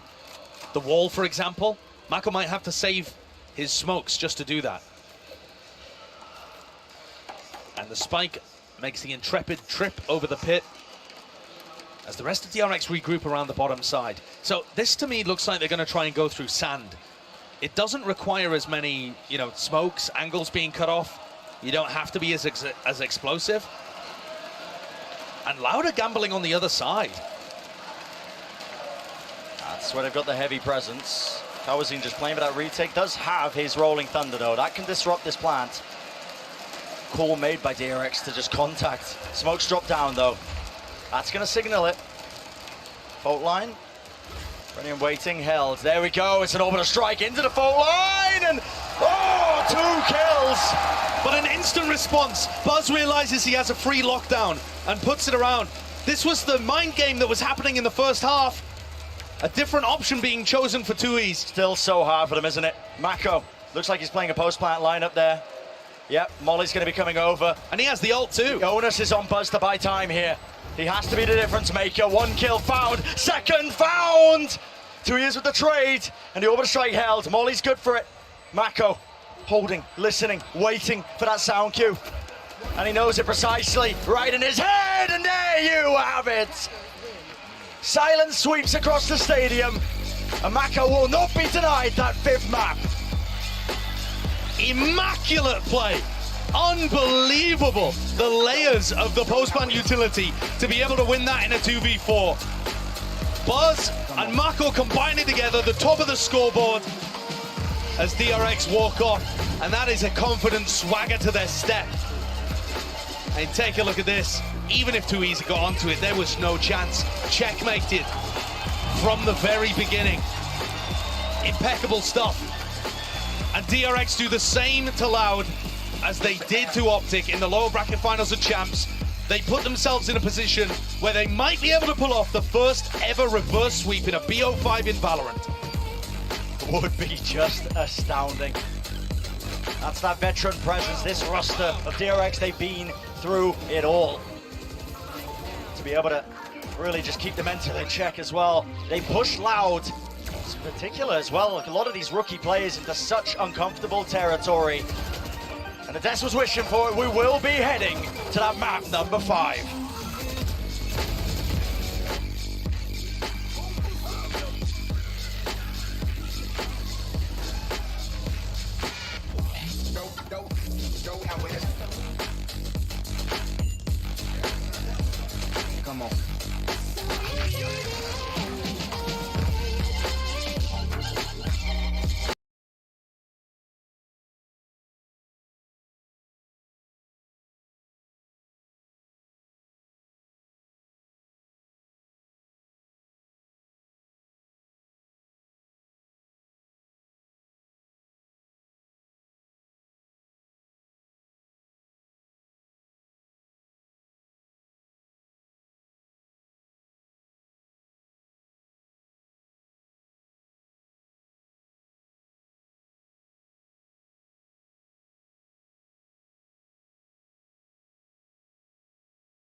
previously had been kind of back and forth for them. They had good moments, they had bad moments, but here it looked very well coordinated. RB was popping off as an individual on this Neon, and the game plan worked. Yeah, I think they did a really good job of helping RB too, right? A Neon's job on Fracture is to go take space and die. Right, but they did so well at supporting him and putting him in positions where he could win 1v1s, and RB did that. Yeah, it was a stronger performance compared to what we saw from him versus Optic. Granted, and they dropped an additional round there in that lower final. Still similar scoreline. So RB, it just kind of goes to show that playing this Neon, he's able to just continue to fulfill this role incredibly well. And I think from the defensive side of Loud, it looked like they expected this to just be lots of fast executes, as we've seen in the past with this composition. Right. But here they had a lot more rounds where they were slowing things down, playing the mid round, using that Neon as a rotator more than just full-on sending in these executes. And the post ones were so good that Loud never was able to get a grasp on their defensive half. And I love the call that RB's job was simply to take space, right? But then you go ahead and you turn your attention to Mako, who's holding the space, controlling the space brilliantly in this map. I mean, the big question is here, Doug, has this swayed your opinion from earlier? Is he now the best? I didn't say Mako was bad. Call back! Call back! I mean, he played exceptionally well. Mako was out of his mind. Buzz was out of his mind too. And I mean, Stacks maybe doesn't highlight the scoreboard as much, but I really can't stress the importance of how well all of those pieces came together, right? They look so good. Yeah, and the thing is now, this puts DRX so close to making history. With that map win, they've pushed us to map 5, and they have a chance to be the first team to ever complete a reverse sweep at an international VCT event in one of these best of 5s. Oh, and the fun thing is, it seems like DRX, event after event, create history, right? You think about their last event, best placing ever. This time they've met it, and they have the potential to do more. Not just in their best performance ever, their best placing ever, excuse me, but as you were saying, the first ever reverse sweep in Valorant history. You're writing textbooks out here. Yeah, Achilles, they brought themselves to the precipice, but that means they still have one more map that they have to carry through this kind of momentum. We go to Ascent as our decider. Give me your thoughts. I mean, previously, this wouldn't be one that I would be too perturbed about, but given that they dropped this map earlier in the tournament to the likes of BBL, who in their own right, still a very strong team, now they're getting ready to go up against Loud here, it does make for a potentially just very tough map for them to try to close things out. You've got Aspas sticking with the Jet. Not a strong pick over on Fractured. Now he's going to Ascent. That is Jet's stopping ground. Oh yeah, absolutely. So much more comfortable. I think the fun thing about this map, you think about it across the series, of course it ends on Ascent, where both of these teams have historically been very good. This is good against good here. Yeah, we dive into the Prime Gaming Agent Select to see what these teams will rest all of their hopes and dreams on. Thus far, Loud has not shown this map here at Lock-In, so it's going to be interesting to see what they choose. Do they go back to just that standard comp, the KO, the Sova? No! They are cooking something interesting here, pulling out the Viper on Ascent, and they're starting on the attacking side. So I think a lot of this is going to have to come down to using that Viper for the post plants. It's so potent in those situations. Also, very quickly, there's no Hunter Siri to clear out RB's lockdown, which is so important on this map. Yeah, this is a puzzling one here from the side of Loud, and the question is, have they overcooked this composition? I mean, DRX has changed their comp too. Fade out, Sova in. Both these teams have prepped something new. This is going to be an insane map 5. That makes me so excited for this clash when both teams are going to get a little bit of a surprise as they load into the map, Doug. That's it. It's all on the field right now. It's up to these two teams. One map to crown the kings of the Alpha bracket and decide who moves on to the grand finals on Saturday. Brennan Sideshow, take it away. The pressure, the heat, it's all mounting, and Dash has set that up beautifully. Listen, between both of these teams looking to try and crown that title as king of the Alpha bracket, but so much to play for, man. DRX hunting for that revenge storyline, and it is that singular final map 5 that stands between them and that. An absurd situation. I love the fact that it's come to 5, and DRX are on the precipice of pulling off the first ever BO5 reverse sweep in Valorant. We've seen a bunch of these BO5s back and forth the entire way. And what a crazy composition for Loud to pull out in the final moments here to keep themselves alive and head into, again, this would be their 3rd grand final in the last 12 months, which is absurd with 2 different rosters. And I mean, you can already see that these are 2 different rosters. Yeah. They're playing weird compositions. They're not picking the same maps. Loud used to be absolutely the best team in the world on Ascent with their old roster. Timing with the knife. Wall gives them a bit of a gap to play around, but it goes down, and well, Buzz aware of it now. The space was taken. And how do you push back this onslaught? Buzz inside the cloud burst. Well, Aspas tried to, match him pound for pound, take the fight right to him, flash over the top. Stacks is bailing out his team. And it's Loud who are crumbling. The gamble being played with the composition. Pushed to the limits in map 5. It all began with a pistol round, and it ends in a whimper for Loud. Wow. DRX pick up another pistol. And after Loud got the first 4 in a row, the momentum in this series has been showcased by the pistol round wins that we've seen DRX get on the board. It's not just the gun rounds where they're getting favored, they're also starting out each of the maps more favorably.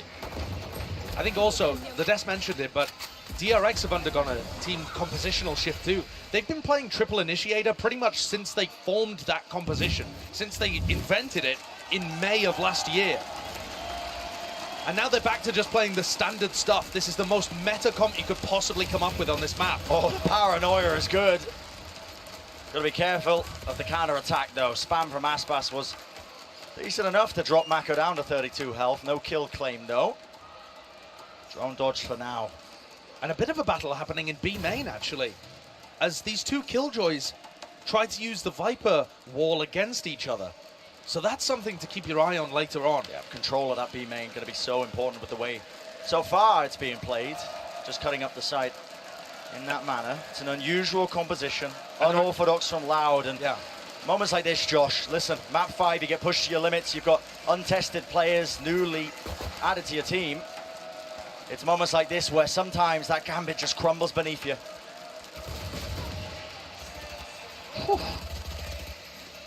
Kawanzin's been on the big stage before, but never in a moment like this. And Tui's pretty much brand new to it. As Aspas was, as Les was, the year prior. And pressure formed those players into absolute diamonds. They had the whole year to get up to that point for 2022. This is a different tale.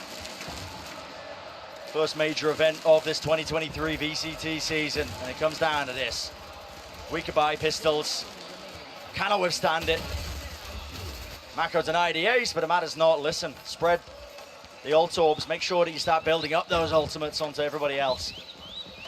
And one of the big ways that Loud won on Ascent in the past with their former squad was by absolutely dominating the defense sides and then going for very simple executes on attack. This looks different, right? They're going to be more complex just based on the composition that's being played. And it doesn't look as defense-sided to me, the comp. Maybe it will play out like that. We'll just have to wait and see. Very much unmarked territory here. The DRX on a bonus buy. Spectres across the board as Loud take A main. Mako TP'd into Wine. Angles watched for. He was here before. Yeah, he's doing the same play twice in a row. Paranoia being held, off-angle play. Aspas contacting. Knows he's there. No way does Mako get away with that. Paranoia, TP, smoked across. Sadak making the most of it. Good running punish. and gunning. And Sadak investing in the same Viper wall in all of these rounds. You can see the response that it's had from Zest. He's trying to get information over there. Everybody from Loud, though, grouped up, ready to go for an A-site hit. But without the jet, how do they actually get in? How do they get in? Does Tui's go for some kind of TP play? Turret destroyed. Dog going to be used. Trailblazer trying to carve that path. Fragment nade is good for it. Knife as well. No abilities. Time being bled off the clock. 40 seconds. What is the play to be made? Well, rifles in their hands. Nice dodge of the flash. The call is made to just barrel through and take the space. Brute force. The gun really making the difference there in terms of those duels. I think the DRX players would have been good for a couple had they had rifles in their hands. But that's the way that this round 3 plays out. Shots are landing there, but okay, crosshair placement slightly off. Dashing into the cloud burst. The rifle spam enough. Loud too well there. Yeah, another thing that Loud are doing fantastically is that when there isn't a smoke in A main, they're holding angles and slowly walking into the site. And that's actually something the old squad did fantastically too. Making sure that they post many players up as they scale into A means that you have players naturally anti-flash from door, players holding heaven, and you don't get caught out by the anchors swinging. Certainly a glimmer there of old Loud on the A hit. Mako fakes the teleport into Wine this time. That's that conditioning. If anybody's close, they want them to think that he's there. This dart tagging up Kawazin. Actually broken. Drone. Zest now clearing some space into mid. Another tag. Kawazin, you got to respect that one. So leaps away. And what a smart turret position here, actually, from RB. It's going to be able to get a bit of information behind the Viper wall and towards mid. So it lets them stack 3 players from the defense on the A side. They don't have to be worried about the Viper. Making the most of this one, though. Smoke dropped down and the fragment nade. They thought there was going to be a bit more oomph behind that push. Loud happy to wait it out. Setting themselves up now for a bit of potential attempt here at the split. Sadak just holding this space. Dodging, juking. Smoke drop down at the feet of Buzz. Has to respect it now with a snake bite there. Moving forwards. Trailblazer. Dash forwards though. Aspas. It's the man to watch here. He's gained positioning into Jenny and he opens it up. What is the response? Any sort of answer? The answer is no. These 8 sight hits are still looking immaculate. It's the same strength that the former Loud squad had, but the way that they hold for each other getting into the site is perfect. Could still get dangerous though. The 2v3, door broken, enough done. Dart now online. Goes across and he tags! What is this tech? That? I don't even know if they revealed, but it's left it down to the 1v1. Zest drops down. Silence enters the arena and Kawazin claims the kill. With bated breath, the audience watch. But this time, no disappointment. Great 1v1 to win for Kawazin. One of those rookie players, like you said, Bren, stepping up. What was the... Oh, that is absurd. I thought there was something weird happening with the recon dart. I mean, the recon does look really interesting. Seems like it would clear quite a lot of the site. But that is just all intuition from Zest. Nevertheless, a round on the board from Loud and demonstrating really good performances from their newer players in terms of the teamwork and the clutch ability. DRX's attack side really let them down earlier on in this tournament. It was with a different composition, but they lost to BBL. That's not the kind of team that DRX should really be losing a cent to based on their prior record. But they just couldn't get an attack round going. And that means DRX, the pressure is on this half. Yep. Definitely is, but with the weapon difference here, should be easy pickings. Indeed it is. Wider swing of stacks. Uproar from the crowds. Silence for about a moment. And so, the round that was necessary, or at least should have been going Loud's way, they do get it. And now Loud start to build up to some big ults too. Timeout forced. Yeah, DRX take a timeout here. Looking to adjust.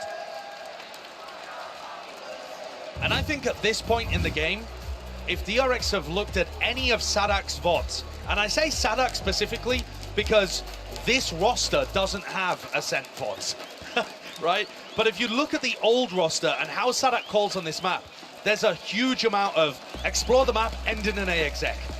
Take A main early, 4-1 split into A. They love it. Huge amounts of that. And then they get like 4 or 5 rounds on their attack side and win almost everything on the defense. This roster is going to play differently. But so far, Sadak's calling on the attack side is quite similar.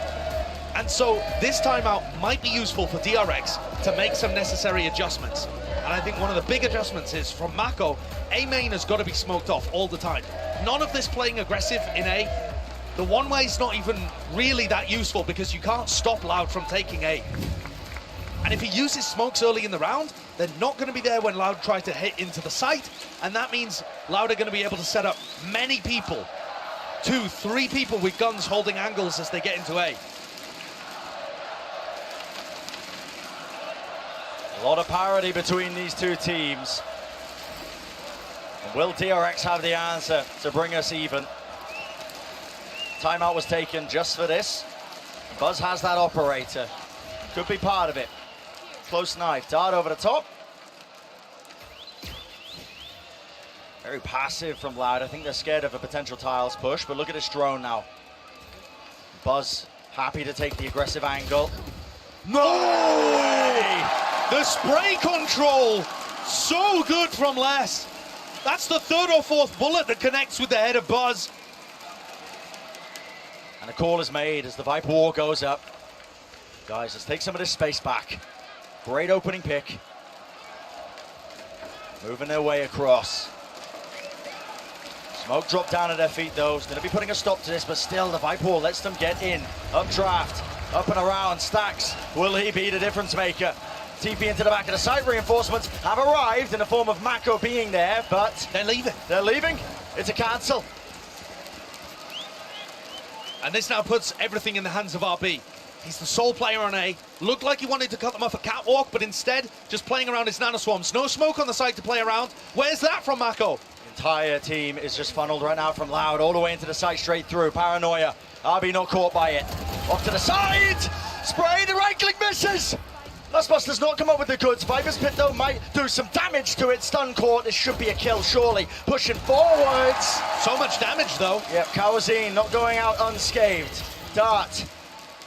So we a bounce there into hell. Broken. See Zest is hunting for it. Wow. Aware of that. Les being caught with just a bit of a punish play, but no attempt. Nobody else looking like they want to go for the retake. Kawazine on 1 HP, a 3v3 and DRX save. They don't want any piece of that Viper's Pit. Smart play to make. Money situation, you've got to hand onto your rifles if you are DRX. Keep a grip onto them. Despite that damage done, just wasn't really looking likely when the Viper's Pit was dropped down. One of the advantages of the weird, quirky comp that Loud are playing here in map 5. And honestly, they're not even playing that strangely. They still have a lot of stuff that they're doing that you see every team do on a set. But there's enough extra elements that it's throwing DRX off a little bit. And they're still playing the fundamentals really, really well. And Buzz does not expect to lose his head that quickly after a recon dart and the drone are expended to set him up with the operator. And yet he still died first. Say main control. Just that snake bite that just adds so much difficulty if DRX even try and disrespect it. Yeah, and that's why I'm saying you just have to give Loud A main every time. And that's why I think Mako just needs to keep A main perma-smoked. Jumping from RB, spots 3 heads. Smoke laid down and a nano swarm pop, so pushes them back for now. And this cancels the hit into A, and now maybe Les. Oh, they're going for the re-hit perhaps. Les has a lockdown. They could fake like they're going somewhere else on the map, maybe even ult in mid and clear tree. They could do something really unusual here. It's the Viper War going up. Obfuscates where they might be going. And that's watched for Les. He could have been that extra element, the backstab into this one. Now, let's look at these anchoring players, RB. It's a deafening across onto the site as every single player of Loud will fall. RB with 3, Prime Gaming flawless. The weapons still in their hands, the bank can start to get built. Very nice play. Look at Buzz here. Finds the player in mid, immediately recognizes it's an A hit, and he's there to help. Double facing. Allows RB to get into a sneaky spot because they're worried about Mako and Buzz, and they shut that down. How many rounds, though, do they really need on defense? I can't say, because I have no idea of whether Loud's composition is going to trend attack or defense-sided. Buzz creeps into an advanced position here. Push deep. He's got the backup of Zest. Flash over the top, and a recon. Broken though, doesn't reveal anything. Yeah, that's a lockdown used. Looks like trying to fake into that A pivot. Forces out the Hunter's Fury. Is it too high? Looks like it's directly on target, so remove 4, and Buzz, it's watched for. Really diligent from Kawazine. Easy collection there. But now you have to get through Mako. An absolute rock, the foundation of the team in the last 2 maps. Trailblazer's good though. Stunned up, I believe, onto Mako. What does he want to do? Still holding on to the Paranoia, smoked off. Now using the Seekers to try and push their way through. Heaven still being held, and they cancel out that ult. Re-clear. Oh my goodness. It's getting tenuous. Les really wants to get into an advanced position here so he can fight the lockdown. And he instead, finds the right angle. Picks off Zest. Does RB even choose to go for it? 3v5 and DRX is saving again. Backing away. They have money to buy. They could have gone for it if they wanted to, but I'm surprised. At some point here, you're giving up too many rounds.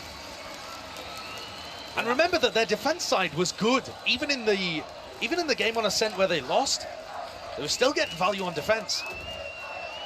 This is very different. It feels like DRX are struggling to get a grip in terms of how Loud approaching the map. The Viper Wall is doing a great job, I think, of hiding a lot of this. And Loud are going to go hunting for these weapons. Most of the time, I do feel, though, that DRX are getting good information behind the Viper Wall. I don't think it's threatening too much. What's really going wrong for them is that they can't stop the A splits. They run out of utility. And maybe part of that, Bren, is that Stax is getting pulled away from A. Right? He feels like he's forced to play B, forced to use his 0 point there for info. So maybe that's some kind of like passive value that the Viper setup is getting. When you watch, for example, Leviathan play this map, Stax is always, or at least, sorry, King is almost always going to be over towards A, where he can use that fragment grenade over a catwalk, stop a hit from coming through. It's a little more difficult when you play sat back in the site. And your player over a tree just gets smoked off. Yeah. Second timeout used for DRX in the first half here. Bit of an indicator maybe that they're starting to feel it. The gravity, the weight, and expectations. Do they fall? Do they crumble again like they did at Champions? Bringing it all the way. Making that reverse sweep a possibility, but just faltering at the final step? Or is this going to be a different chapter, history being rewritten? And both of the semi-finals that we have in this tournament are the same story. One team hunting to be the first team ever to lift 2 trophies. The other team wanting that long-awaited chance at glory. DRX in the same vein as Fnatic. So many times they've been close. And it feels like this. They've surely never been closer. Viper Orb in mid is so good. Pushing back any deep pressure. Drones there. Wow, Kawazine watches it. Buzz as the first death yet again. He just can't find value against this. Loud know exactly where he's going to be, and that is massive value coming out from the Viper Orb, right? It can stay up for so long. He doesn't feel comfortable pushing through it necessarily because you take so much damage. Very difficult for Buzz to play around this when Loud are so slow and diligent at the beginnings. Trailblazer, Nano Swarm up close, cancels it actually. Nice. Pretty nice play indeed. Snakebite into the back. Lockdown going to be used. RB just can't quite evacuate Zesto, weaving in and out. He does get one for his efforts, but eventually dealt with, and there's a lockdown, making sure you get a little bit too dicey still. It's a nice 0 point, clearing out B main. I think Stax and Mako should have a decent idea that everybody's on site or playing a very deep position. But at some point here, you just gotta go for it. Yeah. 2v3. This one is not the round to save. All players on the side. Flash, rebound, up top. Paranoia as well. Player close. Crossfire's good. In fact, it's excellent. What a retake from DRX. That bounce flash combined with the Paranoia is everything. Oh my word, these guys have been drilling their utility combos. Woo, that is good. And they knew exactly how to play in that moment. I mean, beautiful stuff. It is a lifeline for DRX to hold on to. Because otherwise this map has been getting ripped out of their hands. But the retake looks nice there. Perhaps playing retake B and stacking players more towards A would be the solution here. But coming out of the timeout, we still just ended up in a fairly even situation. Stax drifting over to A, uses the fragment grenade early though, to try and establish a main presence. Very early. But surely they can't hold on to this. It's just to get Buzz set up with the operator. I mean, surely he doesn't get away with this. Oh, contact peak, dash, disengaged. Snakebite at his feet, vulnerable, but just one more tick of damage might have done it. Paranoia used as well, though. And Mako forced to smoke up. Pushes it back, spam down onto the Trailblazer. Sadak, you're lucky. He does survive in the midst of all of this, unless is that backstab. Extra layer. So he puts that pressure down. There was a no command popped off, though. And so to see if they can get a resurrection there onto Stack. Smoked off. Mako wants to take the risk while the rotation is happening. There was no punish. And this looks like it's going to be another A split. Mako has used one of his smokes here on Catwalk. So Sadak's going to have an opportunity to support the rest of his team. Mako's just got to go huge. I mean, and this smoke, it's not going to last forever. Smoke's going to fade away in but a moment. Stack's jump peeking just in case they pushed. Kill found.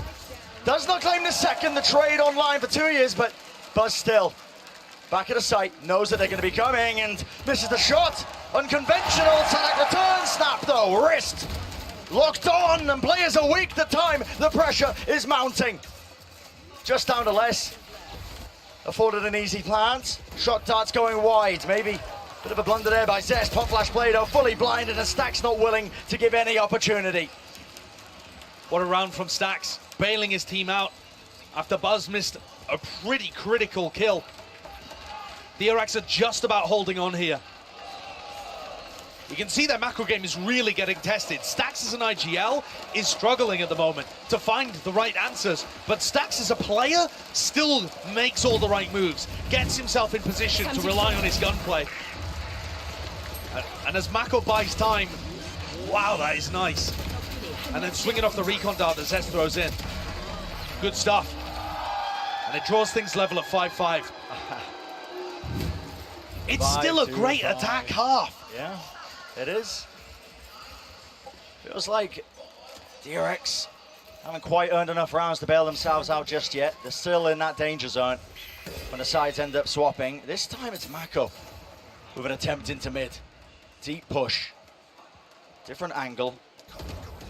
And look at that, holding for the common dart position just to pre-fire it. Stacks. Just a cat there, Mako backs away. That's crazy. They were going for a mid-crunch off Mako's Paranoia, and Stax was supposed to be trying to contest them from Cat. He just got blown up. And now Mako's got no utility. Smoke will come back online shortly, but drone forced to be used as well. Lauda set up for another great A split. No one to offset this one, is it? Trailblazer. Aspas not making any noise, but the alarm bot now is going to be notifying them. DRX are aware there was a player pushed up behind that one. Looks like Laudo trying to fake like it could have been just a bit of presence. Dash still online. Turret broken. It's now going to be the time to strike. Angle blocked off. Cloudburst going to be fading though, and a resmoke as well so that they can cross. And Mako, will he be the player to watch? Will he be the difference maker? Snake bite! Oh my God! And he holds it down in the smoke. Pressure at his back. Les will respond in kind. RB, white swing, the players contain. The spike is on the other side of the door. No way. They've got to go and break it. Have to break it, and they have retrieved it. What can Buzz do? Rifle, drops down, stops the blood, can't claim the kill.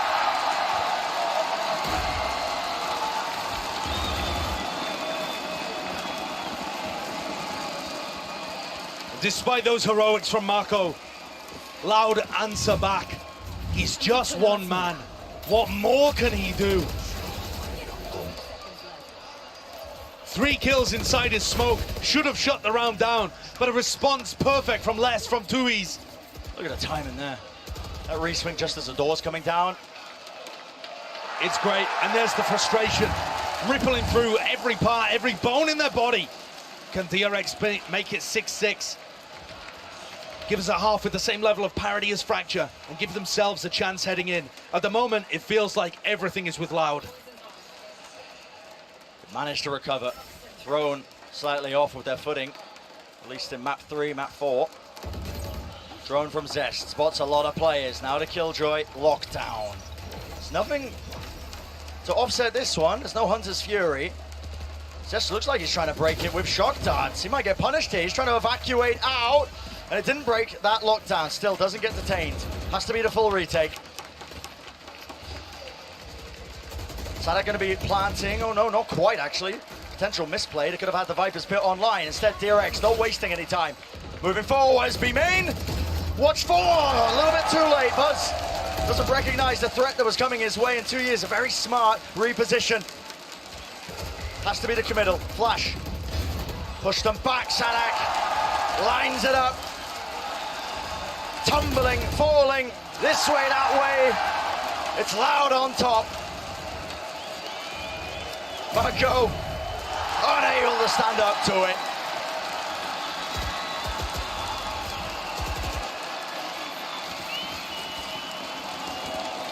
The crowd can feel it, and I'm sure the players can too. Loud have set themselves up in a winning position to head forwards into the grand finals. 1 half remains for them to seal the deal, or for DRX to answer back. Bit of disrespect there towards the end as well, as Cowan lands the final kill with a shorty of all things. They knew that he was low, and still, we'll send it down to Yinsu on the floor, who's got another special guest. Thank you very much, Saisho and Brand. They're all special guests, and I'm joined right now by John. Welcome. I know you're an IRL streamer, and this is your first ever time at a Valorant event. So what's it been like? Have you been having fun? Yeah, I've been having fun. It's an amazing time, amazing energy out here in Brazil. Like, fans are going crazy, you know, everybody here rooting for Loud. But dang, it's wild what they made here, the craziness, all the people coming up. I like it. Is this what you expected? Because I know, you didn't really know what to expect from a specific Valorant esports event, but what do you make of it?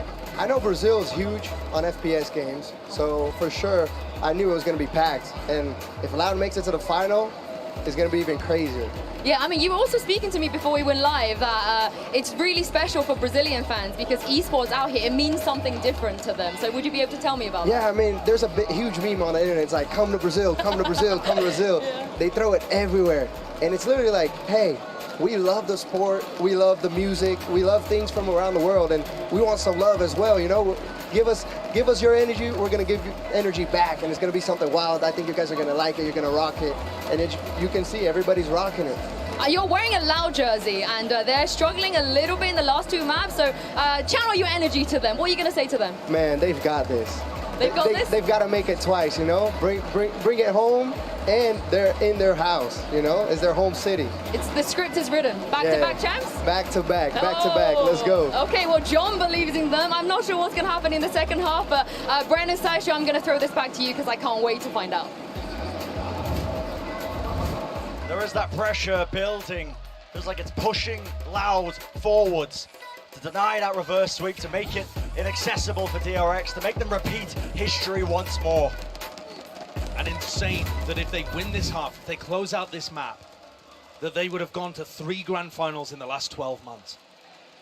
And I mean, look at this. Loud have only lost 49 rounds on the defensive side of Ascent across 20 maps played all time. They do not lose. The former roster, that is, they did not lose on Ascent defense. Is the same going to be true of this squad? Fast push out for Aspas, who's struggling at the moment to be able to generate kills, but his team's got his back anyway. I'll be close. Spam play, one-way smoke behind him. Where's the swing? Where's the attempt? He just waits it. It's a call to be made. DRX are very fast with this. With that many players, they know that it's going to be an accessible A site. Still that util.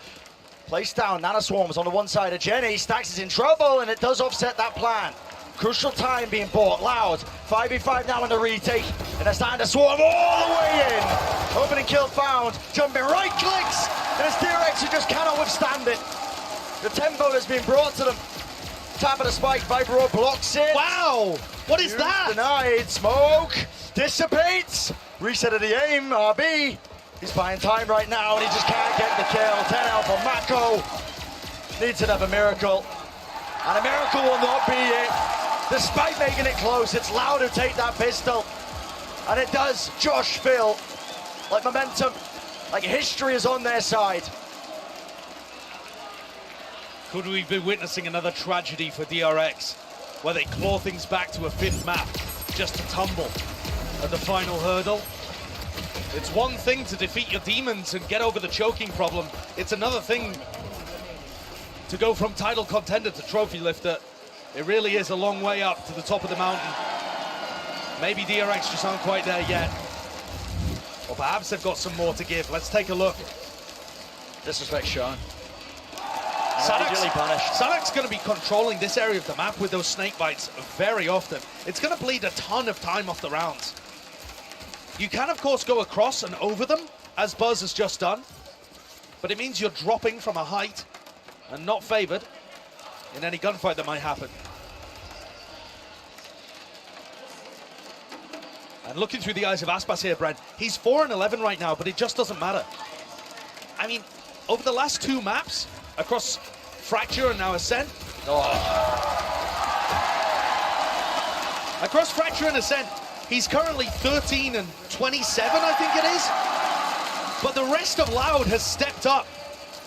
It is not Aspas carrying the team anymore, like it felt like on the first 3 maps. It is now everybody on Loud, the game plan working, the team play. The burden and responsibility of carrying the match spread across the shoulders of all the Loud players. For some so young as well. They've set themselves up magnificently. Kawanzin's been on a stage before, but he is an incredibly young guy. So the way that he's been playing in this series, I think is just insane. Bad weaponry though for Loud, on the bonus. DRX have got to stop this one. At the very least, if they have a chance here of pushing some attacking rounds through, they've got to be able to convert when they have an advantage like this. Needs to happen here. The advantage is on their side. It's a round that they should be converting. Dire circumstances. They're unable to grab this one. Aspas pushed away. He was forced to try and receive that heal as well, so he's going to be brought back up to 94 health. The layers of this utility, Loud are just able to really control most areas of the map. Smoke gets dropped, snakebite inside of it. Jiggle Peak now though, regrouping up, and well, Tuyas, he misses the timing. A flash into middle from Kawanzin. Doesn't see anything. And Loud are going for a gamble over towards A, it's correct. Smoke drop, Paranoia, that's ripped its way across, and so Sadak does have to back away, but he's still alive inside this smoke. Eventually those spammed out. Shots rattled, one after another. Loud are making this dangerous. Bulldog now upgrading a weaponry for Aspas. What can he do? Reset there, just not quite. Can't manage the spray transfer, can't quite wrangle control. So the 1v3. Les would love to make the most of this one. Drop down to 6 health, beautiful kill. But it's just nigh impossible. We'll try to make it expensive, but he gets brought down. So DRX winning the round that they were supposed to, but my word, was it expensive. Yeah, very expensive. They keep 2 rifles in it, but have to rebuy armor on one of those players, and everything on the other 3.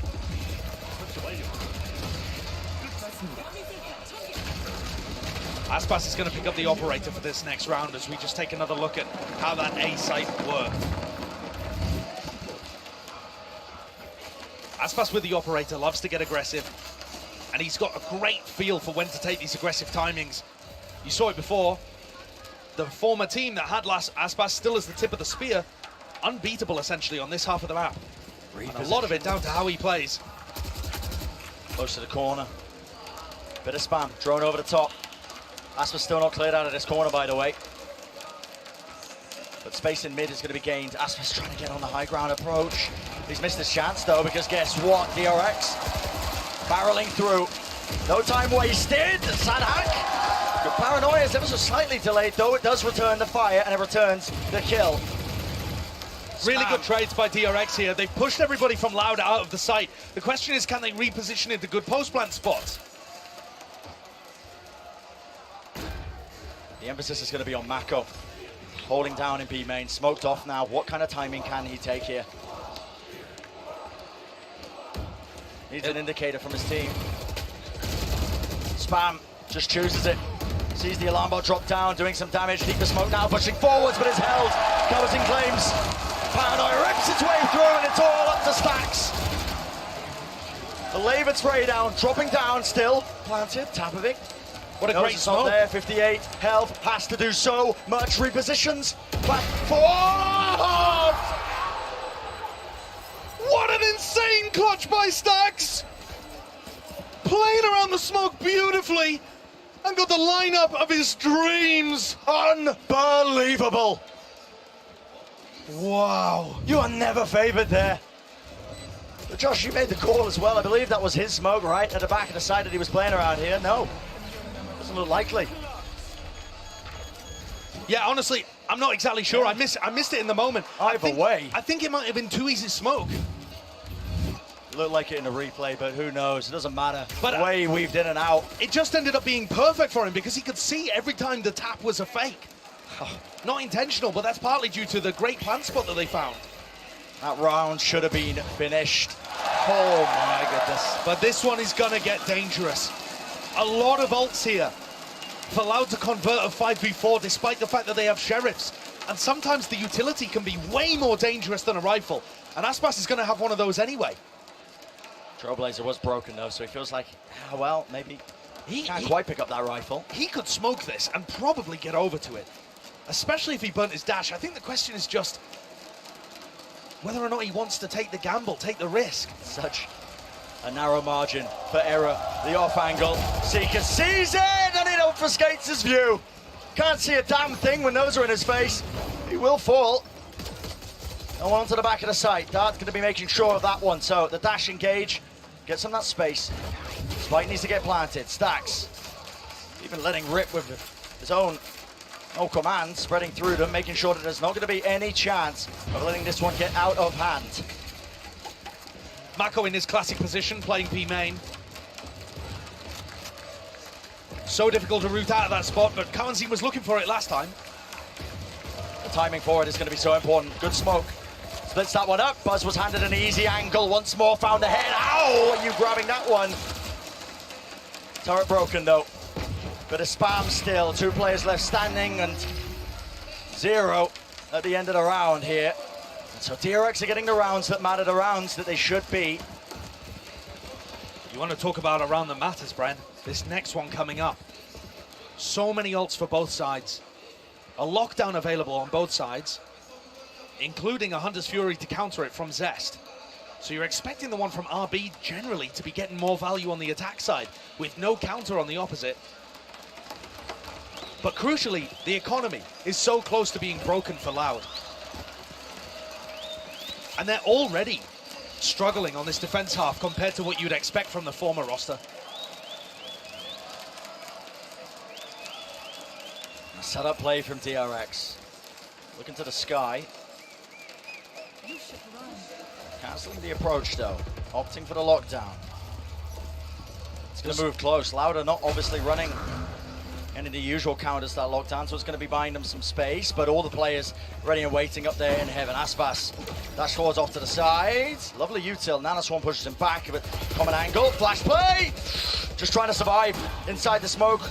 Blade whizzes past his head, but they haven't dealt with Aspas. Moving forward, no way! Stunned up. The dog in his face. Zest has to use his Hunter's Fury now to respond. Take out the lockdown. Will Mako survive? Tries to counter spam, but can't quite do it. And this retake has more than legs. It looks just far too strong. RB and Zest. Lone players holding down to just Zest. Half on the defuse already. And it's converted. The grand battle between Loud's retakes and DRX's post plants continues, but I think Loud have had the advantage basically for the entire series. DRX play too many players off site. How are the players supposed to survive here, pushing heaven and in hell, when there are 2 players in A main that are doing nothing until the very end? Loud's way of getting in and applying full pressure, full aggression, all gas, no brakes, it splits DRX's post plants up into 2 fights. First you fight the people on the site, and then you worry about the people afterwards, baiting their teammates. And you can feel it. Former champions of 2022 with a couple of changes, but they've got their eyes set on that prize, that grand finals appearance.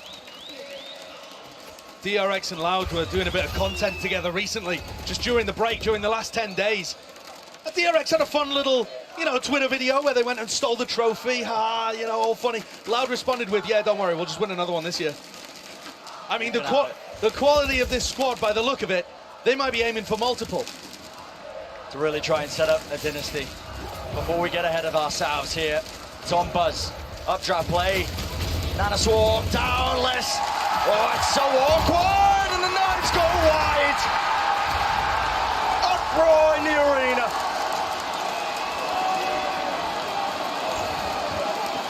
And the crowd on their feet, more so to throw it in the face of Buzz. But they can feel it. Loud can feel it. 2 rounds away from getting to another grand final. There's not much that can prepare you for this. Your DRX might be reliving another nightmare.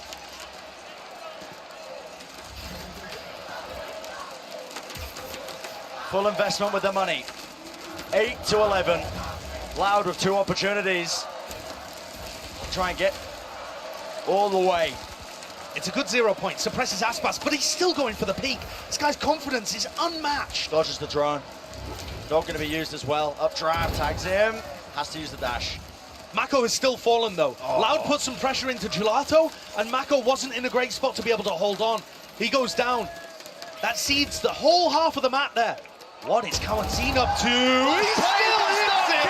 Man, he does not care. He had to readjust his aim. And it's just shambolic for DRX. Left to desperation, contact plays through mid. Seeker's going to be meeting them pound for pound. The re-peak is there, the damage is done. And Buzz falls to his knees.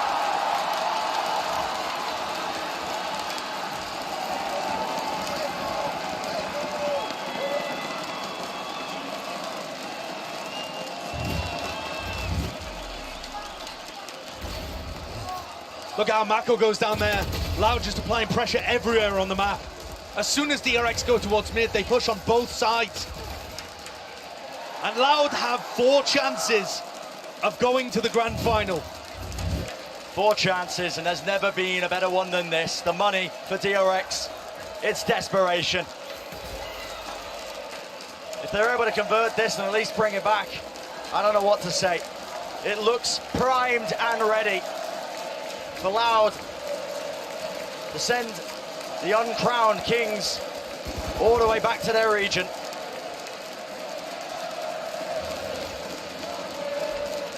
And with how aggressively Loud have been playing, it could all be over in a flash. DRX are in. Dash forward, supposed to drop it, but it's going to be util used in kind. Still less is alive and waiting at the back of the site. No one dealing with him. Dodging this one, the reposition, RB. He finds it. Mako with another 3v3, but the weapons are still not good. And it's all on the line for Loud.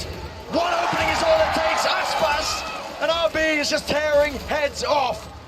2v2, Stacks letting loose, drop to his knees. No command does nothing, and the lockdown broken. Reposition is not there. And Loud have done it.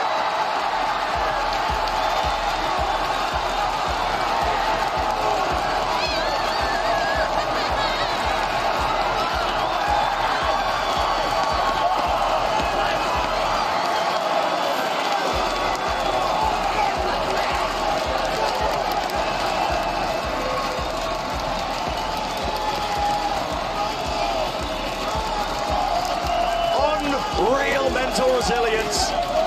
Allowed to deny the reverse sweep. And it's such a bitter feeling for DRX, once more reliving the nightmares, reliving the history books. They will be exiting much sooner than they hoped. But still, an unbelievable performance to be able to push Loud to the limit. And this Brazilian crowd has absolutely been treated here. To see Loud overcome NRG in multiple overtimes, and then see Loud take down DRX in 5 maps, putting themselves into a 3rd grand final in the last 12 months with 2 new players. What can't this squad do? just unheard of. And now an opportunity as they wade in a couple of days' time to be the first team ever to lift 2 trophies in Valorant. And Sadak, the player there at the front, the team captain in IGL, would surely cement his position as the top IGL, the top team leader in the game, if that was to become a reality. This team has achieved so much. The rookies becoming veterans instantly and bringing a new wave of Brazilian talent straight to the top. It feels like this Loud squad are paving the way for their own dynasty. A chapter in the history books of LOCKIN, not done yet for them. They've got their eyes on something slightly better. The empty throne that awaits them in that grand finals. 1 title already under their belt. Why not a second? And this Brazilian crowd, can you imagine if Loud lift the trophy as defending champions? Not just the only team to do it twice, but back-to-back at that. We've never had an era in Valorant. But this team is making me believe it could be a possibility. There is stiff competition on the other side of the bracket, as both newcomers and all-time veterans await. But my God, Loud put on a show today, looking phenomenal in those first 2 maps and closing things out with a bang, showcasing that Ascent, while it looks different, is still home ground, home territory here. What a way to bring that one out. Final map here of this best of 5 that we've just witnessed, when you really have to dig deep into the strat book, showing signs that you wish you really probably didn't have to get here, but listen, nevertheless, works out. And on top of that, the Americas region represented in the finals. A possibility that an extra team from there will go to Masters Tokyo. For Pacific, that hope is dead. DRX was carrying the flame for the region, and they've been eliminated. It is either Americas or EMEA that are winning this tournament. Age-old clash that we are being set up for. And what a series this was. DRX really gave it their everything, and they have seriously showcased some heart in this match. But I'm so impressed with Loud. Unbelievable stuff shown in the series, but that's going to do it for now. We'll see you on the other side of this.